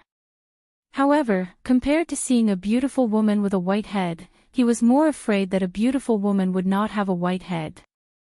Chao Changqing was somewhat dejected. For the first time, he doubted himself. Was he wrong? He had already missed it. Why did he make them miss it as well? Lu Songtao, who had converted to Buddhism, persuaded him with life and death. Duke Yenqing of the Confucian school persuaded him with reason. Even the smoke of war rose from all over the Central Plains. None of them could persuade Chao Changqing to let go of Dechu. Jiang Si asked carefully, Uncle Chessboard, are you angry? Chao Changqing gathered his thoughts and shook his head. He said softly, even if Uncle Chessboard is angry with the whole world, even if he is angry with Dechu, he will not be angry with your majesty. Jiang Si sighed like an old man. Although saying this is somewhat unfair to my father and mother, I feel that if my mother could have met Uncle Chessboard earlier, Chao Changqing, who was known as the most outstanding man in the world, Dechu is most proud of, and green clothes come out early, Dechu will not die, blushed for the first time. He coughed a few times and quickly interrupted what Jiang Si was about to say. He then pretended to be angry. Your Majesty. Jiang Si smiled mischievously. My mother can't meet Uncle Chessboard earlier. Otherwise, there won't be me, Jiang and I. For some reason, she called herself Jiang and I and not Jiang Si, who was destined to be recorded in history regardless of the success or failure of the restoration of the country. Chao Changqing's face darkened. He said angrily, Your Majesty, be careful. I purposely forgot something. Someone in Great Peace City asked me to bring these words to His Majesty. Jiang Si hurriedly straightened his posture and said in all seriousness, Uncle, state affairs are more important. Please speak. Chao Changqing said with a straight face, Your Majesty, I'm a little thirsty. The Empress of West Chu stood up at an astonishing speed and ran to the door. She didn't care about losing her majesty as a monarch and personally opened the door and ordered, Bring a pot of Spring God Lake tribute tea for Minister Ling. Not long after, Chao Changqing calmly held the teacup in one hand and fanned the tea with the lid of the teacup with the other. Chao Changqing closed his eyes and smelled the refreshing fragrance, as if he had completely forgotten about that serious business. Chao Changqing didn't even need to open his eyes to know that the emperor was purposely keeping a straight face, but his ears were perked up. Chao Changqing's lips curled up. After taking a sip of tea, he said, Your Majesty, I lied to you. This lowly subject only fought once in Great Peace City and did not hear anything. Jiang Si made a sound of acknowledgement and pretended not to care. Looking at the words on the paper on the table, he was filled with anger and killing intent. In fact, there were only 3 words on the densely packed Xian paper. Chao Changqing suddenly asked, Your Majesty, I heard that someone has proposed 3 plans. The best plan is that the main force of the West Chu army should go down south. They would not hesitate to work with the Yan King Zhao Bing and work together with Li Yang. The middle plan is to expand to the west, and the worst plan is to fight to the death with Lu Xingxiang's army. Jiang Si made a sound of acknowledgement absent-mindedly. Chao Changqing smiled coldly and said, a pedantic scholar's armchair strategist. Jiang Si raised his head and looked at Chao Changqing. He asked softly, Uncle, when we went to Beimang together, other than the patriarch of the southern dynasty who was a remnant of the spring and autumn period, was the lecherous old man we met last the present commander of Beimang's eastern front, Wang Sui? Chao Changqing nodded. Jiang Si hesitated for a long time and then asked in a low voice, then did Uncle secretly contact Gu Jiantang? Chao Zhangqing was silent, but he smiled. The emperor of Dechu is not inferior to the new emperor of Liang, Zhao Zhuan. Jiang Si lowered his head and bit his lips. The ambitious Yan King Xiaobing is not a good person, but people like Wang Sui and Gu Jiantang are not much better. Chao Changqing stood and walked to the window. He said slowly, scholars rule the country, so Dechu had hundreds of years of prosperity and became the orthodox school of the Central Plains. But in troubled times, it is difficult for scholars to save the country. I, the scholars of the Great Chu, cannot understand this principle. I, Chao Zhangqing, am also a scholar, so I cannot say it myself. Reason. But no matter what, I can do one thing, and that is to let the three emperors of Liang understand that without Su Shao, the scholars of the Zhao family will not be able to save the country. Chao Changqing lowered his voice. But the principle that I, Chao Changqing, want to tell the world is not this. After a long time, Chao Changqing turned around and looked at her. He smiled. In the early years, the spring and autumn were turbulent. There were countless bewitching prophecies and ballads that spread throughout the world. One of them was about your mother, the Empress of Dechu. So Uncle knows that you were willing to leave Beiliang because you were afraid. Jiang Si turned her head away and said fiercely, no. The imperial study was silent. Jiang Si suddenly realized that Uncle Chen was standing by the table. She quickly covered the pile of paper with her hands and said with a red face, don't look, don't look. Chao Changqing deliberately stretched his neck to see what was going on. He asked curiously, it doesn't look like the word bastard. Jiang Si blurted out, of course not. Who would want to write that he is a bastard? I don't even want to scold him. Chao Changqing smiled and didn't say anything. The young empress in the dragon robe insisted on blocking Chao Changqing's line of sight. Chao Changqing smiled and asked, assassinate you? Uncle Chen is the only one in the imperial study. Your Majesty, this makes me feel like I am walking on thin ice. Jiang Si bent over the paper on the table and raised her head. I saw wrong, I saw wrong. Uncle Chen, your eyesight is not good. Don't read under the light in the future.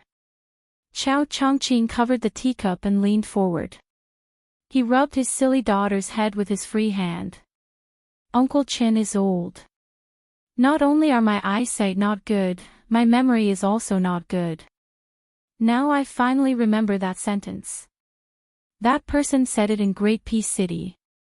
The general meaning is that he will soon personally lead the Beiliang cavalry to Guangling Road to take you back. If you don't agree, then he will snatch you, stuff you into a sack, and carry you back. He, Su Fengnian, can't be bothered to care about Liang, West Chu, or whatever. She was dumbfounded and could only blink her eyes. Chao Changqing smiled and said, I am not lying to you this time. It is true, absolutely true. She still blinked her eyes. Chao Changqing seemed to murmur to himself and pretended to be angry. No matter how I look at it, since Dong Tai and I could not win against him in Great Peace City, then it is clear that we cannot stop him. I, Uncle Chen, am not an immortal. What can I do? And, what is the saying? When Jiang Si smiled, she had two dimples. One could topple countries, the other could topple cities. She unconsciously smiled and replied, cucumber salad, that is delicious. Chao Chongqing said softly. Xiandi was a wise ruler, but not a good husband. I, Chao Chongqing, am even worse. I am a coward who has become stupid from studying. But that young person in Beiliang is better than us. Your Majesty, when the time comes, just give him a blow. Do not really stab him to death. You will regret it and be sad. Giving up hope seemed heavier than being sad, but in reality, it was not as relaxing as giving up hope. Jiang Si wanted to cry. It was like hearing the last words of an elder. Chao Chongqing gently put down the teacup. He put it down. In the war between the two countries, like Dechu and Liang, there were the armies of the West Wall. Now, Beiliang and Beimang also had 300,000 cavalry against a million army. But one day not long after, Li Yang's auspicious talisman had been 3 years, and West Chu's Shen seal had been 2 years. At that time, Gu Jiantang stood alone in his tent. After a night of silence, he said to himself, Chao Chongqing has ruined me for 20 years. On the border of Beimang, Wang Sui drank alone and laughed. Satisfying, satisfying. This is the true romantic of our infatuated generation. That day, outside Great Peace City, there was Chao Chongqing in West Chu. One person attacking the city. Chapter 1676. Dechu's capital had a great number of high gates and endless alleys. This was very normal. However, if people knew that a second-rank general lived in a small alley, they would probably accuse him of harming the dignity of the imperial court. Xie Shibian, who was born poor, was such a person. If it weren't for his status as Chao Chongqing's disciple, it would have been impossible for Xie Shibian, who was born poor, to become a leading general. Reality also proved that one's ability had nothing to do with one's family background. If it weren't for Lu Xingxiang's raid and Chen Jibao's sudden appearance, Xie Shibian's undefeated battle record would have continued. Yang Xinxing, Yan Jinchuan, and Wu Zhongshuan, 3 veteran generals who had won illustrious fame during the spring and autumn period, had all suffered great losses at the hands of Xie Shibian, who hadn't even grown his hair yet. The winter's sun was warm. There was a young man with stubble on the side of his lip sitting on the steps outside the door, basking in the sun. He had been born and raised in this alley for generations. Because he was thin and weak, he had been nicknamed Xie Bamboo Pole since he was young. Even though he later left the alley to study and won an arm wrestle against Zhao Dezhuang, who lived on the street with arms as thick as his calf, the neighbors still liked to call him Xie Bamboo Pole regardless of his seniority. It was likely that he couldn't change it. Everyone only knew that this young fellow, who had been born late in his life, didn't seem to have any great achievements in his studies. However, it was true that he didn't have to worry about food and clothing. It was a pity that this child was often away from home, so he hadn't been able to marry a wife to continue the Xie family's bloodline. As a result, old Xie, who sold wine to make a living, wasn't too happy. Especially when he heard that other children had become Yamen officials or passed the county examinations, he couldn't get anything to say. Even if he choked back his words, no one really took them seriously. If it weren't for the fact that his son's teacher had come to drink wine with him once and said that his son's studies were good and that he could guarantee that his son wouldn't be bad in the future, old Xie, who sold wine, would have already grabbed the brat's ear and forced him to sell wine to make money. Their family had saved up some modest wealth, so they didn't care if the child helped them earn more money. However, as a child from a poor family, they weren't afraid of a poor family background. After all, the poor had their own matching families, right? But if they put themselves in her shoes, which family's daughter would be willing to marry a man whose feet didn't touch the ground? People from small families were not afraid of poverty. It was not a chaotic world.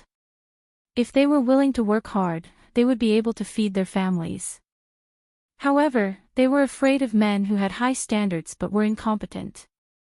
Matchmaker Lu, who was on the street next door, also used her words to poke at old man Xie.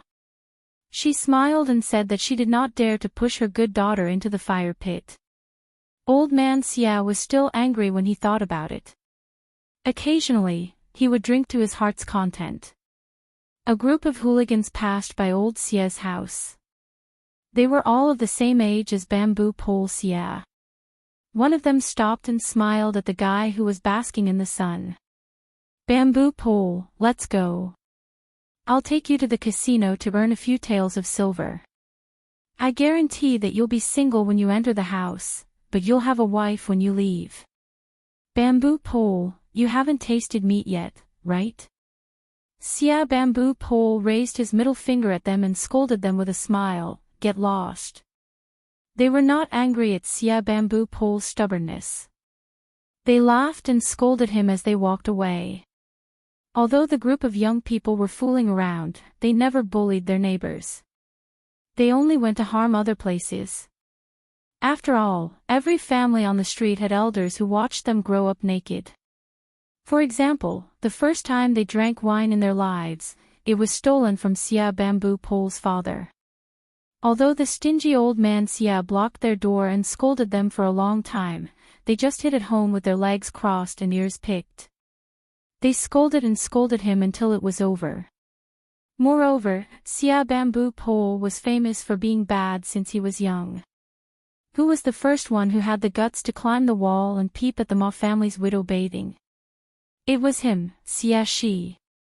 Who was the one who threw stones into the latrine room of the most beautiful girl of the same age on the street?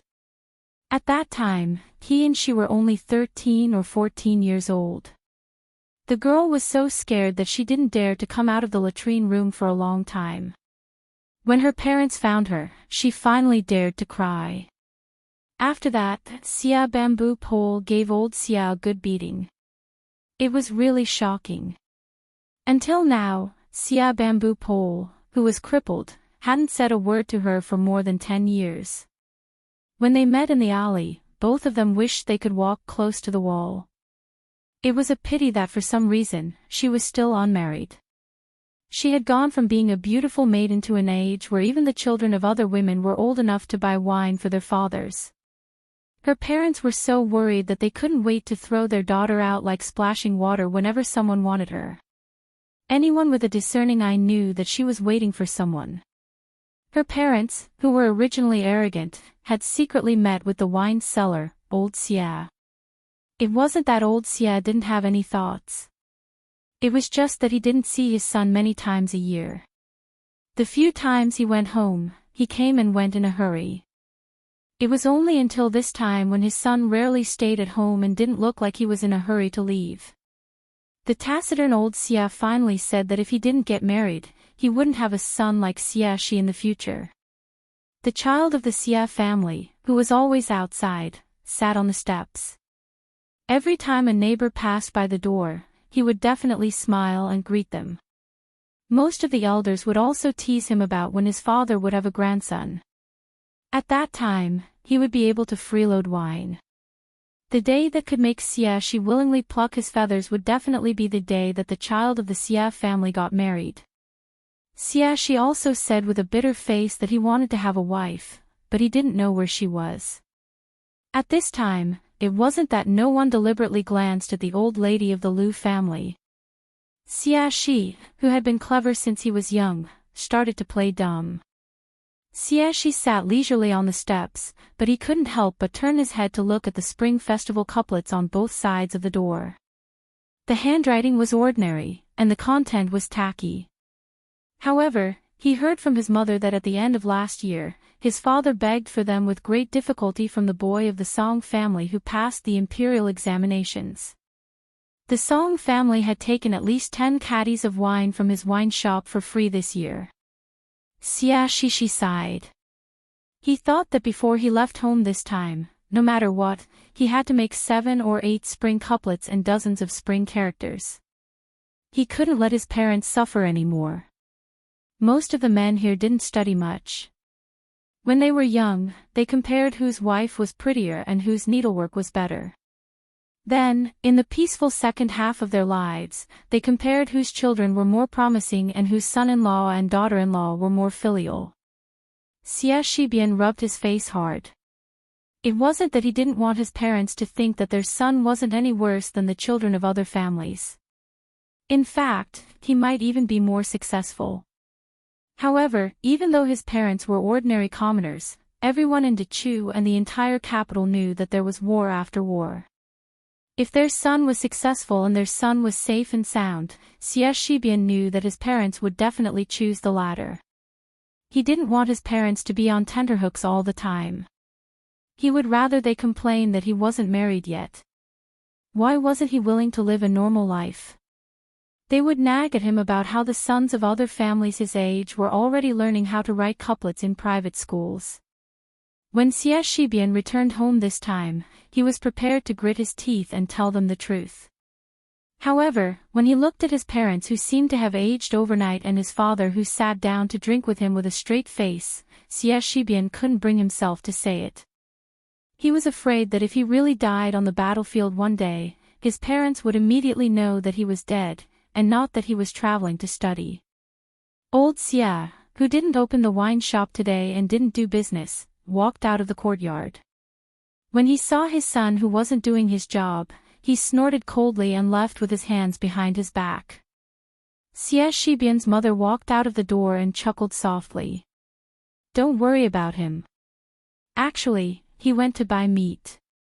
Although your father didn't say it, he secretly took a lot of money from the money jar under the bed. I just pretended not to see it. Xie Shibian grinned. As a son, he was already used to his father's bad temper. The woman smiled again and said, I've liked that girl from the Liu family since I was young. However, at that time, the Liu family didn't think highly of our family. Now that the girl is old, I'm anxious. Let me tell you the truth. Although you're my son, if it's not like this, you really aren't worthy of her. Xie Shibian looked up and said with a cheeky smile, Mother, am I really your biological son? The woman pretended to hit him. You have a glib tongue. No wonder you can't find a wife. If your father hears this, he'll beat you to death. Xie Shibian bent his arm. When I was young, I was chased around the courtyard by father every day. Now, father can't beat me. The woman lightly hit her worrisome son with a chestnut. Brat, don't anger your father. When you were young, mother protected you every time. In the future, mother will definitely side with your father. Xie Shibian made a face. I know. The woman said earnestly, the girl from the Liu family isn't young anymore, but she's really beautiful. There aren't any girls in the nearby streets who are prettier than her. Brat, you really don't have any thoughts. Mother wants to tell you something. I heard that there's an official who wants to take her in as a concubine. Her parents haven't come to our house since autumn this year. Xie Shibian finally couldn't laugh anymore. The woman didn't make things difficult for her son. You're not young anymore. Mother believes that you know the importance of things. I won't rush you. Do as you see fit. In the end, father and mother only have you as a son. They always think of your good. Xie Shibian nodded. When his mother walked back to the courtyard, he started to daydream again. Unknowingly, he looked in that direction again and again. A youth jogged into the alley and laughed loudly. Xie Zhuzi, what are you looking at? Chapter 1677. The young man's name was Lu Sichu. This was his second visit to the old Xie family. Last time, he carried a sword on his back, but the neighbors and Xie Shibian's parents thought he was an idiotic child. The young man almost suffered internal injuries. This time, he learned his lesson. Not only did he not carry a sword, but he also made up for the gifts he owed last time. He carried chickens and ducks with both hands. The elders of the Liu family, who were full and had nothing to do, discussed the matter of what gifts they should give. Some said they should give high-grade wine, but they were quickly scolded for being brainless. The Xie family sold wine. What were they doing if they were not smacking their faces? Some said they should give silk, tea, porcelain, and so on, but they were still refuted. They said it was not sincere to give something that was pleasing to the eye but useless. Later, someone said they should carry a sandalwood chair over. It was both pleasing to the eye and useful. Unfortunately, they still felt it was inappropriate. Xie Shibian's parents probably would not bear to let others sit on it. The Lu family should not show off blindly. In the end, it was still Lu Tiandan, the only remaining Grandmaster of Sword Dao in Great Chu. With a wave of his hand, Old Master Lu made the final decision. He ordered Lu Sichu to bring 2 chickens and ducks over and butcher them on the same day. The younger generation of the Lu family sighed in admiration. The older the ginger, the spicier it was. As a result, the young man rode a horse carriage from the capital city, which was filled with rich and powerful families, to the other side. His mother's 2 chickens and ducks were probably full. They even pooped when they were in the carriage, so the young man stopped the carriage 2 li away. After getting off the carriage, the young man grabbed the chicken with one hand and the duck with the other and ran all the way here. The ground was really covered in chicken and duck feathers. Xie Shibian said angrily, "Look at your grandpa." The young man stood in front of Xie Shibian and raised the chicken in his hand. "I'm here." Seeing that Xie Zhu was about to kick him, the young man hurriedly ran into the yard and shouted, "Auntie, where are the chickens and ducks? Can we cook them in the afternoon? I still have something to do in the afternoon. I'm afraid I can't eat." Xie Shibian, who was at the gate, could not help but roll his eyes. He really did not treat himself as an outsider. This was not how he gave gifts.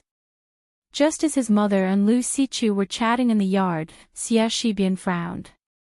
At the end of the alley, 2 young men walked over side by side.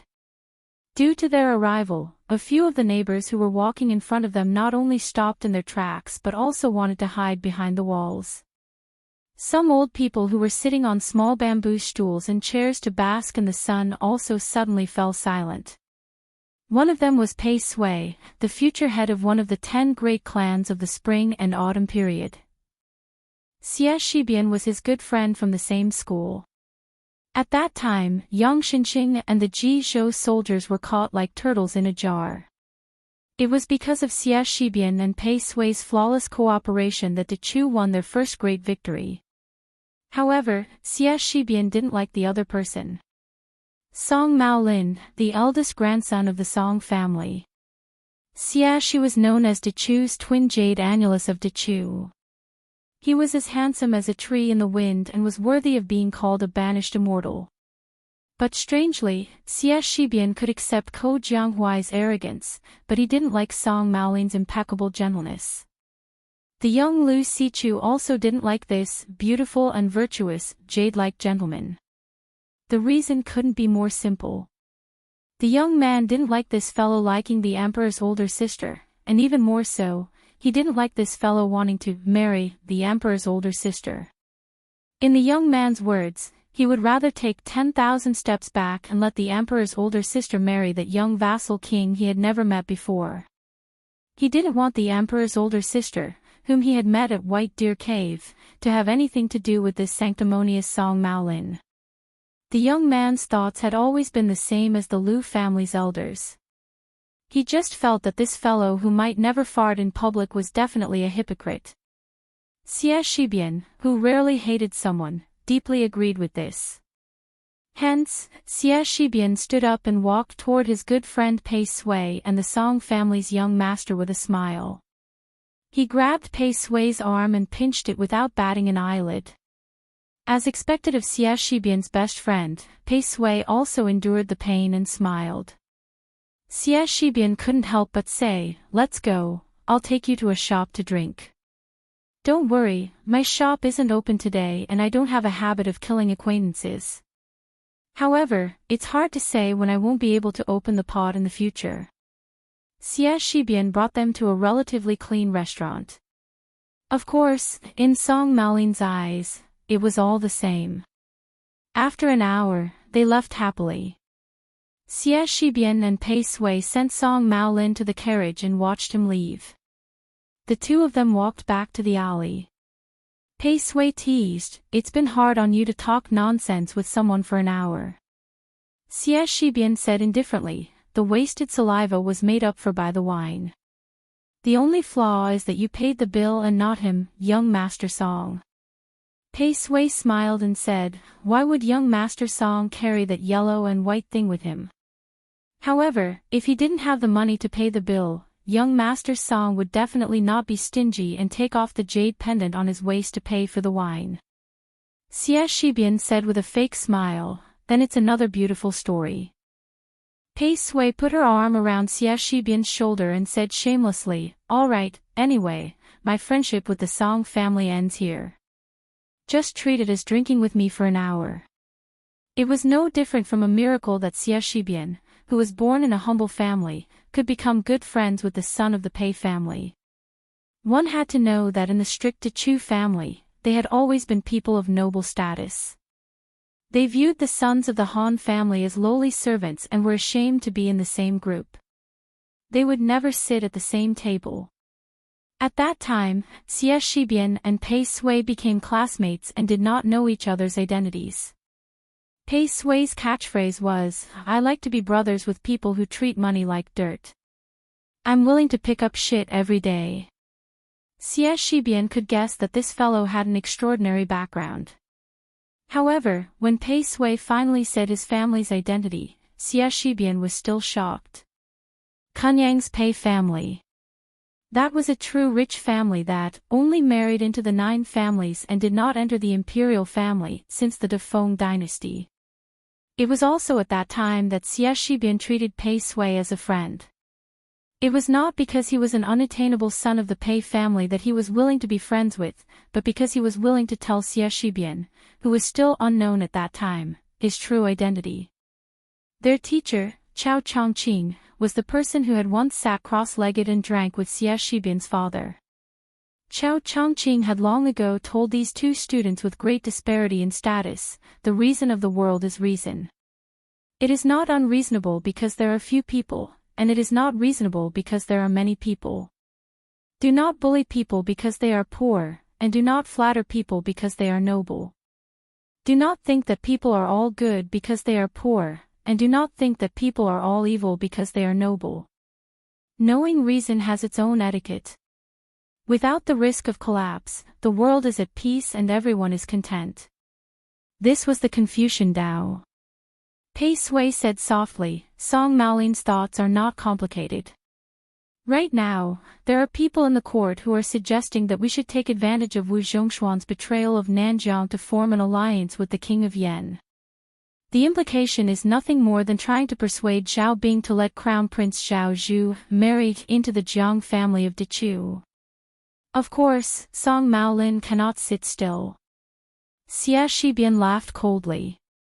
"If you have the ability, go work for yourself. Relying on small calculations, you think you can calculate a country? Not a thing." Pei Sui laughed. "You're not scolding me as well, are you?" Xie Shibian turned his head and laughed. "Why don't you let me think about it?" Chapter 1678. Pei Sui said helplessly, "It's too late to regret making a bad friend." Xie Shibian said in annoyance, "Then hurry up and catch up with the Song family's eldest young master." "It's not too late." Pei Sui laughed. "Forget it, I feel uncomfortable. I'm an outsider who accidentally came from a rich family. I can't pee in the same pot as them." Xie Shibian said expressionlessly, "You can't drink in the same pot, right?" Pei Sui's face turned pale and said bitterly, "Xie Shibian, can you not be so disgusting?" Xie Shibian said seriously, "It's difficult." Pei Sui sighed heavily. After knowing him for so many years, Pei Sui knew how to deal with this guy who liked to tell lame jokes with a straight face. Pei Sui had to use self-deprecating methods to make himself invincible. He gritted his teeth and said, "You are indeed worthy of being my good brother." Xie Shibian smiled. "Pei Shibian, remember to wash your hands before eating at my house. Pei Sui took a deep breath. Okay. Before walking into the alley, Xie Shibian suddenly said in confusion, Pei Sui, let me ask you. If there's something I really want to do, but I'm afraid I'll regret it, what should I do? Pei Sui said directly, afraid you'll regret it. That's nonsense. If you don't do it, you'll definitely regret it. Since there's a possibility that you'll regret it, why not do it? Xie Shibian, did you hit your head on a door? Pei Sui, who had managed to get back at him, was smug. Xie Shibian, who was walking with his head lowered, said softly, yes. Pei Sui asked curiously, is there anything in the world that you, Xie Shibian, are hesitant about? Pei Sui suddenly said in shock, are you thinking of running to Great Peace City to become an official? Be careful, I'll tell on you. Xie Shibian said angrily, Pei Shibian. Surnamed Pei. You don't think that's enough, and you want to die. Then Xie Shibian found that this person was still smiling and looking forward. Then, Xie Shibian saw a dumbfounded woman standing at the entrance of a house not far away. She seemed to be frightened by his vulgar words and was at a loss for what to do. She looked pitiful. Xie Shibian swallowed his saliva. Pei Sui's eyes were so sharp that she immediately saw through the clues. She was rejoicing in his misfortune. Could an ordinary woman make Xie Shibian lose his composure like this? How many men in the world would be able to escape from this childhood sweetheart, the most powerful killing flying sword in the world? In the end, Pei Sui didn't have the nerve to add insult to injury.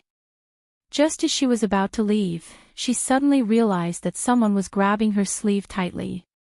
Xie Shibian said in a low voice, don't go yet. Give me some courage. Pei Sui almost burst out laughing. Even the teacher had said that De Chu only needs 3 Xie's men to restore the western frontier. Did this guy also need someone to help boost his courage so that he would not show his cowardice? Pei Sui couldn't wait to bow to that unknown woman on the spot. This brother of his would never feel the slightest bit guilty even when debating with the teacher. The woman hesitated for a moment and quickly glanced at Xie Shibian. Then, she lowered her gaze and was about to quickly step up the stairs. Xie Shibian wanted to say something but hesitated.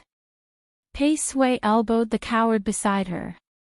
Xie Shibian finally said in a trembling voice, Lu Dongmei. Pei Sui was secretly amused. That woman's name was really, ordinary. Xie Shibian's voice wasn't loud, but the woman stopped in her tracks. However, she didn't turn around on the stairs. Xie Shibian rubbed his cheeks out of habit and finally mustered up the courage to say, my name is Xie Shibian. Pei Sui was speechless. She looked up at the sky. Aren't you King talking nonsense? Do you think your neighbor thinks your name is Xie Shibian? However, what she said next made Pei Sui look at her in a different light. Xie Shibian scratched his head and grinned. I want to marry you. I don't like any other woman. I only like you. Pei Sui couldn't help but give her a thumbs up. In the end, Xie Shibian kicked her. The woman didn't turn around or make a sound. Her shoulders were trembling slightly. Xie Shibian lowered his voice again. Back then, it was my fault for throwing stones at your house, but I had my reasons. At that time, I thought you fell in love with Song Jingqing, who only knew how to study. I couldn't help but be angry. Pei Sui looked at the sky again. He suspected that the reason Xie Shibian didn't like Song Maolin was because of his surname. Pei Sui felt helpless for Song Maolin. This was a sad misunderstanding. Xie Shibian paused for a moment and said loudly, now, I'm more promising than Song Jingqing, who is just a student. Really? Xie Shibian punched his chest and said in a low voice, Xie Shibian, don't have the same name as the Xie Shibian you should have heard of. It's me. I'm the silly boy from the Xie family who liked you for many years. Now, I'm Dechu's Northern General, a secondary second-grade military general. Not far away, the old men and women who were sitting on chairs and watching the show fell to the ground almost at the same time. Pei Sui suddenly narrowed her eyes and looked a little playful. As a descendant of a wealthy family, he had seen and heard too many unpleasant things. There were all kinds of friendships in the world. Whether it was the friendship of a gentleman as plain as water or the friendship of a villain as sweet as honey, husband and wife flying together, father and son going to war together, or the relationship between the ruler and the minister, or the friendship between generations as good as wine. There were few who could withstand the test of time. Could a bowl of water really be drunk after 8 to 10 days? Even if it was a jar of good wine, if it was not sealed tightly, it would not taste right the next year, let alone 8 to 10 years. Pei Sui was suddenly a little worried because she realized that no matter if this woman, who grew up in a poor alley, agreed or not, the taste would not be right. If she did not agree, Xie Shibian would brush past her. If she agreed, how much of her sincerity was because of Xie Shibian and not because of the title of Northern General? Pei Sui felt that Xie Shibian should not have said those last few words. However, it did not seem right not to say it. Pei Sui was not blind. She knew that a woman of the same age as Xie Shibian must have suffered a lot to not marry at this time. Those rumors were enough. Xie Shibian must have wanted to let her know that all the grievances she had suffered for so many years were not in vain. Pei Sui sighed softly. If only her brother could wait for her to nod before revealing the secret. However, Pei Sui strangely realized that her extremely smart classmate, the favorite student of Dechu the most proud, did not have such worries at all. Even at this time, he did not regret it at all. It was as if he believed in something. The woman finally turned around. Before she turned around, she wiped away her tears. She said something to Xie Shibian. When Pei Sui heard this, she bowed solemnly to the woman and said willingly, Pei Sui of Kunyang's Pei family greets sister-in-law. This was because the woman with a very tacky name said something that Pei Sui felt was the most tacky sentence. It was also because of this sentence that in the future, Xie Shibian, who was loyal to Dechu, secretly entered Bailiang. Her sentence was very simple and decisive. Xie Shibian, I used to be afraid that I wouldn't be able to wait for you, but from today onwards, I'm not afraid of not being able to wait for you, because I'm not afraid of being a widow of the Xie family. Chapter 1679. After 2 months, Su Fengnian didn't return from outside the pass until the end of winter. It was snowing heavily. If nothing unexpected happened, this should be the last snow in Bailiang's second year of Xiangfu. Entering the city in the dead of night, neither Su Fengnian nor Su Beiji rode in a carriage. Behind them were 800 white horses with white armor and white horses, blending into the snowy night. On this snowy morning, Su Fengnian put on a fox fur coat that he hadn't changed for many years and walked out of the much-expanded Wutongin. Alone, he went to the pavilion in the middle of Tide Hark Lake. Leaning against a pillar, he gazed at the surface of the lake. He heard that in the early days, the 2 women in his residence used the lotus flowers on the lake as small wishing ponds, often throwing copper coins into the lake. In the end, it didn't take long for them to smash into a hornet's nest. When he was young, there were 4 children surnamed Su in Mount Qingliang, 2 boys and 2 girls. Including Su Xiao himself, it didn't seem like there were too many women. Now, things were different. Su Fengnian and Huang Manor weren't in Mount Qingliang all year round, but there were many more women. Not only Lu Qingyan and Wang Chudong, there were also Suing who liked to wear red robes, Miss Hehe who wore a mink hat, the national beauty Qinyu, the little girl who Qin Shiliang brought with him when he went to the cold, and the green robe left behind by Yu Groom. Occasionally, the daughter of Huyan Dagwan would secretly come to Mount Qingliang to play. Even the Wutongin had gained 7 female scholars. Nominally, they were the second and third class maids of the Wutongin. They had different names for firewood, rice, oil, salt, soy sauce, vinegar, and tea. It seemed to be Lu Qingyan's bad idea. Compared to the names he gave his maids in the early years, such as green ant, white wine, cucumber, and so on, these names were comparable. Su Fengnian stayed in the yamen of Song Dongming and Baiyu until very late last night. Not to mention the general affairs, even if it involved the promotion of 4th or 5th class officials, as long as it didn't involve sensitive local military affairs, Su Fengnian gave the two of them the power to do whatever they wanted. Therefore, last night, it was mostly Song Dongming and Baiyu who carried out the routine of a monarch's memorial to the emperor. Su Fengnian, as a hands-off shopkeeper, just nodded his head. However, there was one troublesome thing that Deputy Administrator Song Dongming specifically threw to Su Fengnian as the final difficult problem. At that time, Mr. White Lotus was drinking hot tea with his head lowered and a playful smile on his face. When Su Fengnian heard this, he also had a headache. It turned out that after Lu Qingyan was confirmed as the Princess of Beiliang, Lu Dongjiang, the old father-in-law who was famous in the Central Plains in the past, had an active mind.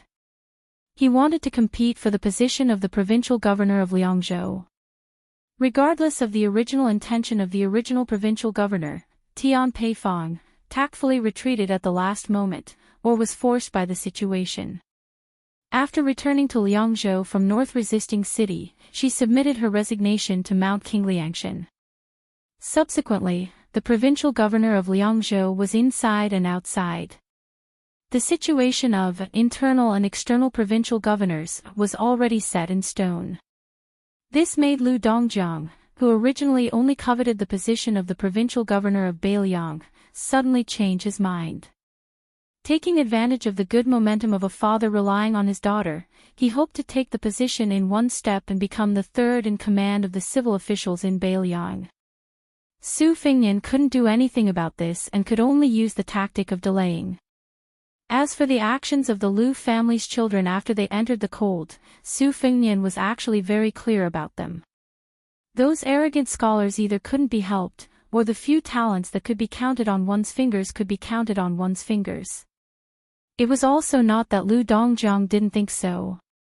Even though Su Fengnian had already compensated the Lu family for the construction of the new city, Lu Dongjiang clearly didn't feel that this was the treatment that the Lu family of Qingzhou deserved. Unfortunately, Beiliang was not the imperial court after all. There was no Hanlin Academy to support idle people, and there were also no palace pavilions or academies to give to people. In the end, Su Fengnian, the son-in-law of Beiliang, was the master of the family. It wasn't that he didn't want the Lu family to be able to hold their heads high in Beiliang, but he really couldn't afford to give them this face. Su Fengnian raised his head and saw Baiyu slowly walking over. Su Fengnian didn't deliberately adopt a courteous posture to welcome him. He only sat up straight. Baiyu walked into the pavilion in the middle of the lake and stomped heavily on the steps, shaking off the snow. The two of them sat facing each other. Baiyu was the first to speak with a smile. Ever since I entered the mountains when I was young, in all these years, I've seen a few spectacular snowfalls in Jiangnan. It wasn't until I came to Beiliang that I realized that in the end, Jiangnan can't compare to the north. Su Fengnian smiled slightly. I heard Su Xiao say that the winter snow in Liaodong is even heavier. Snow as big as a goose feather isn't enough to describe it. Baiyu joked, the snowflakes are as big as a hand. Back in the day, when I was at Mount Longhu, I also heard of the poem written by the great general. The corners of Su Fengnian's mouth curled up. The civil officials in northern Liang all feel that Su Xiao is not easy to serve because flattery has always been done on the horse's hooves. Only my second sister's husband, Chancellor Wang, can flatter the right person. In fact, the heavenly secret here is very simple. It is to be as shameless as possible. He absolutely can't put on the airs of a scholar because Su Xiao can't understand things that are too profound and implicit. Just thinking about how to reply is very difficult. Chancellor Wang went straight to the point. The two lousy chess players were evenly matched with Su Xiao on the chessboard. They even praised Su Xiao by saying, Great, great, this move is so domineering. Su Xiao naturally understood these compliments, so he was especially happy. And there's also Huang Manor's master, Zhao Shituan, who also knows Su Xiao's weak spot. I remember the first time he came here, he said that Huang Manor was born with innate intelligence and a handsome appearance, worthy of being the great general's son, and so on. At that time, even I couldn't stand it and felt that this old man was most likely a Jianghu swindler. In the end, I sent someone to bring a dog to scare the old celestial master. Now that I think about it, the saying, "the wise man doesn't show his true colors" is very true. Su Fengnian didn't know if it was because he started talking, but he couldn't stop himself. I remember when I went to Mount Wudang to practice martial arts and met the old chief for the first time, Wang Zhongluo. At that time, I heard a lot of Jianghu rumors about breaking the river with one finger and admired this Bailiang celestial Taoist immortal. In the end, after meeting him, the old chief indeed had a celestial demeanor and didn't disappoint. However, he was soon exposed. Guess what it was? Bai Yu shook his head. Su Fengnian smiled.